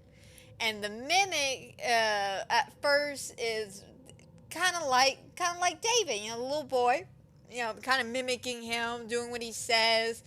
They're learning, they're playing. He's getting work done. He's feeling good about life. And he starts slowly realizing that Mimic is literally copying what David does. Because David, he's watching David, put his dishes up, put food in the fridge, hang his clothes up, and all this shit. And eventually there's something ends up happening when they end up getting into a fight because Mimic and David end up playing into some costumes and ruining them. Having him, had Edwin send the boy out to go play and shit. Oh god, this is sad. This truly is sad. So, before I get to the sad part, another thing that ended up happening between David and the Mimic is that they ended up creating their own language out of lines and triangles, which is the language we see if you find all the secrets out and security breach that's written on the wall. It's kind of like coding in a way. It's their own secret language. But unfortunately, after a bit of a mishap, they ends up sending the boy outside thinking he should be fine with Mimic, and no, because people in the FNAF universe don't know how to fucking drive, run this kid over. Again, I'm seeing a theme pattern here. I'm starting to get worried about the drivers and wherever the pizzaplex is at. But because his son died, that puts him in more turmoil and distress. So he throws himself into his work, and while he's working, his son has a little toy tiger that he carried everywhere, and the Mimic has it. And he won't put it down, so he ends up fighting with Edwin about it. You know, they're like tug of war. And Edwin gets so mad, so angry. He grabs a metal pole and proceeds to beat the shit out of the Mimic, just destroying him. Now, fucked up his face and everything. And as soon as he got done, it's nothing but remorse and regret. And that's sad, like, to be honest. That's sad. That's honestly 100% sad. So, unfortunately, after that, Edward ended up disappearing. So, three guys named Dominic, Henry, and Glenn show up to, figure out, what's going on here. Because they apparently sent some people here before, and they never came back, so they got to go there and continue on with Edwin's work. And as soon as they go into this place, they're instantly locked in, but they don't know this until later on. When I think it's Dominic goes upstairs and he reads or listens to a tape recorder from the previous people who said that they're trapped in here and they're upset because it's like a week before Christmas. So, unfortunately, shit hits the fan. Each one of these guys end up dying one by one from mysterious animatronic attacks, such as a animatronic in a Chester costume. Wink, wink, nudge, nudge, nod to Moondrop over here. Another guy ends up getting killed by a mushroom-looking costume, which we see in the epilogues at some point. And then Dominic, of course, he gets his head, I think, like squished in or bashed in or something by the Mimic itself. But yeah, overall, interesting story. I like the origin to this. It ties in with the storyteller and the origin of the pizzaplex and what's going on with the pizzaplex, why it's acting so finicky. Again, it just explains so much. We all can't believe that just 5 angry spirits are just tormenting this pizza place. Now, there's more going on in this franchise than we realize. Like, of course, we have the original lore of the story, the original legacy, or I should say, of the story, which is Athens' legacy, his murders, the death of these innocent children, the fact that he stuck these animatronics in, the fact that his family tried to stop him, the fact that Michael ended up dying and connecting with his sister and then re-dying again, the fact that the legacy left behind by William Afton is nothing but turmoil, destruction, sadness, desperation, jealousy. That's the legacy that's got left behind, and that still seeps into the pizzaplex. Even though the pizzaplex is built on top of the pizzeria, it's still seeping up from the ground. It's like a cursed ground. It's sour ground, as they put it in Pet Cemetery. It's sour ground. This is why we having all this weird... I'm choking on my vape here. Well, we have all this weird, chaotic craziness going on in this pizzaplex. It's not just 5 innocent animatronics anymore. Now we got constant death and mayhem everywhere because of the Mimic 1 program getting inside of these AR, VR things, fucking with people's minds mentally, basically brainwashing them like they're a glitch trap over here. You got people actually dying from the animatronics themselves, all happening within this pizzaplex. It's not including all of the turmoil connected to the pizzaplex and the Fazbear Frights, which is underneath. Like, that's just a lot of negative energy built upon this one place. So of course it would make sense that it wouldn't be just one thing making this poltergeist. That's basically what this is. We're dealing with a poltergeist here, people. That's all security breach is. This is no longer a simple story. This is a poltergeist. And this story, the Mimic, kind of enhances it. But again, this is my own perspective on the matter. My own perspective. So the epilogue continues on with the kids still in danger. And they finally get the radio working yet again. Once again, all they hear is, I'm stuck in the backstage, help, help, help. So they don't want to believe it, so they decide to split off yet again. And of course they get scared by the Mimic showing up. Lucy ends up getting attacked by the Mimic at some point and getting like a big gash or something going on with her head. She's bleeding and hurt. And they end up coming up with this idea to lure the Mimic into a vent and basically have him be trapped, because he'll put his weight on there and he'll get trapped down into this room so they can figure out a way out. And Jason, who has a crush on Lucy, decides that he's going to die a heroic person. He ends up kissing Lucy, saying he'll be back, goes to the vent, lures the Mimic there, and as he's trying to crawl out and the Mimic's pulling on the vent, he ends up breaking the vent and then sliding into the Mimic's arm, killing him. And we leave off with the girls hearing him scream.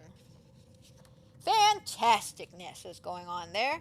Now we got Tiger Rock. Now, Tiger Rock is an interesting book. I like this one. I thought this was really good. Again, adds more details to the whole thing when it comes to the poltergeist thing I was just talking about.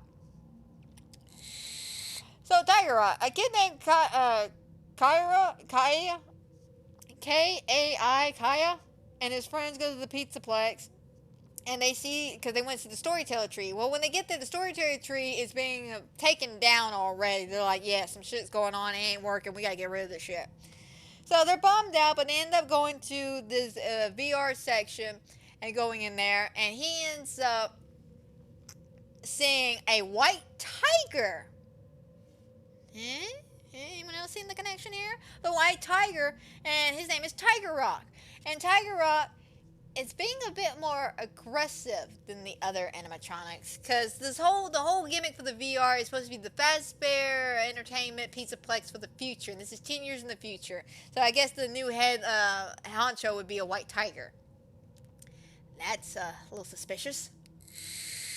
Anyway, during this VR experience, Tiger keeps like grabbing onto him and is hurting him, actually like physically hurting him to the point that when the VR experience was over, he's got bruises on him. And he tries to tell an employee about this, and they're like, nah, that can't be happening. You're good.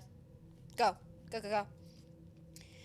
after that, they end up doing this. Something interesting about Tiger Rock, by the way, he's got two color different eyes. He's got one blue, one green. And that means something, especially to Edwin, it means something. The two souls within this animatronic, which is his son, the Mimic, and then the program. Not the program, but like Afton. No, not even Afton. I'm not quite sure what two souls are inside of him, to be honest. But that's the whole point of this book, is about two souls being in one. And we see that with the continuation. Anyway, after he sees Tiger Rock and he meets him and he gets all hurt and shit, he starts having dreams that Tiger Rock's coming at him and it's hurting him and all this shit. And at one point, he figures out that he never left the VR. He's still in the VR thing. So he's got to figure out how to get out, and he's learned how to break out of a dream sequence because he's been practicing his lucid dreaming. So in the midst of trying to get out of this dream VR thing he's stuck in, he keeps seeing Tiger Rock, and then somehow he finds the glass doors to the VR, and he kind of just peels it back like his goo, and then comes through the hole of the door. And this is where you know he's in the real world because of this. As he is getting out, he sees a little girl with her grandpa with an ugly looking doll. Now, what's funny about this in the Lexi story, I forgot to mention that on their way out after getting the doll, she looks over, Astrid does, and sees commotion going on at the VR booth. This is the commotion. So you know he's in actual reality now. He's in the real world. So he pulls himself out. Everyone's flabbergasted in the stomach because he shouldn't be able to do that. That shit's bulletproof and everything. Don't ask me why a VR booth has bulletproof glass, but it's got some. And after that, his friends are like, "Hey man, you've been locked in there for like 5 hours. Are you cool?" And he's like, "Yeah, I'm good. Let's just go home." So he goes home and he tries to lay down. And while he's laying down, he keeps hearing this white owl bother him. Now, during one of the dream sequence, when he found out that he was in the VR, before he found out he was in the VR system, he had a dream that this white owl was hooting, and it turned around and had one green eye, one blue eye. So he thinks this is part of the dream, so he stands up, opens the window. It's just a regular owl. And then Tiger Rock comes out of nowhere and rips his 2 arms apart and then dips the fuck out. I'm not even joking. That's how it ends. That's how you know he's part of the Mimic program, because he's doing the same thing the Mimic was programmed to do, which is disassemble.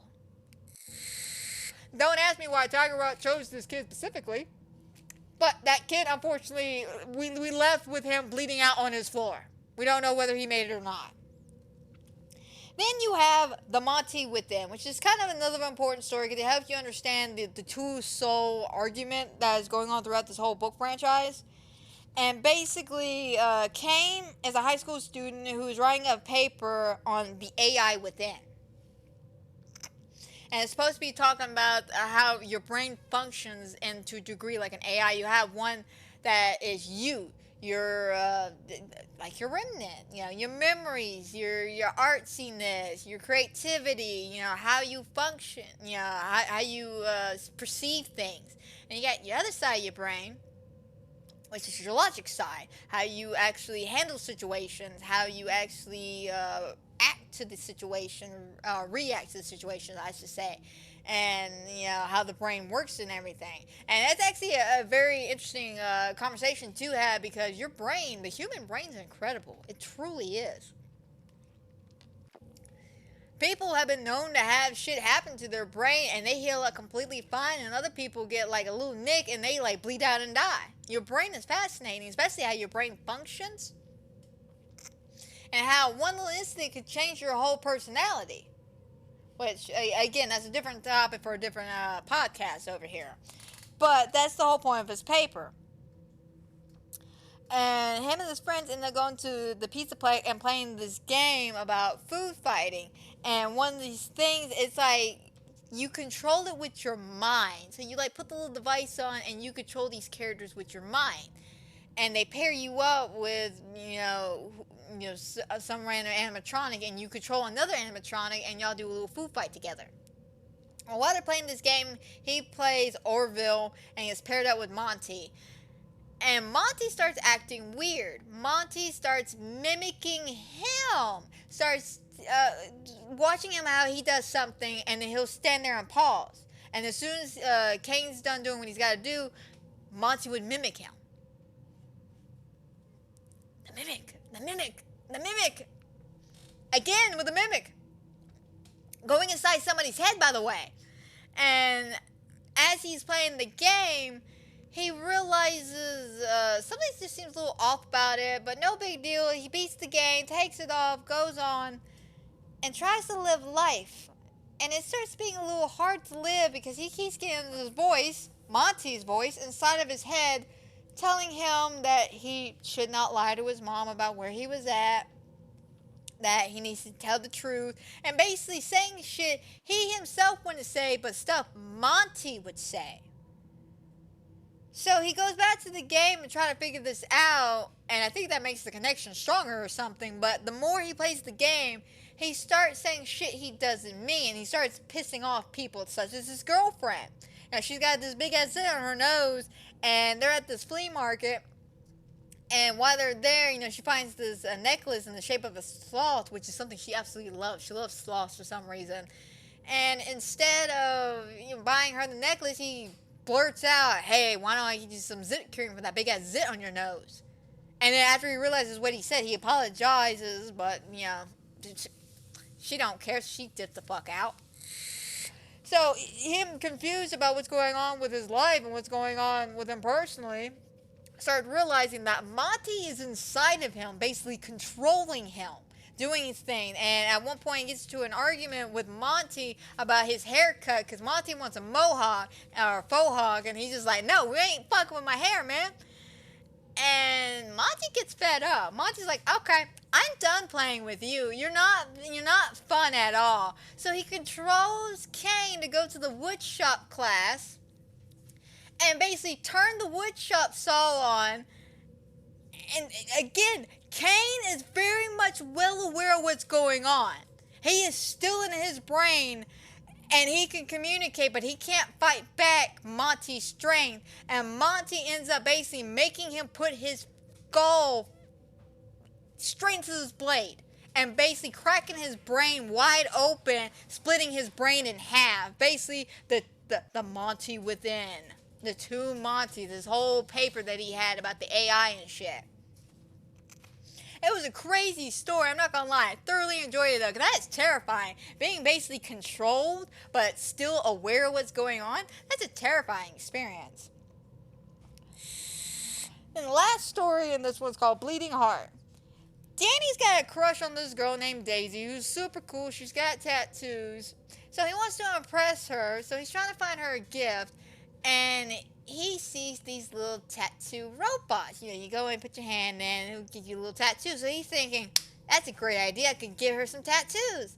So he breaks into the little machine and grabs what he thinks is the tattoo robots, right?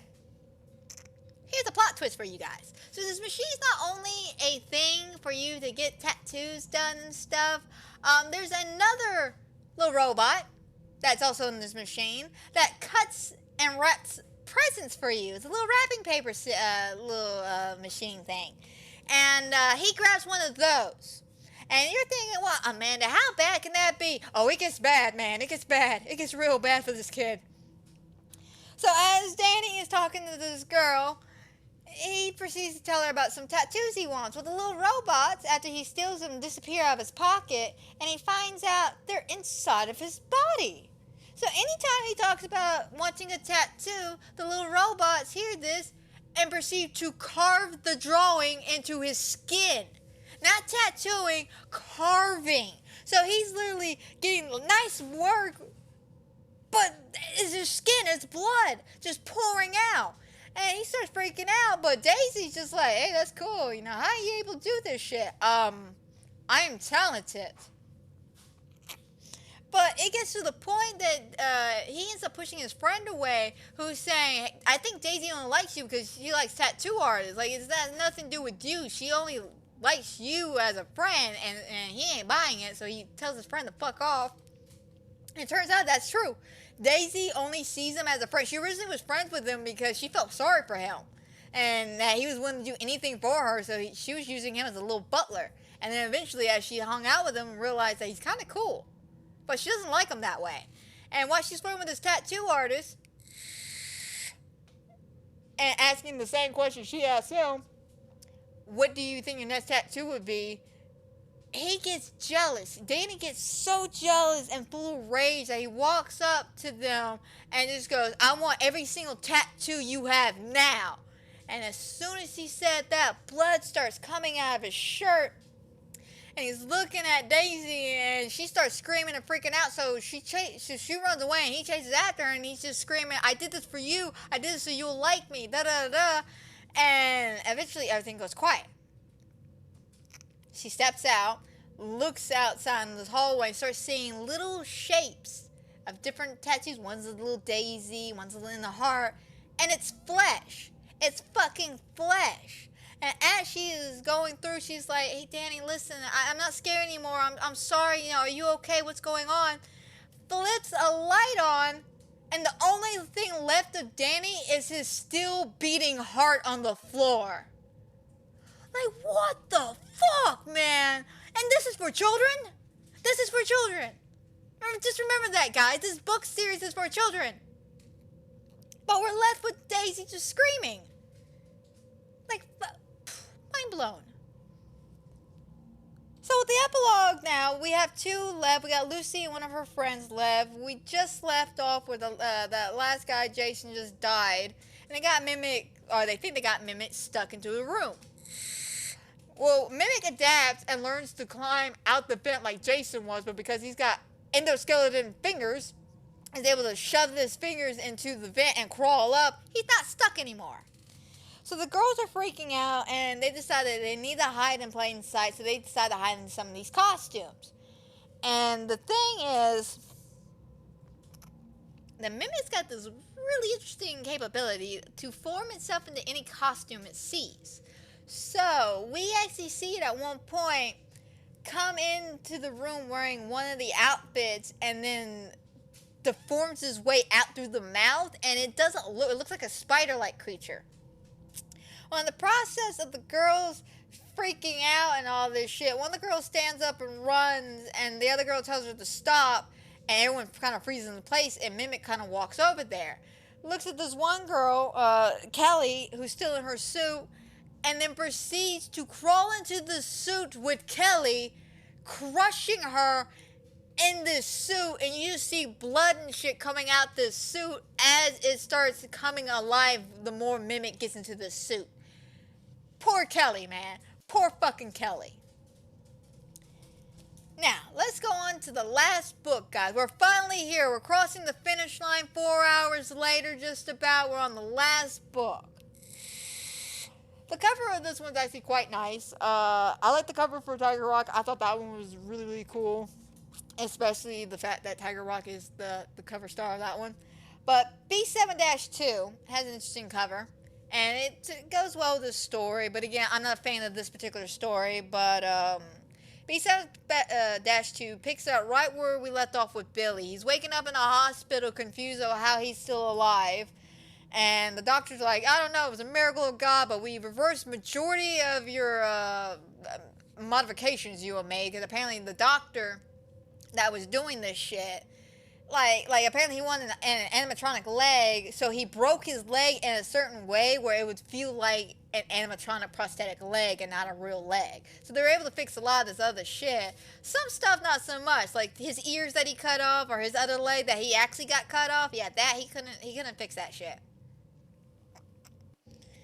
So one night, as he's in the hospital, recovering and shit, he starts hearing a weird sound coming from within his room.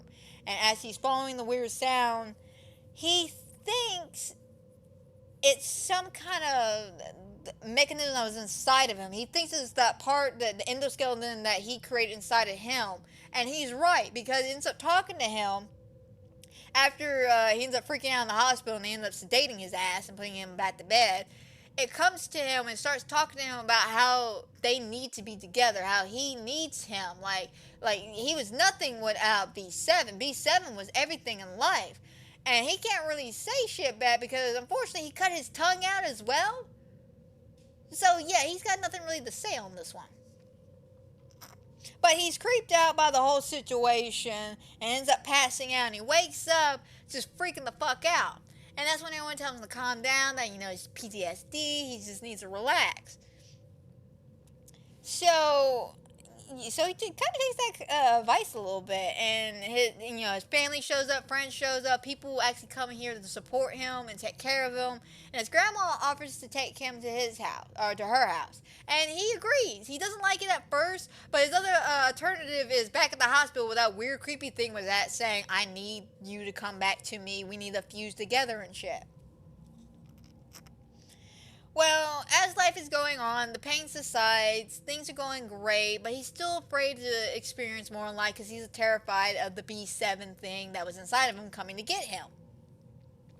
But during this time as well, his grandmother keeps getting mysterious phone calls at 9:03 p.m. every night.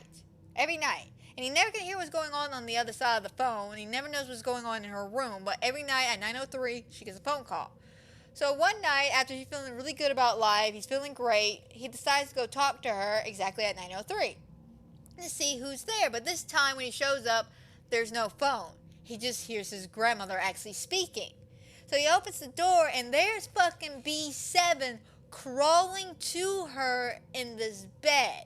And he starts freaking out. She's like, no, it's cool. Come to me, B7, come to me. And I'm thinking, what the fuck is going on here? Like, seriously, what the fuck is going on? And turns out she's ill. She's terminally ill. She's dying. She knows she's dying. So she wants to merge with the B7 so she can kill it and have him live a normal fucking life. And of course, B7, as soon as he hears, oh, I'm terminal, he's like, oh, hell no, let me out of this shit. She's like, no, merge with me. It's okay. Just merge with me. We'll be fine. And that's exactly what ends up happening. He merges with her and ends up dying with her. So after burying his grandmother and getting everything situated for her house, he goes to Peru to go find his dad to see if there could be a better adventure out there for him. I'm not even joking. That's how it ends. That's seriously how it ends. Very underwhelming. Again, I didn't think this story needed a second part of the story. It kind of negates what the original story, original message was. Which, don't take shit for granted. Now it's live your life to the fullest. I don't know, man. I don't know. But, I mean, it's alright. Not one of my favorites. I didn't like this one. Alone Together is the next story, and real quick, if I may add, again, when it came to stories I read compared to the ones I went over during the YouTube videos I was watching, and the last book, I want to say it was the Mimic story I did read. That was the one I was more interested in everything. I will go back and reread Nixie, though. I thought that one was really good. And then the last book, it was Tiger Rock. Tiger Rock was the one I definitely wanted because, again, I saw his connection to the storyteller, and I was like, I gotta know. And with this one, I want to say Alone Together was the one I read, and I'm going to be honest, I cried at the end of this one. I legitimately cried. Let's get into it. Alone Together. Travis is a shy 4th grader who, he's just trying to make friends and shit, and his mom ended up leaving him, and all he has is his dad, and he loves his workshop. And while he's working at the workshop, there is a project coming up where he's got to craft something. And one of the things he wants to craft is called a mechanical Turk. It's some kind of game. I'm not quite sure. Well, it's something like 2 people are inside of a box and they got to play chess with each other or play with an animatronic or something. I'm not 100% sure. Again, this is something I didn't even look up after I read it. I was so more heartbroken than anything else that I didn't do a lot of research after the story. I'm not gonna lie. But as he's working on this Mechanical Turk game for his woodshop class, he's noticed that his dad's a little distant, keeps talking about him over his phone. Of course, his mom, hasn't come home. None of his friends will talk to him. And this one girl, she's being a real bitch to him. Like, he goes to talk to her, and she's like, I don't want to talk to you. I don't want to hang out with you. You leave me alone. So, in the midst of, of him dealing with all this shenanigans, he goes to his grandma's house. And the first time he goes there, she's not there. So, he's got to keep dealing with what he's got to deal with until the next day. And he goes to talk to her, and she's actually there. And he sits down and explains what's going on. And she's like, oh, darling, I think you're dealing with a ghost. Because what's going on is he keeps seeing visions of a little boy at the school. And he's convinced that this Mechanical Turk that he's building is haunted by the ghost of a child in the school. So he thinks he finds the body, he can save the child, bring it to rest so he can, finish this project. And his grandmother kind of confirms this by saying, well, what is the sign? Have you been able to, see the ghost? Have you talked to them? Have you done this? Have you done that? And he's like, yeah, no, all this shit's been happening. She's like, yeah, you're dealing with a ghost, sweetie. Well, what do I do? You'll eventually figure out what to do. So he takes that knowledge And he goes up to the girl that's been a bitch to him this entire time and tries to talk to her about his plans to look for the original woodshop project and see if maybe the body of this little boy is inside of this mechanical Turk or whatever it's supposed to be. And she's just like, no, I don't want to find a body. I don't want to be a part of this, but, and he's just like, well, maybe once I figure this all out, we can hang out. And she's like, I don't know about this. Like, she's being very standoffish. So he decides to go investigate, and he finds out that they moved this thing into a storage room down in the basement of the school. So he goes down there, and he finds the box behind some bleachers. And eventually he opens the box and sees that there's nobody in there but a missing library book, which is what kickstarted this whole thing, because he wanted a book on this type of project he was working on, and only one book was existing, and it magically disappeared from the library. He finds the book, though, and as soon as he gets in, the door closes behind him. And so he's trying to bust down, and he's apologizing to the ghost. He's like, I'm sorry, little ghost, I'm just trying to help you out. I want you to cross over. I'm just here to help. Please let me out. And the wall behind him caves in, and there it is. There's the boy's body. And he starts looking, and he starts realizing that this little boy and him match perfectly to a T. That little boy is him. Apparently, while he was working on the project, everybody, he had his friends, his family, everything was great and shit. And while he was working on the project, he cut the door too perfectly, so when it closed, he couldn't get it back out because it was too perfect of a fit. So he suffocated and died. And unfortunately, while he's in there, sorry, I'm getting a little choked up on this one. Like I said, this one was really, really sad to me. This one actually had me crying. And unfortunately, he's in there, and it all makes sense, why his grandmother wasn't there one day and was there, because his grandmother died, and he ran to her ghost, and that's what she meant by you'll figure it out soon enough. The fact that his dad was ignoring him wasn't because his dad was ignoring him because he was mad. It was because his son died. His son's missing. And he thought maybe if he worked on this mechanical Turk, in remembrance of his son, he would feel better. And unfortunately, it only made him worse. So he smashed it into pieces. And the little girl that was being a bitch to him was only a bitch because she has the special ability to see ghosts, and it makes her uncomfortable. So he kind of accepts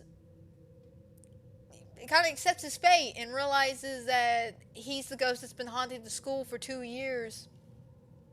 And he's like, well, I guess I'll never be alone as long as I'm here with my body.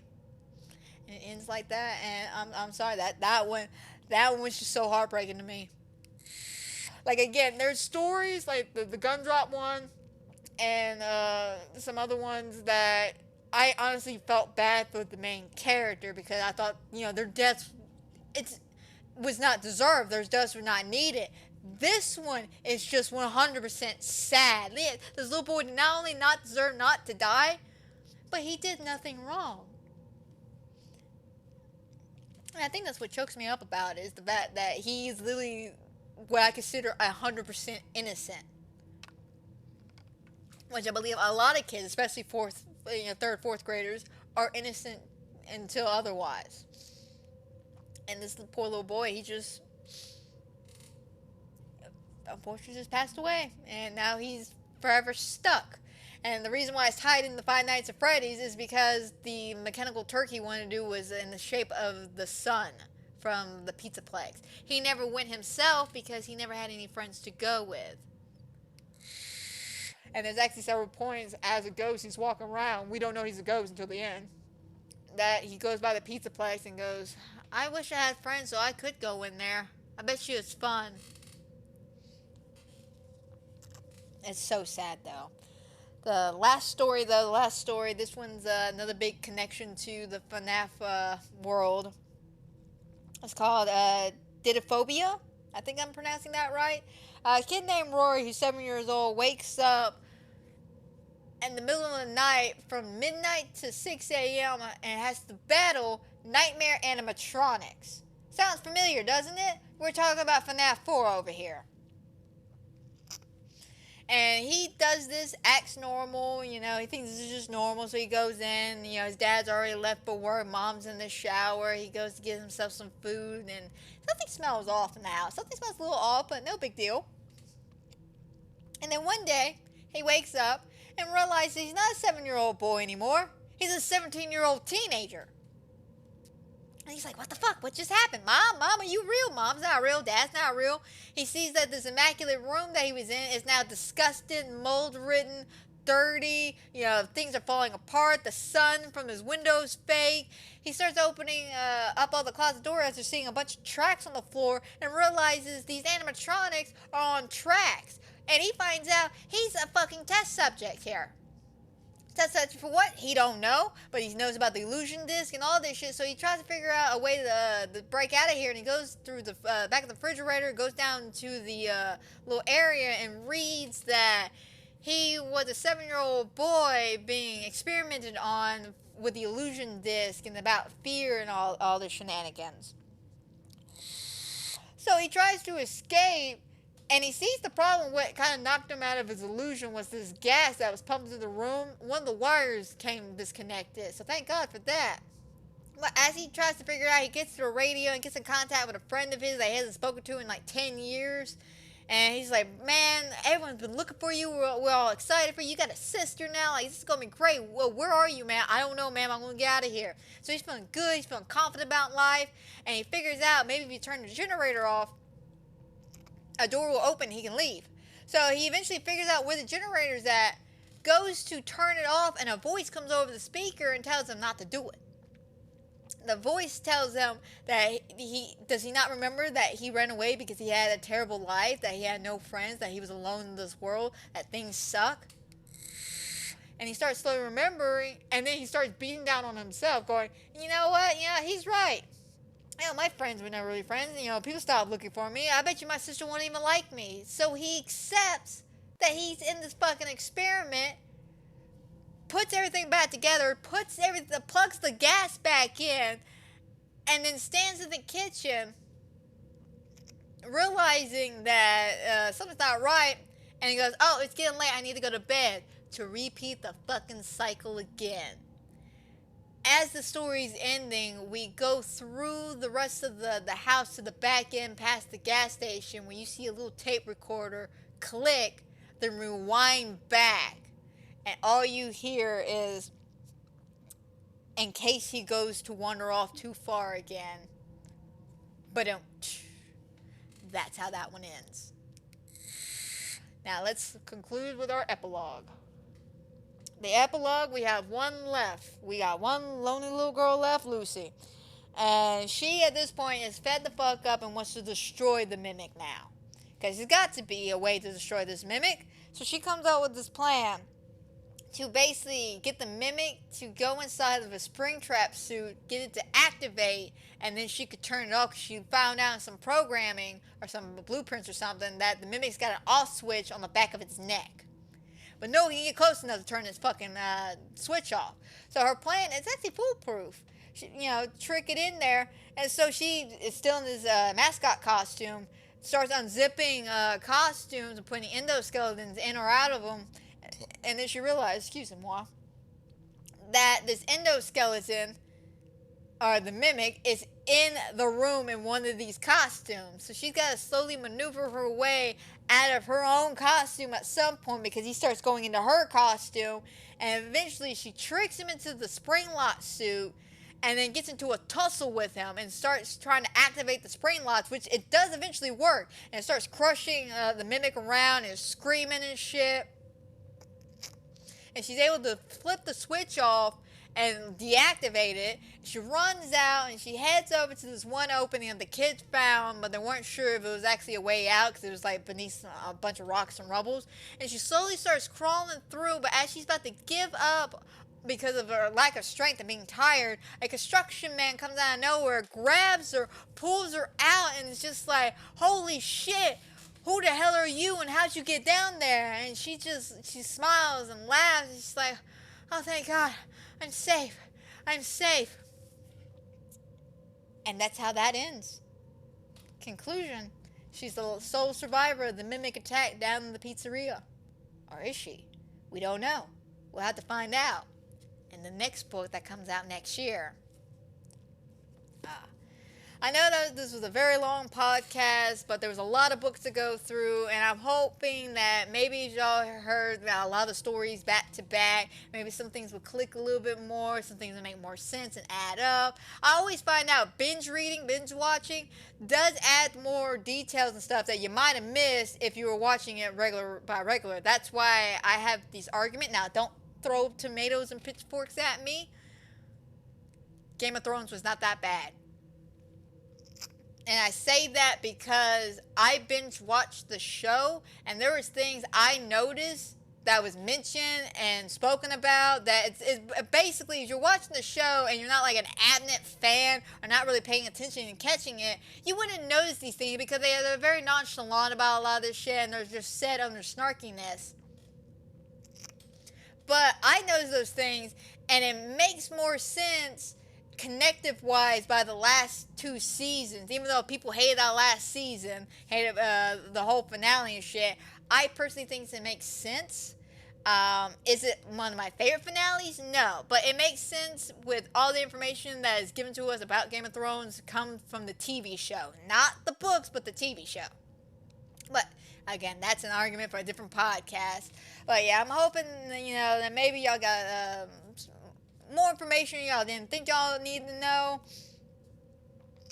or just some things y'all didn't miss, maybe some story synopses you didn't read, because again, there's a lot of books to go through, a lot of books, a lot of short stories, and I'm actually super excited to see where Tales of the Pizzaplex goes from here, because of the fact that we concluded with the Mimic story with the kids down there. So what's the next epilogue going to be? Is somebody else going to go down there and investigate, or is someone else going to get stuck? How many of these Tales of the Pizzaplex books are we going to get? How connectivity are they with the canon universe of Security Breach? I say a lot. I don't know. But I think I've done rambled on long enough about this fantastic book series. I say if you're a fan of FNAF, go ahead, check out these books. Definitely Tales of the Pizzaplex for sure. Fazbear Frights, I like that one. I think I enjoyed more stories out of Tales of the Pizzaplex than Fazbear Frights. But both really, really good book series. The Summaries, of course, is an amazing book series. As you can get past the weirdness of the twisted ones and Springtrap's over craziness of being like a Marvel villain. Other than that, it's a good series, and I thoroughly recommend you, especially if you're a fan of FNAF, just sit down and read a couple of these, especially the anthology series. You can never go wrong picking up a book and just reading one of the stories. There's nothing wrong with that. But I'm going to go ahead and end this podcast here. I hope everybody who has watched, is watching, will watch. I hope you enjoy. I hope everybody has a fantastic and a wonderful night. And guys, don't forget, if you're watching this here on YouTube, give this video a like, subscribe, and a comment down below, and hit that notification bell, because you never know what's going to happen here. Trust me, I never know. And if you're watching this on Spotify and Anchor, I wonder if you could do the same.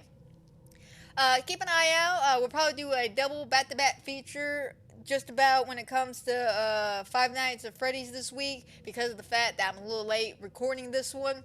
So I have this one out probably sometime Monday afternoon, and then of course Tuesday I'm going to be doing the recording for the group chat, so all us FNAF fans get together and have a fun diddly time talking about the books, the games, the movies, and the lore and everything.